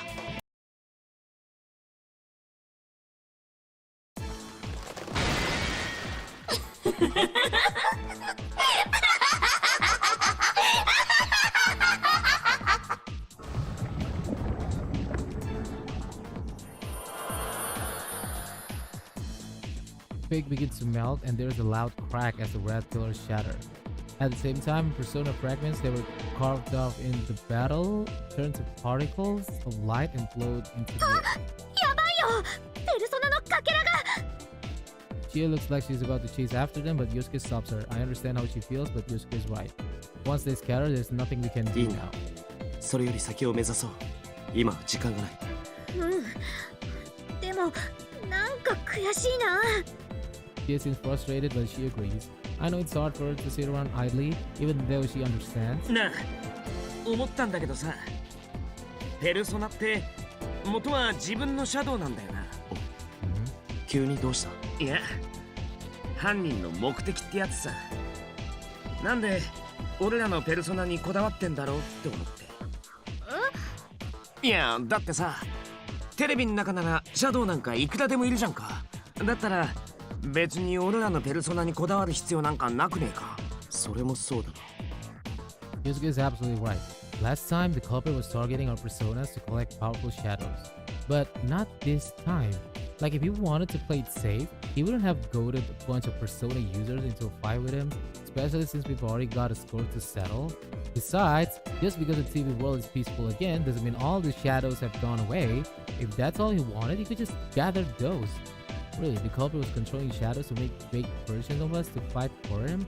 But then, why go through all the trouble of preparing these arenas and carving away at our personas? Does he want revenge for last time? I don't know. Joe doesn't seem to care about that. So why? 標的が俺たちのペルソナでなければならない理由があるはずだ。シャドウじゃなくてペルソナじゃなきゃいけない理由。Just Genshi are stumped too. We need some more hints. We're missing some key information. Or maybe I just haven't put it together yet? A mysterious young man named Shio, Persona Fragments, and Adachi-san. No, there is still a lot left for us to find out.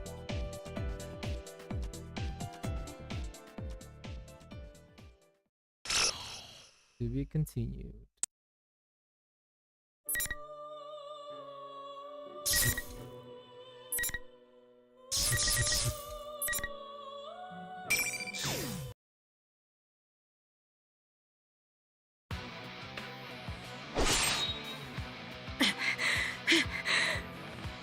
The strike I barely dodged grazes my cheek and slices through the air. The pain of the initial blow which struck my back is beginning to affect my breathing. My throat constricts and I have difficulty getting air into my lungs. Only by force of will do I keep from blacking out as I look toward my assailant who now approaches me. A young man, and he wears a Yasogami high uniform. 意外とあがくね。無駄な時間を使わせる。お前。水月翔。君たちと霧城の者。そしてこの世界を滅ぼす者。では、お前がみつるさんたちを。ああ、不意をついた。今しがた君にしたのと同じだ。どうも君たちは計算高い方ではないようだな。Consider some of people have fallen into enemy hands after all. It's hard to believe. Is this young man truly the mastermind behind this incident? しかし、君の洞察力には感心した。たった一度の戦いでこちらの仕掛けに気づくと。馬鹿げている。お前はあの塔で何を呼び寄せようと言うんだ。I gather that his plan is far more dreadful than what I had imagined at the start. Ya dia mau summon Nix anjir. That grotesque tower called Terrace, which was brought forth to call upon something inhuman. What if the culprit in this case also intends on summoning something to this world? And what if the reason our enemy makes no move to hide the fakes and challenges us to legitimate fights is because they need to gather something before that plan can be achieved? 勘違いするな。それ自体は俺の目的じゃない。俺はただ望みを叶えたいだけだ。望みを？一体誰の？君が知る必要はない。This isn't good. It's already close enough for his attack to reach me. I'm still suffering from his earlier strike. Minazuki's next blow will surely cost me my life. I need to wait whatever time I can now. お前はラビリスを奪い、僕らのペルソナを手に入れようとした。だが今回はそうじゃない。お前はミツルさんたちを人質にして僕たちの偽物を用意し、今回あれだけ成功に僕たちを模倣し、まがいものとはいえペルソナまで出せるほどの偽物を正々堂々と僕たちに挑ませた理由は一つ。お前の目的は僕たちを偽物たちと戦い合わせることそのものだったからだ。That's right. Everything was set up from the start, with the same rules as last time. After drumming that impression into our heads, our opponents admit outright that they're fakes. And as a result, I had stopped trying to figure out the motivations behind their actions. Since they'd taken hostages and warped this town, we concluded that we had no choice but to play along and were willing to fight without further hesitation. But I suspect Minazuki must be getting those shining particles I saw earlier through our battles with the fakes. 認めよう。大した洞察力だ。俺はこの霧の中で戦い合わせることで君たちのペルソナを削り取っている。ペルソナを削り取るだって？話しすぎたか。客が来てしまったようだ。 Nazuki turns his gaze to the sky and narrows his eyes as if looking beyond the red fog. Simultaneously, the boom sound of a helicopter becomes evident. 楽しい時間だった。機会があればまた話をしてみる。 With that, Nazuki gracefully puts distance between us. The moment there is enough space for someone to reach between us, a shadow comes dancing down from the sky as if it waited that exact moment.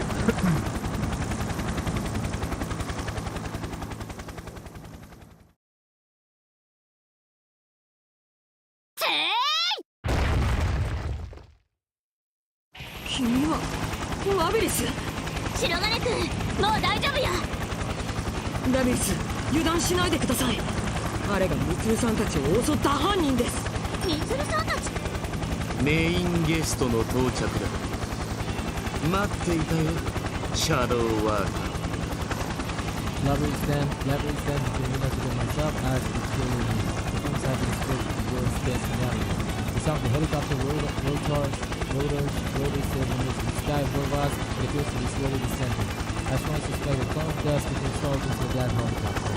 I recall an entry in the public safety documents explaining how a cloud of dust would enable machinery to continue functioning, even in supernatural space-time where no other electronics would work.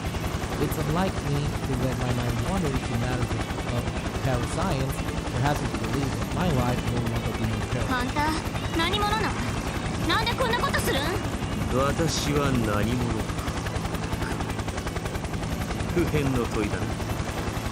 シャドウ制圧のために作られた自動人形がそれを問う恐怖。何やってだがまずは全員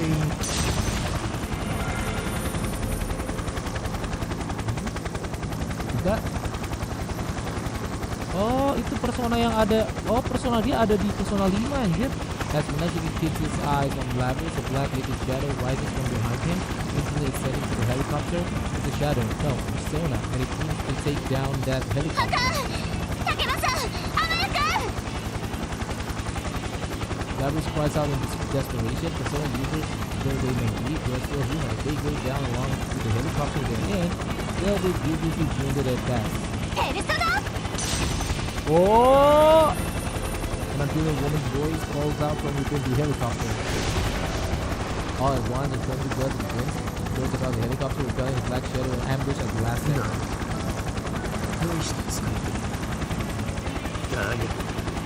Yukari-san! 次来ます！降りるぞ！ほらまる！ Oh, persona semua orang-orang di persona 3 anjing. Just as the whirlwind dies down, an attack originating from within the helicopter speeds to Luna's persona, which was trying to attack again. Amazing, what a perfectly timed maneuver. The surrounding fog lights up, and as the personas flash at each other, those grains of light that Luna's is after disperse. At the same time, three figures jump out of the helicopter and descend towards us. The rear of the helicopter rotors, which I take to mean that it's flying up somewhere, but then it's expected when the star was to drop this super off here. Oh shit, man. I look once again. Oh shit. Ah, Ken udah gede. Terus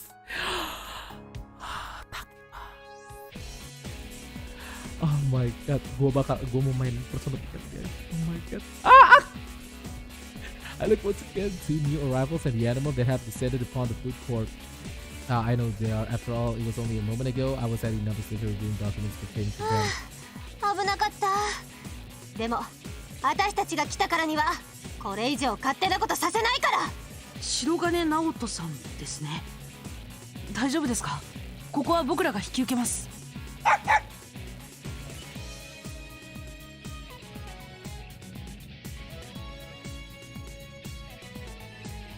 Yukari Takeba. Homeboy is Ken Amada and the Snow White Shiba following closely as Kensun Hills is Korumaru-san. They were all involved in the incident which occurred when Mitsuru-san was in high school, and though they are not officially numbered members, they are persona users on the Shadow Operatives Emergency Suppression Unit, the auxiliary staff. ラビリス、白金君お願い。もう大丈夫やで。あなたが僕らの敵ですか。もう逃げられませんよ。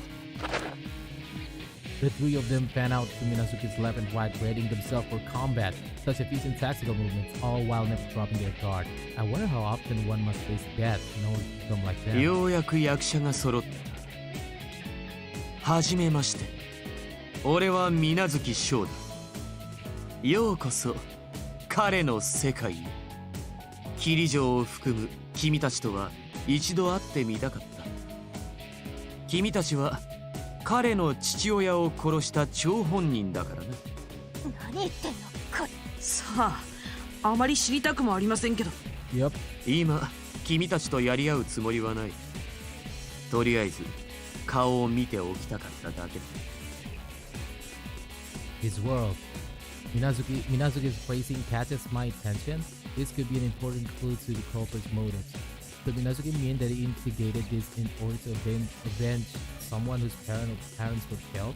Perhaps seeking revenge on the Shade operatives? No, that's not right.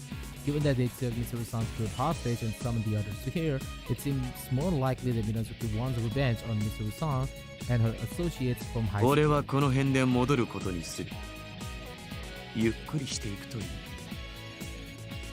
When Minazuki raises his hand, a different voice echoes from further in. It's a voice I know only. 勘違いしないでください。あなたたちの相手は僕ですよ。何これ、どういうこと？白金くんがもう一人？騙されないでください。そいつは僕の偽物です。偽物ですか。なるほど。姑息な相手の考えそうな作戦だ。僕の相手はグランプリ初参加の方々ということになりそうだ。時間も惜しいし、早速始めましょう。リングインです。He's summoned. Red pillar from the arena. I'm still battling shoot to dodge this, so I can allow us all to be trapped here. 皆さん、僕から離れて早く。ゆかりさん、これまで3階です。Hikaru-san Kenko and Komari jump back in response to my warning shout. Labyrinth, on the other hand, maintains her precision, shielding me, making no attempt at all to move. I see now. Hikaru-san told Labyrinth that I'm trusting Naoto-kun with you, and Labyrinth would never abandon her duties. Hikaru-san and Kenkun understand that as well, so Labyrinth was not mentioned when Kenkun gave the order to spread out. Very efficient teamwork. I feel that I understand the secret behind the Shadow Operative's strength somewhat. The four red pillars that fall from the sky that embed themselves firmly into the food court's floor and release a dull light. Thank goodness. Hikaru-san and the others seem to have escaped the pillar's field of influence. どうなってるの？あれ、犯人は？そんな、いつの間に。Now that they mention it, I too realize for the first time that Minazuki is nowhere to be seen. Minazuki's presence is completely gone. It vanished from the area just as suddenly as it appeared from behind me.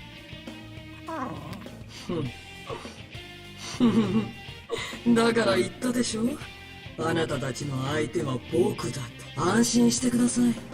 僕だって死にかけの僕とシャドウワーカーに入ったばかりの自動人形が相手じゃ少し物足りません。今回だけの特別ルールとしてリングの外から攻撃は通りませんが、希望者があればこちら側へ入ることができるようにして差し上げます。もっともその赤い柱を越えてこちら側へ入れば誰かが僕を1対1で倒すまで。見えない壁？何バカなこと言って。Person first takes a step forward and hits her head badly on the invisible wall. Perhaps I gave them too much credit before. It's possible the shadow operators are in fact suppressing the terror. 前の P1 グランプリの時と同じやね。でもここは現実やのに。はいはい、こちらクマ相当クマよ。ラビキャお久しぶりクマ。そんな仰天してみんでもいいクマよ。大方あれでしょ。そんなあんたはうちのシャドウのはずやのになんでと。あれって稲葉市のペルソナ使いのクマくん？クマには見えないけどな。結構ゆるキャラですよね。わざとそうしてるのかな。そこうダイヤうるさいクマ。誰がクマに見えんゆるキャラか。やっぱ聞こえてた。調子に乗っ取れるのも今のうちよ。つまりもうラビちゃんとナオちゃんはタイマン勝負に勝たんとそん中から出られんクマ。ほれほれいいのかな。仲間を置いて先進むクマか。さっさとリングに入るかどうか決めしゃい。うっさいわね。いいわよ、やってやろうじゃない。私が中に。行ってください。挑発に乗っちゃダメだ。犯人の目的は僕らを偽物たちと戦わせること、そして僕らのペルソナを削り取ることです。ペルソナを。みつるさんたちは高台に立つ塔の中です。難しいかもしれませんが、なるべく偽物との戦闘を避けて救出を。わかった。ラビリス、あとは任せる。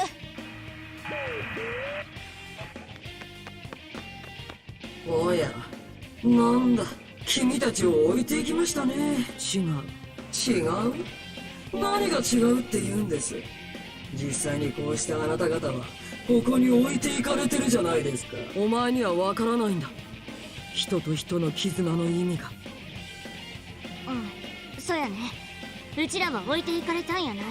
竹場さんらはうちを信用して白金くんを任せてくれたんや。だからうちがきっちり片付けさせてもらうで。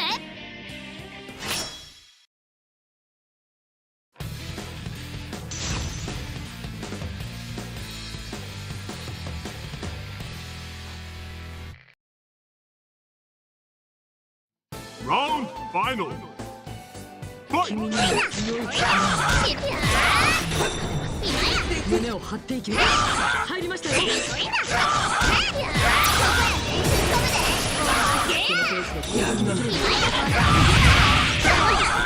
まだだ。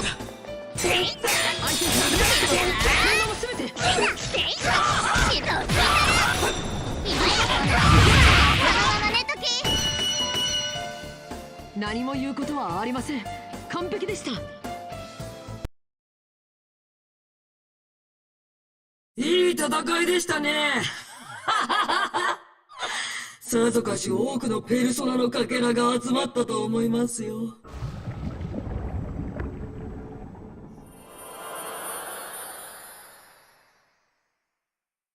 The other me melts to a puddle instead of food court. It's the most unpleasant sight to behold. I hear a cracking sound and turns to see red pillars that trap us shatter. Invisible walls should be gone as well. 白金くんよかったんかな。戦ってしもたけど。仕方ありません。そもそも相手はみつるさんたちとこの町を人質に取っていて、僕らに逃げ道なんてなかったんです。最初から全部仕組まれてたってことやね。あの水無月っていう人、一体何者なんやろ。わかりません。しかしI can't fall to my knees from the pain I've forgotten about. I haven't completely recovered from Minazuki's strike yet. 白金くん! Labras probably lends me her shoulder. This may be an odd thing to say, but it's at times like this that I truly feel I've made friends. Not that I'd ever say such things in front of my senpai. ありがとうラビリス。本当に助かりました。お礼なんてそんなんええんよ。今度はうちが助ける番やって言うたやない。それより鳴神くんらはSo, we inform each other of what happened up to this point and exchange information. Labyrinth's team was investigating Inaba Pass, where Mitsuru-san's group went missing and were headed here after filling up on gas. While we spoke on the phone, Midnight struck and she saw the chains in town from the air. It seemed a red fox suddenly rose up to cover the town, and a giant tower appeared on the hill where Yasogami High is situated. In addition to Yukari-san, Kenkun, and Koromoro-san, there's a man in town by the name of Junpei Iori, whom they haven't yet been able to meet up with. All told, the shadow operatives sent 4 people, or rather 3 people and a dog. でも、さすが白金くんの偽物やね。手強かった。この人ら一体何なん？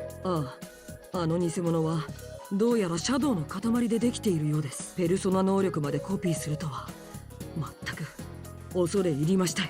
それよりラビリス、急ぎましょう。実はまだ先ほど竹場さんたちに伝えられなかったことがあるんです。何？あの水無月という少年の目的です。彼は僕らからペルソナのかけらを集めて何かとんでもないものを呼び寄せようとしている。とんでもないもの？ええ、高台にそびえるあの塔は当時高校生だったミツルさんたちが戦いを繰り広げたというタルタロスと目的を同じくするものだ。それが一体何かは分かりませんが、水無月が何かを呼び寄せようとしているのは紛れもない事実です。なんやて？うちも一つあの人のことで変に感じたとこがあったんよ。変？一体何がです？あいつの近くにおった時変な感覚があって、あれは間違いなくうちらのコアになっとる黄昏の羽の反応やった。それは彼が黄昏の羽を所持しているということですか？それが持っとるとかそういうんやなくて、心と同調しているようなうちらと同じ波長やって。心と同調している？ I don't understand. The phone does was integrated into the core of Labyrinth and her sister unit Ibiza. It plays the role of a heart in their mechanical bodies. But that man Minazuki seemed to be no different from us at first glance. What could it mean that she detected a form of dust in him? Labyrinth looks into my face as I'm lost in thought and smiles to try and cheer me up. 大丈夫。うちらは絶対に負けへん。さっきの戦い、白金くんも見てたやろ。竹場さんも天田くんもめっちゃ強いんやから。Labyrinth speaks with satisfaction with a proud of her face.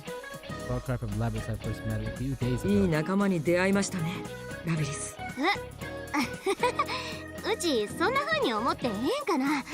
なんかこそばゆいわ。最初はそんなものですよ。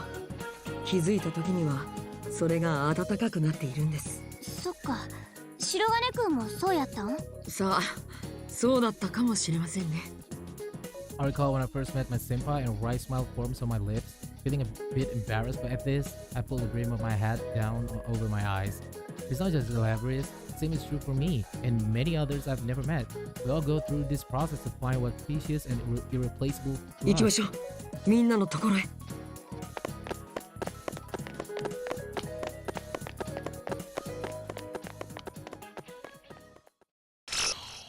To be continued.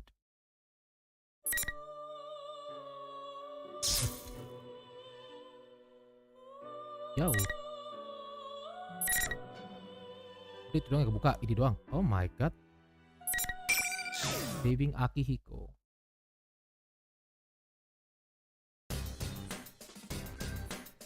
I forgot my phone stopped working. After Teddy's nose led us to Yasugami High, we saw what looked like the practice building and barged on it. But I don't know how long it's been since then. We've been wandering down every corner of the school through this damn red fog, looking for the stairs. We're slowly going higher, but... 先生たちの学校ってこんなに広かったクマが。クマ、もうダメかも。ほら、クマの足が棒みたいになっちゃってるクマ。てめえの足は元から棒みてえなもんだろ。アホ言ってねえでさっさと歩け。わかっとるクマよ。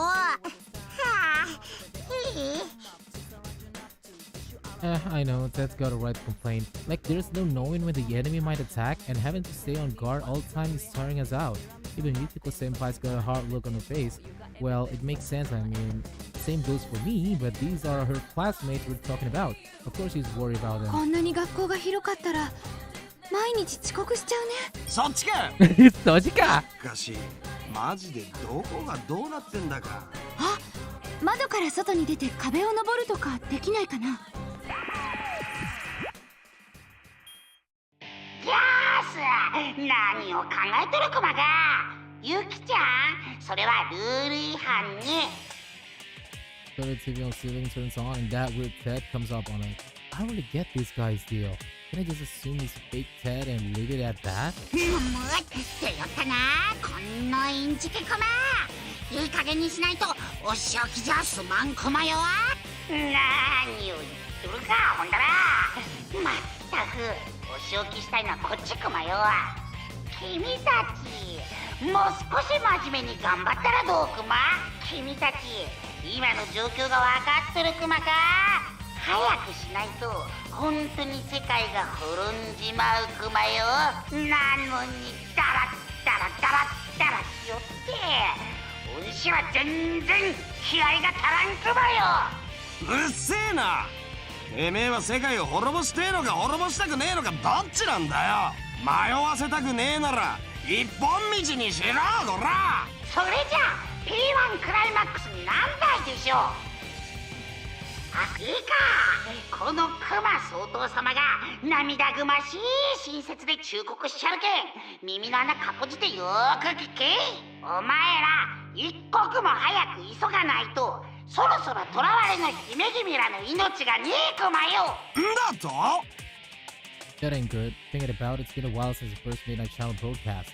If Mitsuru-san and your guys were already strung up at that point, there's no surprise they'd be exhausted. God damn, this fake Tad, what a dirty trick. むぎょゆきちゃん何するクマ。え、あ、ごめん。あのクマさん見てたらなんとなく腹が立って。おぼクマ、あそこに映ってるクマはこのプリチーなクマとは無関係クマよ。プリチーなクマとは無関係クマよ。むかー、真似するだクマ、真似するだクマ。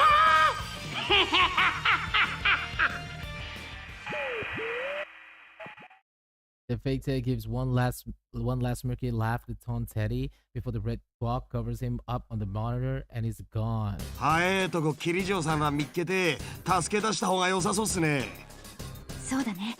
上の階を目指すよりそっちが優先みたい。よーし、ほんじゃ再びクマっぱな全開モードでいっちゃうクマよーって。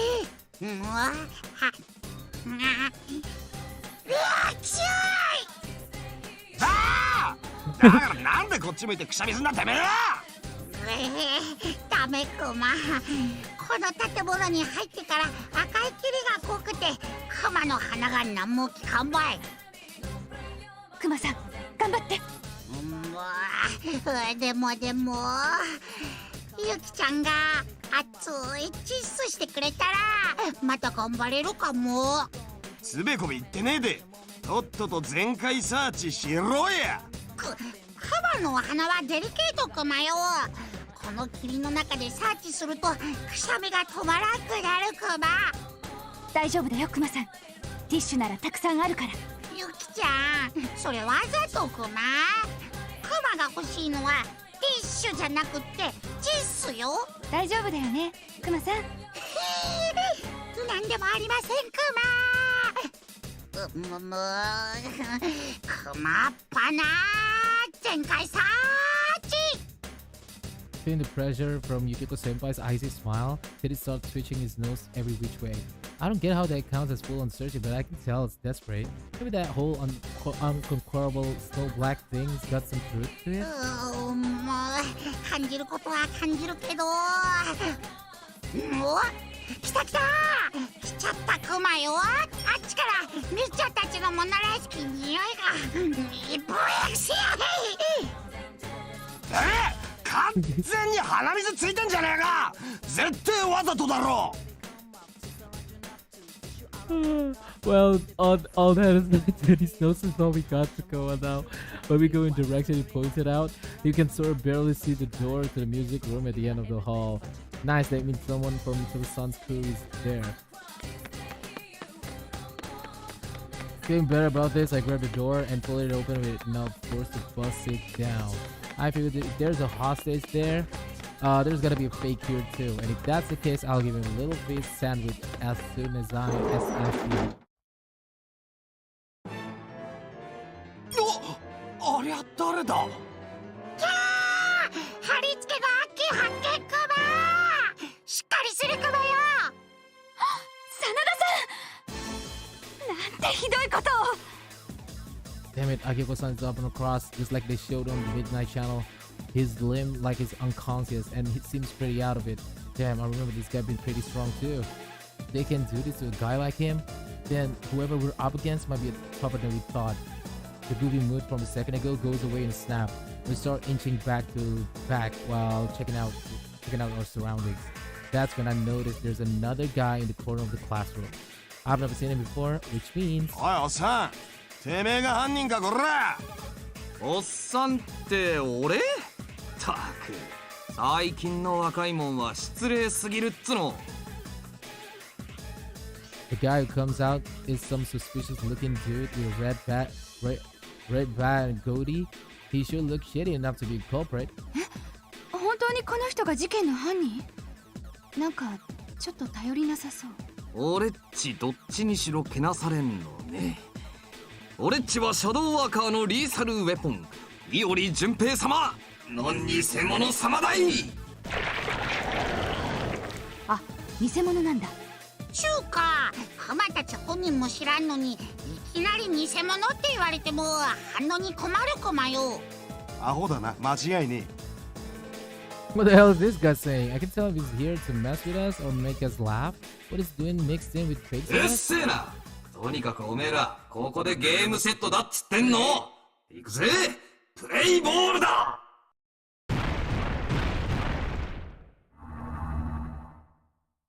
Suddenly red pillars descend and we get surrounded by invisible balls. I mean, I can't see them, but going by the other fights, they must be there, right? Well, I ain't gonna sweat the details. No matter whose fake this is, it's the enemy, and that means he's getting an ass. 待て待て、本物の伊織淳平様、ただいま参上。Junpei. Just when I thought I heard a voice from up above, something comes falling down. Could that be Junpei? The real Junpei, my boy. あ、ぶつかった。動かんクマよ。完全に気絶してるクマね。Ah, I knew it. A dude who looks just like Fakey here is stuck on an invisible ceiling stretching between the red pillars. He is caught in one hell of a pose. ほほほ、情けねえ。あんなんが俺っちの原型かよ。The fake is grumbling. That dude's no ordinary guy either way. All attention from a second ago is pretty much shot now. Well, that's good for us since it helps us relax. All we gotta do now is beat ごちゃ down. ごちゃ言ってんじゃねえ。ぶっ潰してやっからさっさと来やがれ、こら。うん。真田さんをこんな目に遭わせた分、ちゃんと責任取ってもらわなきゃ。もうクマ、アッキーに興味はないけど悪者は許しません。おお、超怒ってるじゃん。ルールが1対1でほんとよかった。よーし、ワコードたちよ、お兄さんにドーンとかかってきなさい。 Wah, pilih Teddy lah. Teddy paling enak aja. Teddy paling enak dari antara tiga itu, cok.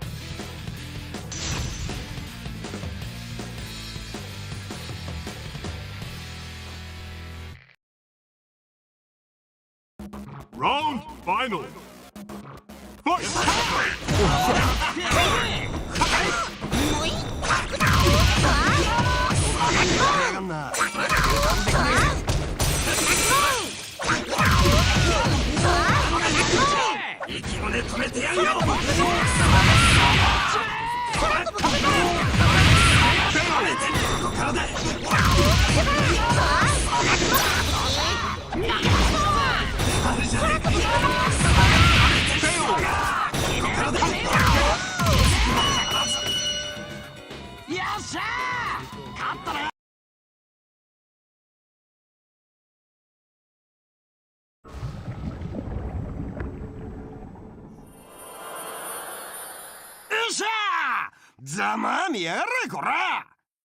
Time for a fist pump.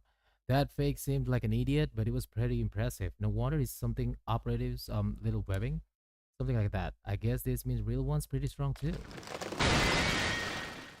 That's when I hear the red pillar shatter and something comes falling down. Oh yeah, I forgot someone was stuck up there. Oh crap, wasn't it Francis? 伊織淳平、ただいま参上。 Before we have time to worry, the Junpei guy lands right next to melting fake with a loud thump. He then tries to strike a pose, but his legs must get numb or something, because he starts breathing in pain without a word. Oh yeah, he fell from pretty far up there after all. 大丈夫かな？いろんな意味で。いや、どうなんすかね。 Anyway, we explained quick about our fakes and all the other crap that's happened to Junpei-san, who seems like he's doing okay. He says he came to Inaba because he heard Mitsuru-san's crew went missing, but he got lost in the school. He happened to spot Akiko-san and us from the connecting passageway and jumped down from there, but he had the worst timing. Or the best? That would have been pretty great comedy stunt. At any rate, we hurried to the cross and get Akiko-san down quick, but it doesn't come straight away. Looks like he's pretty drained. 真田さん、大丈夫っすか、真田さん。誰がこんなことを。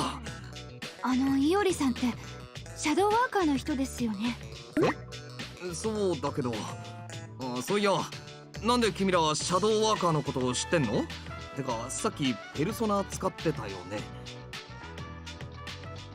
Looks like Junpei-san really doesn't know, so we ended up having to explain everything in detail, including our fight against Akiko-san and his friends in the P1 Grand Prix the other day. それで真田さんが捕まっちまったわけか。テレビの中とか話がよく見えねえけど、なんかそういうことね。ちゃんと自己紹介してねえよな。俺っちは伊織純平、人呼んでシャドウワーカーのリーサルウェポンだ。さっきは真田さんのために戦ってくれてありがとな。天城由紀子、安込高校の3年生です。2年の辰巳幹事っす。で、この青だるまくんは？青だるまとは何ね。クマはプリチーのクマクマよ。プリチークマクマ？あ、フェザーマンに出てくる怪人？失礼なやっちゃ。クマの人気を知らんとは、なんちゅうむさ苦しいヒゲバッタクマか。人が寝ているのに随分やかましいな。真田さん！アッキー、気づいたクマ。よかった、生きてる。なかなか起きねえから心配したぜ。落ち着け。奪われた体力を回復するためにちょっと寝てただけだ。He's got some balls for dude in this situation. But Akiko-san's gotta know too. He's saying this stuff to keep us calm, but the guy looks like he's got a lot to recover from. Tell us how that cross-like thing he was on wasn't just for show. Being tied up to it felt like his strength was getting drained. Akiko-san thanks us all, and then turns back to Junpei-san. しかし久しぶりだな、純平。呼び出されたのはお前だけか？いやー、むしろ俺ははぐれ侍純情派っつうか、ゆかりっちから電話があったんすけど、途中で携帯電池切れちまってこっち来てみりゃ街は妙なことになってるし、きっとみんなこのタルタロスみたいな塔に来てるんじゃねえかって思って、とりあえず来てみたっす。ああ、ゆかりっちはアマダとコロマル、それとラビリスっていうアイギスのお姉さんと一緒のはずっすよ。俺っちは会ったことないっすけど。アマダまで招集されているのか。まったく自分で自分が情けない。ところで真田さんたちはどうして稲葉に？ラビリスの事件のこと何か分かったんですか？いや、稲葉市でシャドウの反応が上昇したと連絡があってな。俺たちはその原因を調べるためにここへ向かったんだ。だがその車中で敵の奇襲を受けた。気づいた時にはもうこのざまだ。くっそ、犯人のやつひでえやつだぜ。真田さんを拷問なんかにかけやがって。純平、俺は拷問になどかけられてはいないぞ。だって体中傷だらけだし、服とかボロボロだし。服？何を言ってるんだお前は。純平、何を言っとるクマ。アッキーはいつもこの格好。うわー、てめえクマ、余計なこと言うんじゃねえ。そういうこと。いやー、真田さん、なんでもないっす。こりゃまた失礼しました。Damn it, Ted, that was too close. All guys got stuff they don't want people to know about. It didn't matter of hiding the truth or not. There's just a time and place to bring it up. And you don't go bringing it up for other people. 真田さん、そういえば俺、この漢字って俺らがよく知ってるあれに似てる気がするんすけど、気のせいっすかね。あ、お前も気づいていたか。気づくっつうか、これって影時間っすよね。影時間？なんすかそれ。あ、簡単に言えば一般人には知覚することのできない隠された時間だ。俺たちはかつて影時間を消すために戦っていた。もっともあれは1日1時間ほどで終了する。この町のこれはそんな生優しいもんじゃないようだがな。あ、そういえばクマ総統が言ってた。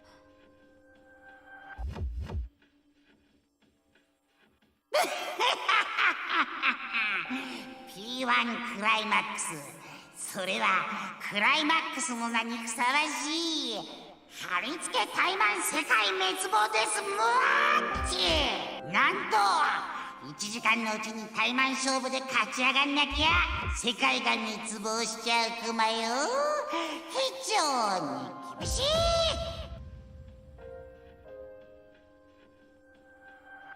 To explain to Akiko-san what the fake Teddy said on the Midnight Channel right before our town got そいつはまずいな。一刻も早くミツルたちと合流しなければ。Yeah, now that I think about it, if we don't do something inside of an hour, does that mean the world will get stuck the way it is? We'd better hurry. Just that we're about to get going, we're onto a problem. The damn door won't open. What the hell is this shit?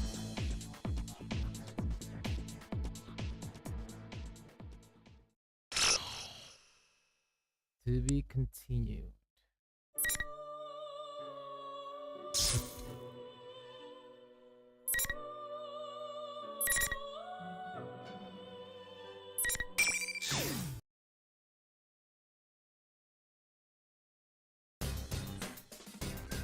No matter how much we climb, the scenery remains the same. We should have gone up a number of floors by now, but my limbs have already gone numb. I'm not surprised that my friends have gone so quiet, given that there seems to be no end to this labyrinth. ちょっと花村、さっきから喋ってないじゃん。黙ってないで、なんか楽しい話してよ。お前な、無茶ぶりすぎんだろ。こっちもそれどころじゃねっつの。だって黙ってると不安になるじゃん。なんかないの？ジュネスの精肉コーナーの特化情報とかさ。いつもお買い上げありがとうございます。ジュネスは毎日がお客様感謝デーって。お前の楽しい話って肉の話かよ。楽しいじゃん。あー、肉、あのジューシーな感じがさ。誰かいるぞ。 Once we get a flight of stairs, I stop the conversation. From not far off, we can hear two people talking, their voices echoing out through the hall. We move forward as quietly as we can to find that the voices are coming from a slightly open classroom door. はあ、飽きてきたな。あいつら何匹かやっつけちゃうか。おいおい、待ちなって。急がなくったって計画は万全なんだろ。だったらじっとして待ってる方が楽じゃない？ His voices is Adachi-san and Sho.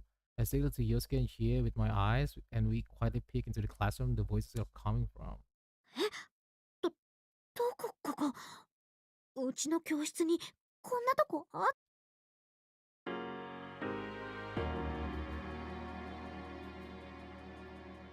Terus? She's right. That eerie light and the bizarre things in there is a disturbing enough scene to make anyone who sees it deeply afraid. Where are we? There's no electricity and that's very high. So, where in the world is the scenery from? 何偉そうに吠えてんだよてめえ。耳から刀突っ込んでやろうか。はあ、怖い怖い。君さ、ちょっと落ち着いた方がいいんじゃないの？そんなんじゃ勝てるもんも勝てないよ。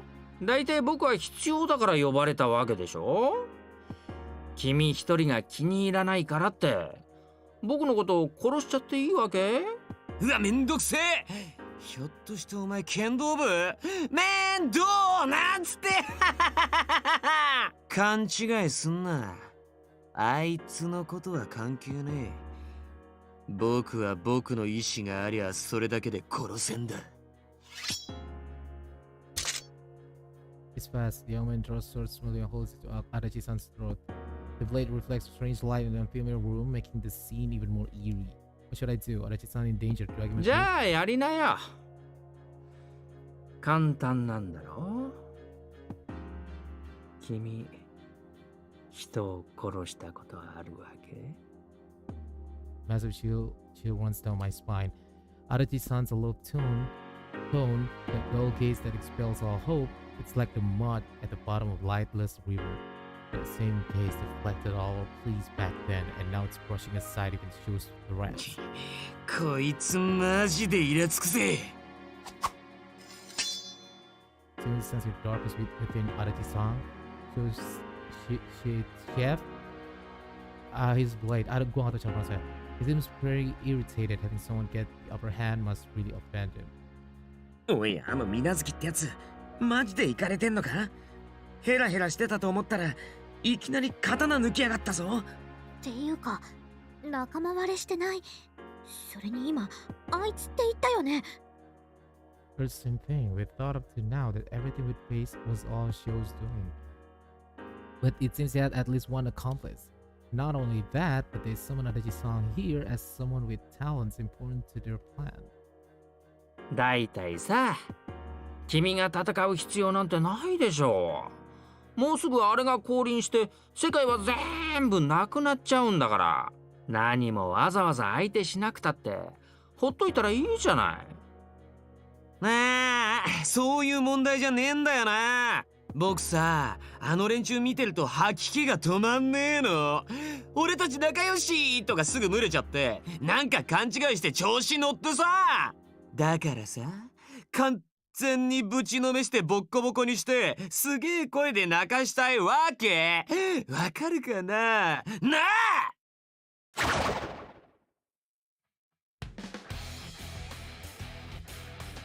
Leads in the show reaches story's back. I also was appreciate your time. 陽介、里中、下がれ。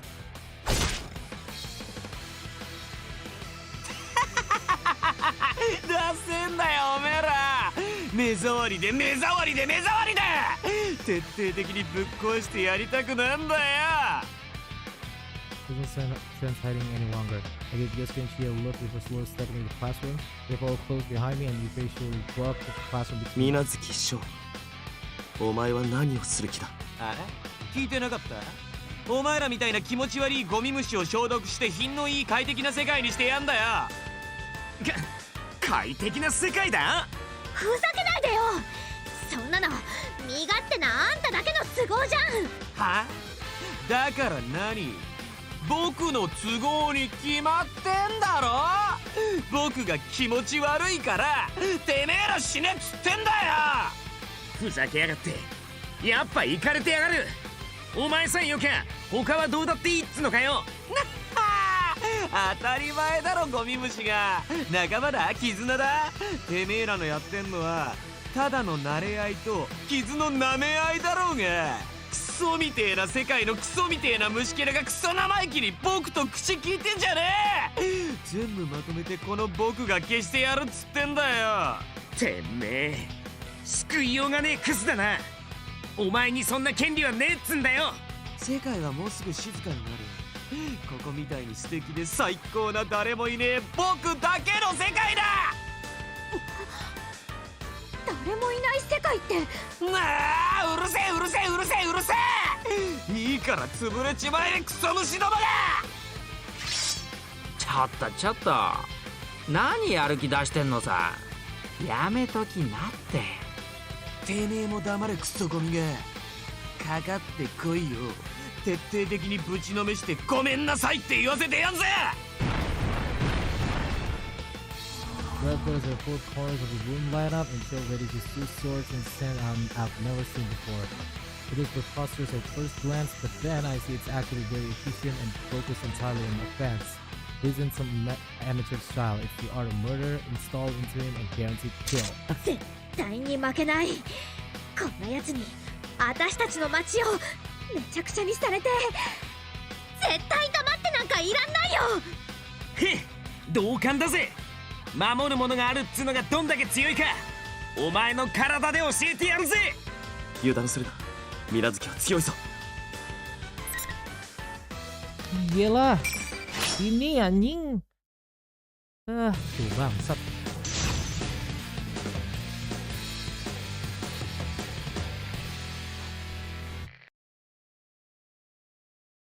Round final. Fight!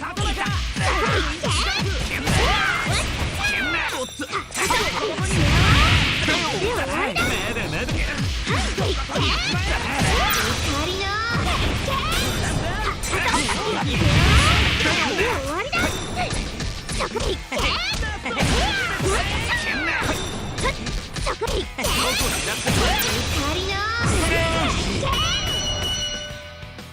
doang show. やったぜ Gitu doang さ show. すが強いよな Gitu doang show.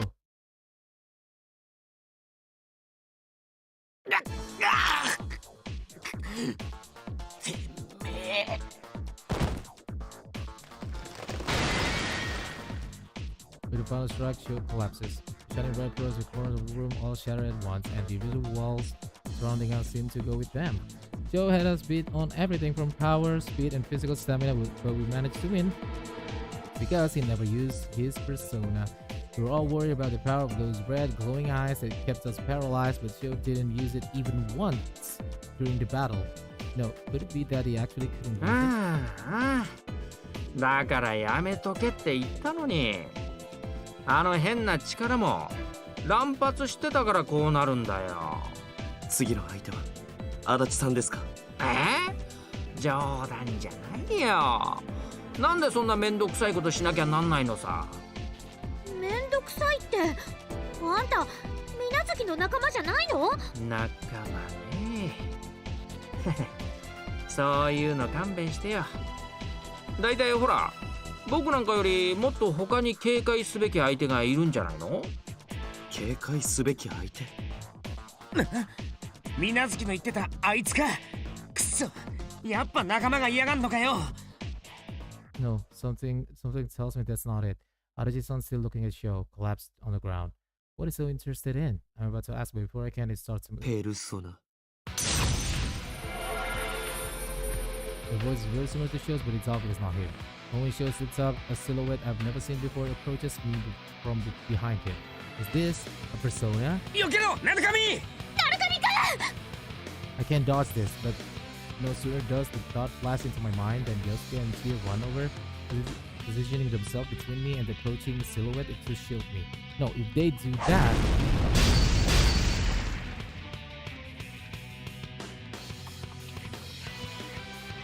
Yosuke! Satonaka! Sho slowly gets to his feet. Wait, but is this even him? He looks the same, but his stance and bearings are completely different from the Sho we fought a moment ago. What is and isn't Sho turns towards us in a ghostly manner and slowly raises his head to fix an almost mechanical stare on us. What in the world is this?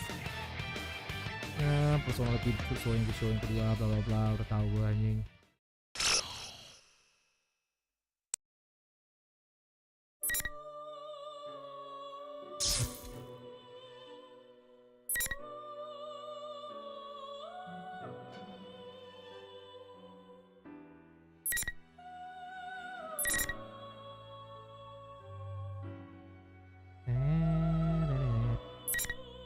Kalau yang di P4 berarti gue nggak bisa pakai karakter P3 ya, nggak seru banget anjing.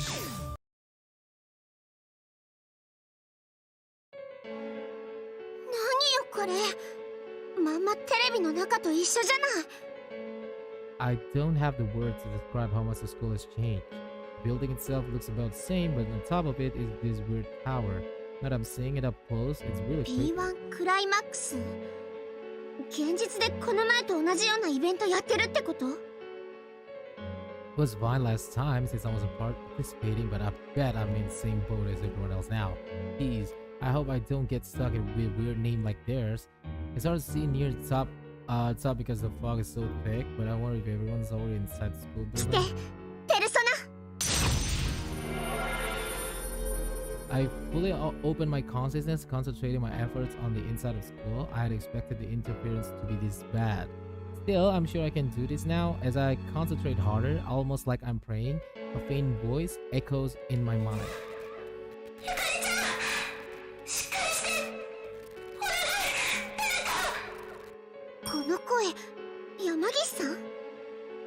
It's not coming from inside the school. On instinct, I run to where the voice was coming from and charge right into the gym.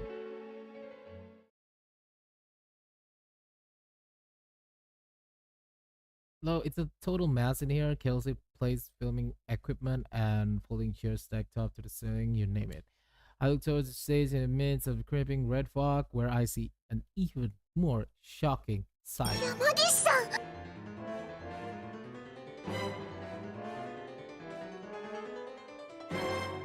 On the center of the stage is a prop-like cross. Fuka-san's crucified on it like she's being held up to public ridicule. She doesn't look well at all, and she's breathing a gasp. Who would do such a horrible thing to her? Near the cross is a person in pink clothes collapsed on the ground. It seems like he's the one Fuka-san is calling to so desperately. 山岸さん、今助けるから。市川さん、来ちゃダメ、下がって。After Fuka-san notices me and cries out, I sense an odd presence and stop. Soon afterwards, a number of arrows pierce the ground in front of me, giving off 危な sparks. かった。何これ、どういう状況？へえ、やっぱ感じ取るの早いんだ。さすがは支援能力者よね。Can't believe my eyes. It's from that live action show on the air now called Featherman Victory. フェザーピンク？ I don't get what's going on here at all. But actually taking a closer look, there's something about the stage Fuka-san's on. It's a stage from that club escapade on Port Island. On top of worrying about the girl collapsing on the ground, now I've got some kind of costume hero attacking me. Is this a hidden camera thing? 違うの、藤川さん。あれは山岸さん、ダメ、無理しないで。Fuka-san's brow creases in pain as she tries to explain something to me. I don't really understand, but I'm getting a nasty feeling about that cross. All I know is that Fuka-san is in a lot of pain and that I need to rescue her as quickly as possible. But when I try to approach the cross, the pain gets in my お way. 願い、そこをどいて。私はその人を助けなきゃいけないの。じゃああなたは私の敵ね。覚悟しなさい、芸能怪人。このフェザーピンクがセーバーしてあげるわ。藤川さん、逃げて。誰かに助けを。No, thanks Fuka-san, but it's okay, I can fight now. That's why I have this power, so I can be useful to everyone. 逃げないんだ。じゃあ始めちゃおっかな。リングイン。When Featherpink raises her right hand like a costume hero's finishing move, glowing red pills descend to surround us. At the same time, the gym's red curtain balls hiding the escapade stage. I can't hear Fuka-san's voice anymore or even sense her. ようやく静かになったね。さあ、覚悟はいい？ペルソナ！ Wait a second, she can use a persona? Isn't that a little on the heavy side of my first レディ one? ーアクション！ Featherpink attacks right on cue, and it's not a practice attack, it's like it shows, but a full force move meant to kill. I shrink away, managing to dodge. She's really showing no mercy. Once again, I feel the fear an actual battle puts into you, but my senpai fought through these feelings. I get a little twinge in my chest from the guilt. I'm different now though. I can do this too. ねえ、こんなとこにいて大丈夫？そういうのは私たちみたいなのに任せてさ、安全なとこから適当に賑やかしてればいいじゃない。アイドルなんてそんなもんでしょ？ただのお飾りなのに前に出てこられても困るんだよな、そういうの。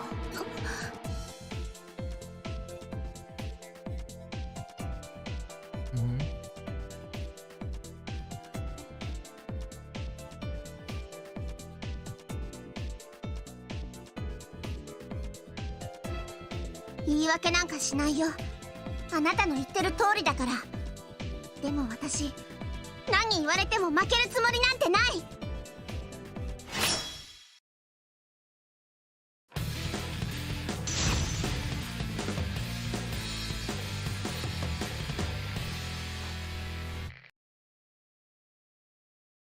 Round final.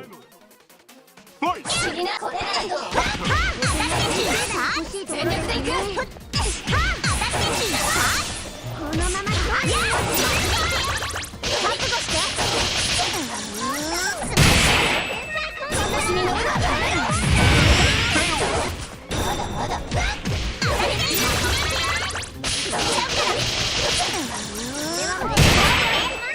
私に乗る。打つ手なしか。はい、終了。もう終わりだよ。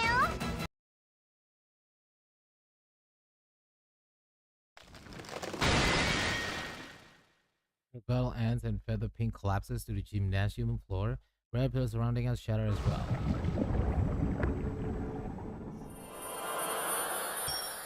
Soon afterwards, what used to be feather pink melts and disappears while spitting out some kind of shiny powder. 消えちゃった。 Was she a shadow? As I stand stunned at the sight before me, a curtain rises again without a sound. That's right, Fuka-san. I clamber up onto the stage and use my persona to release her from the cross. 山岸さん、大丈夫ですか？ありがとう、口川さん。ペルソナ戦えるようになったの？すごい。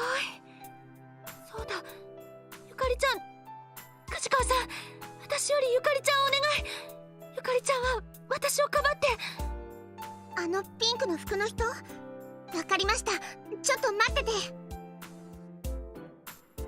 Fuka-san seems really exhausted. Speaking at all is hard for her in this state. I help out the person in pink who's collapsed in the little ways away, and I'm surprised at what I see. Wait a minute, this is Yukari-san? But she's the same as the feather pink I just defeated. あれ、私の偽物はそれよりフーカ。あれ？ Thank goodness. Looks like she's come to. So, was that a fake Yukari-san earlier? I don't really understand what's going on, but if Fuka-san is worried about her, she can't be an enemy, right? ゆかりちゃん、そこにいる口川さんが助けてくれたの。ごめんなさい。私のために。ああ、いいっていいって。こっちこそ心配かけてごめんね。完全に油断してたよ。藤川さん、ありがとね。って、うわっ、藤川さんって本物のリセチ？ほそ、勝ちちゃ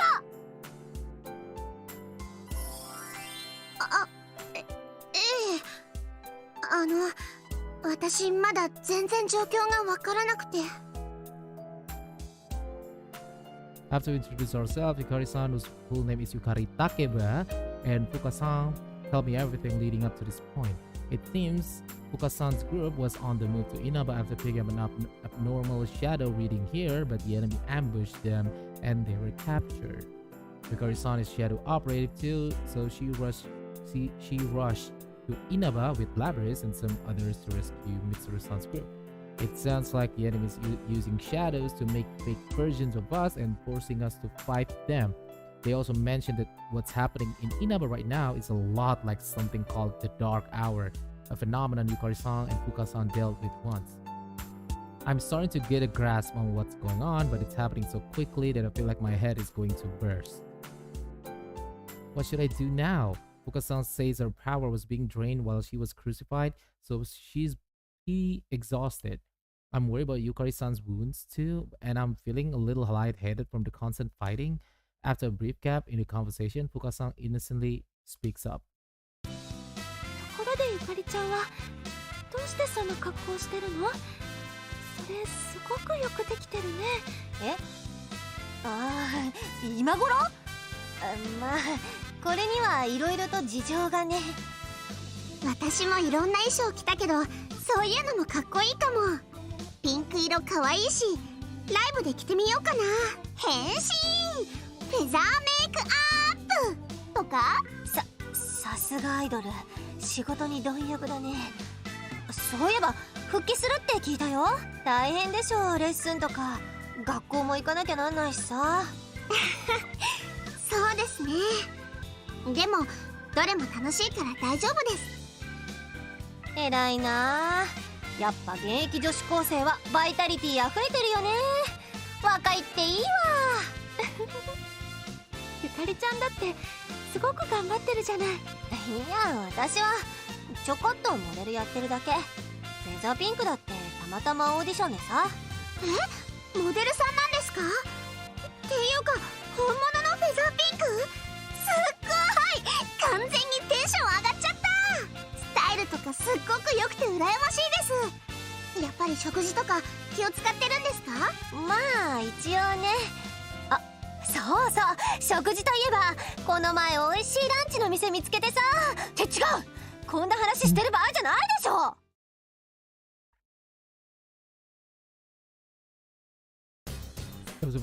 What laugh is a place to have fun and indulge in girl talk.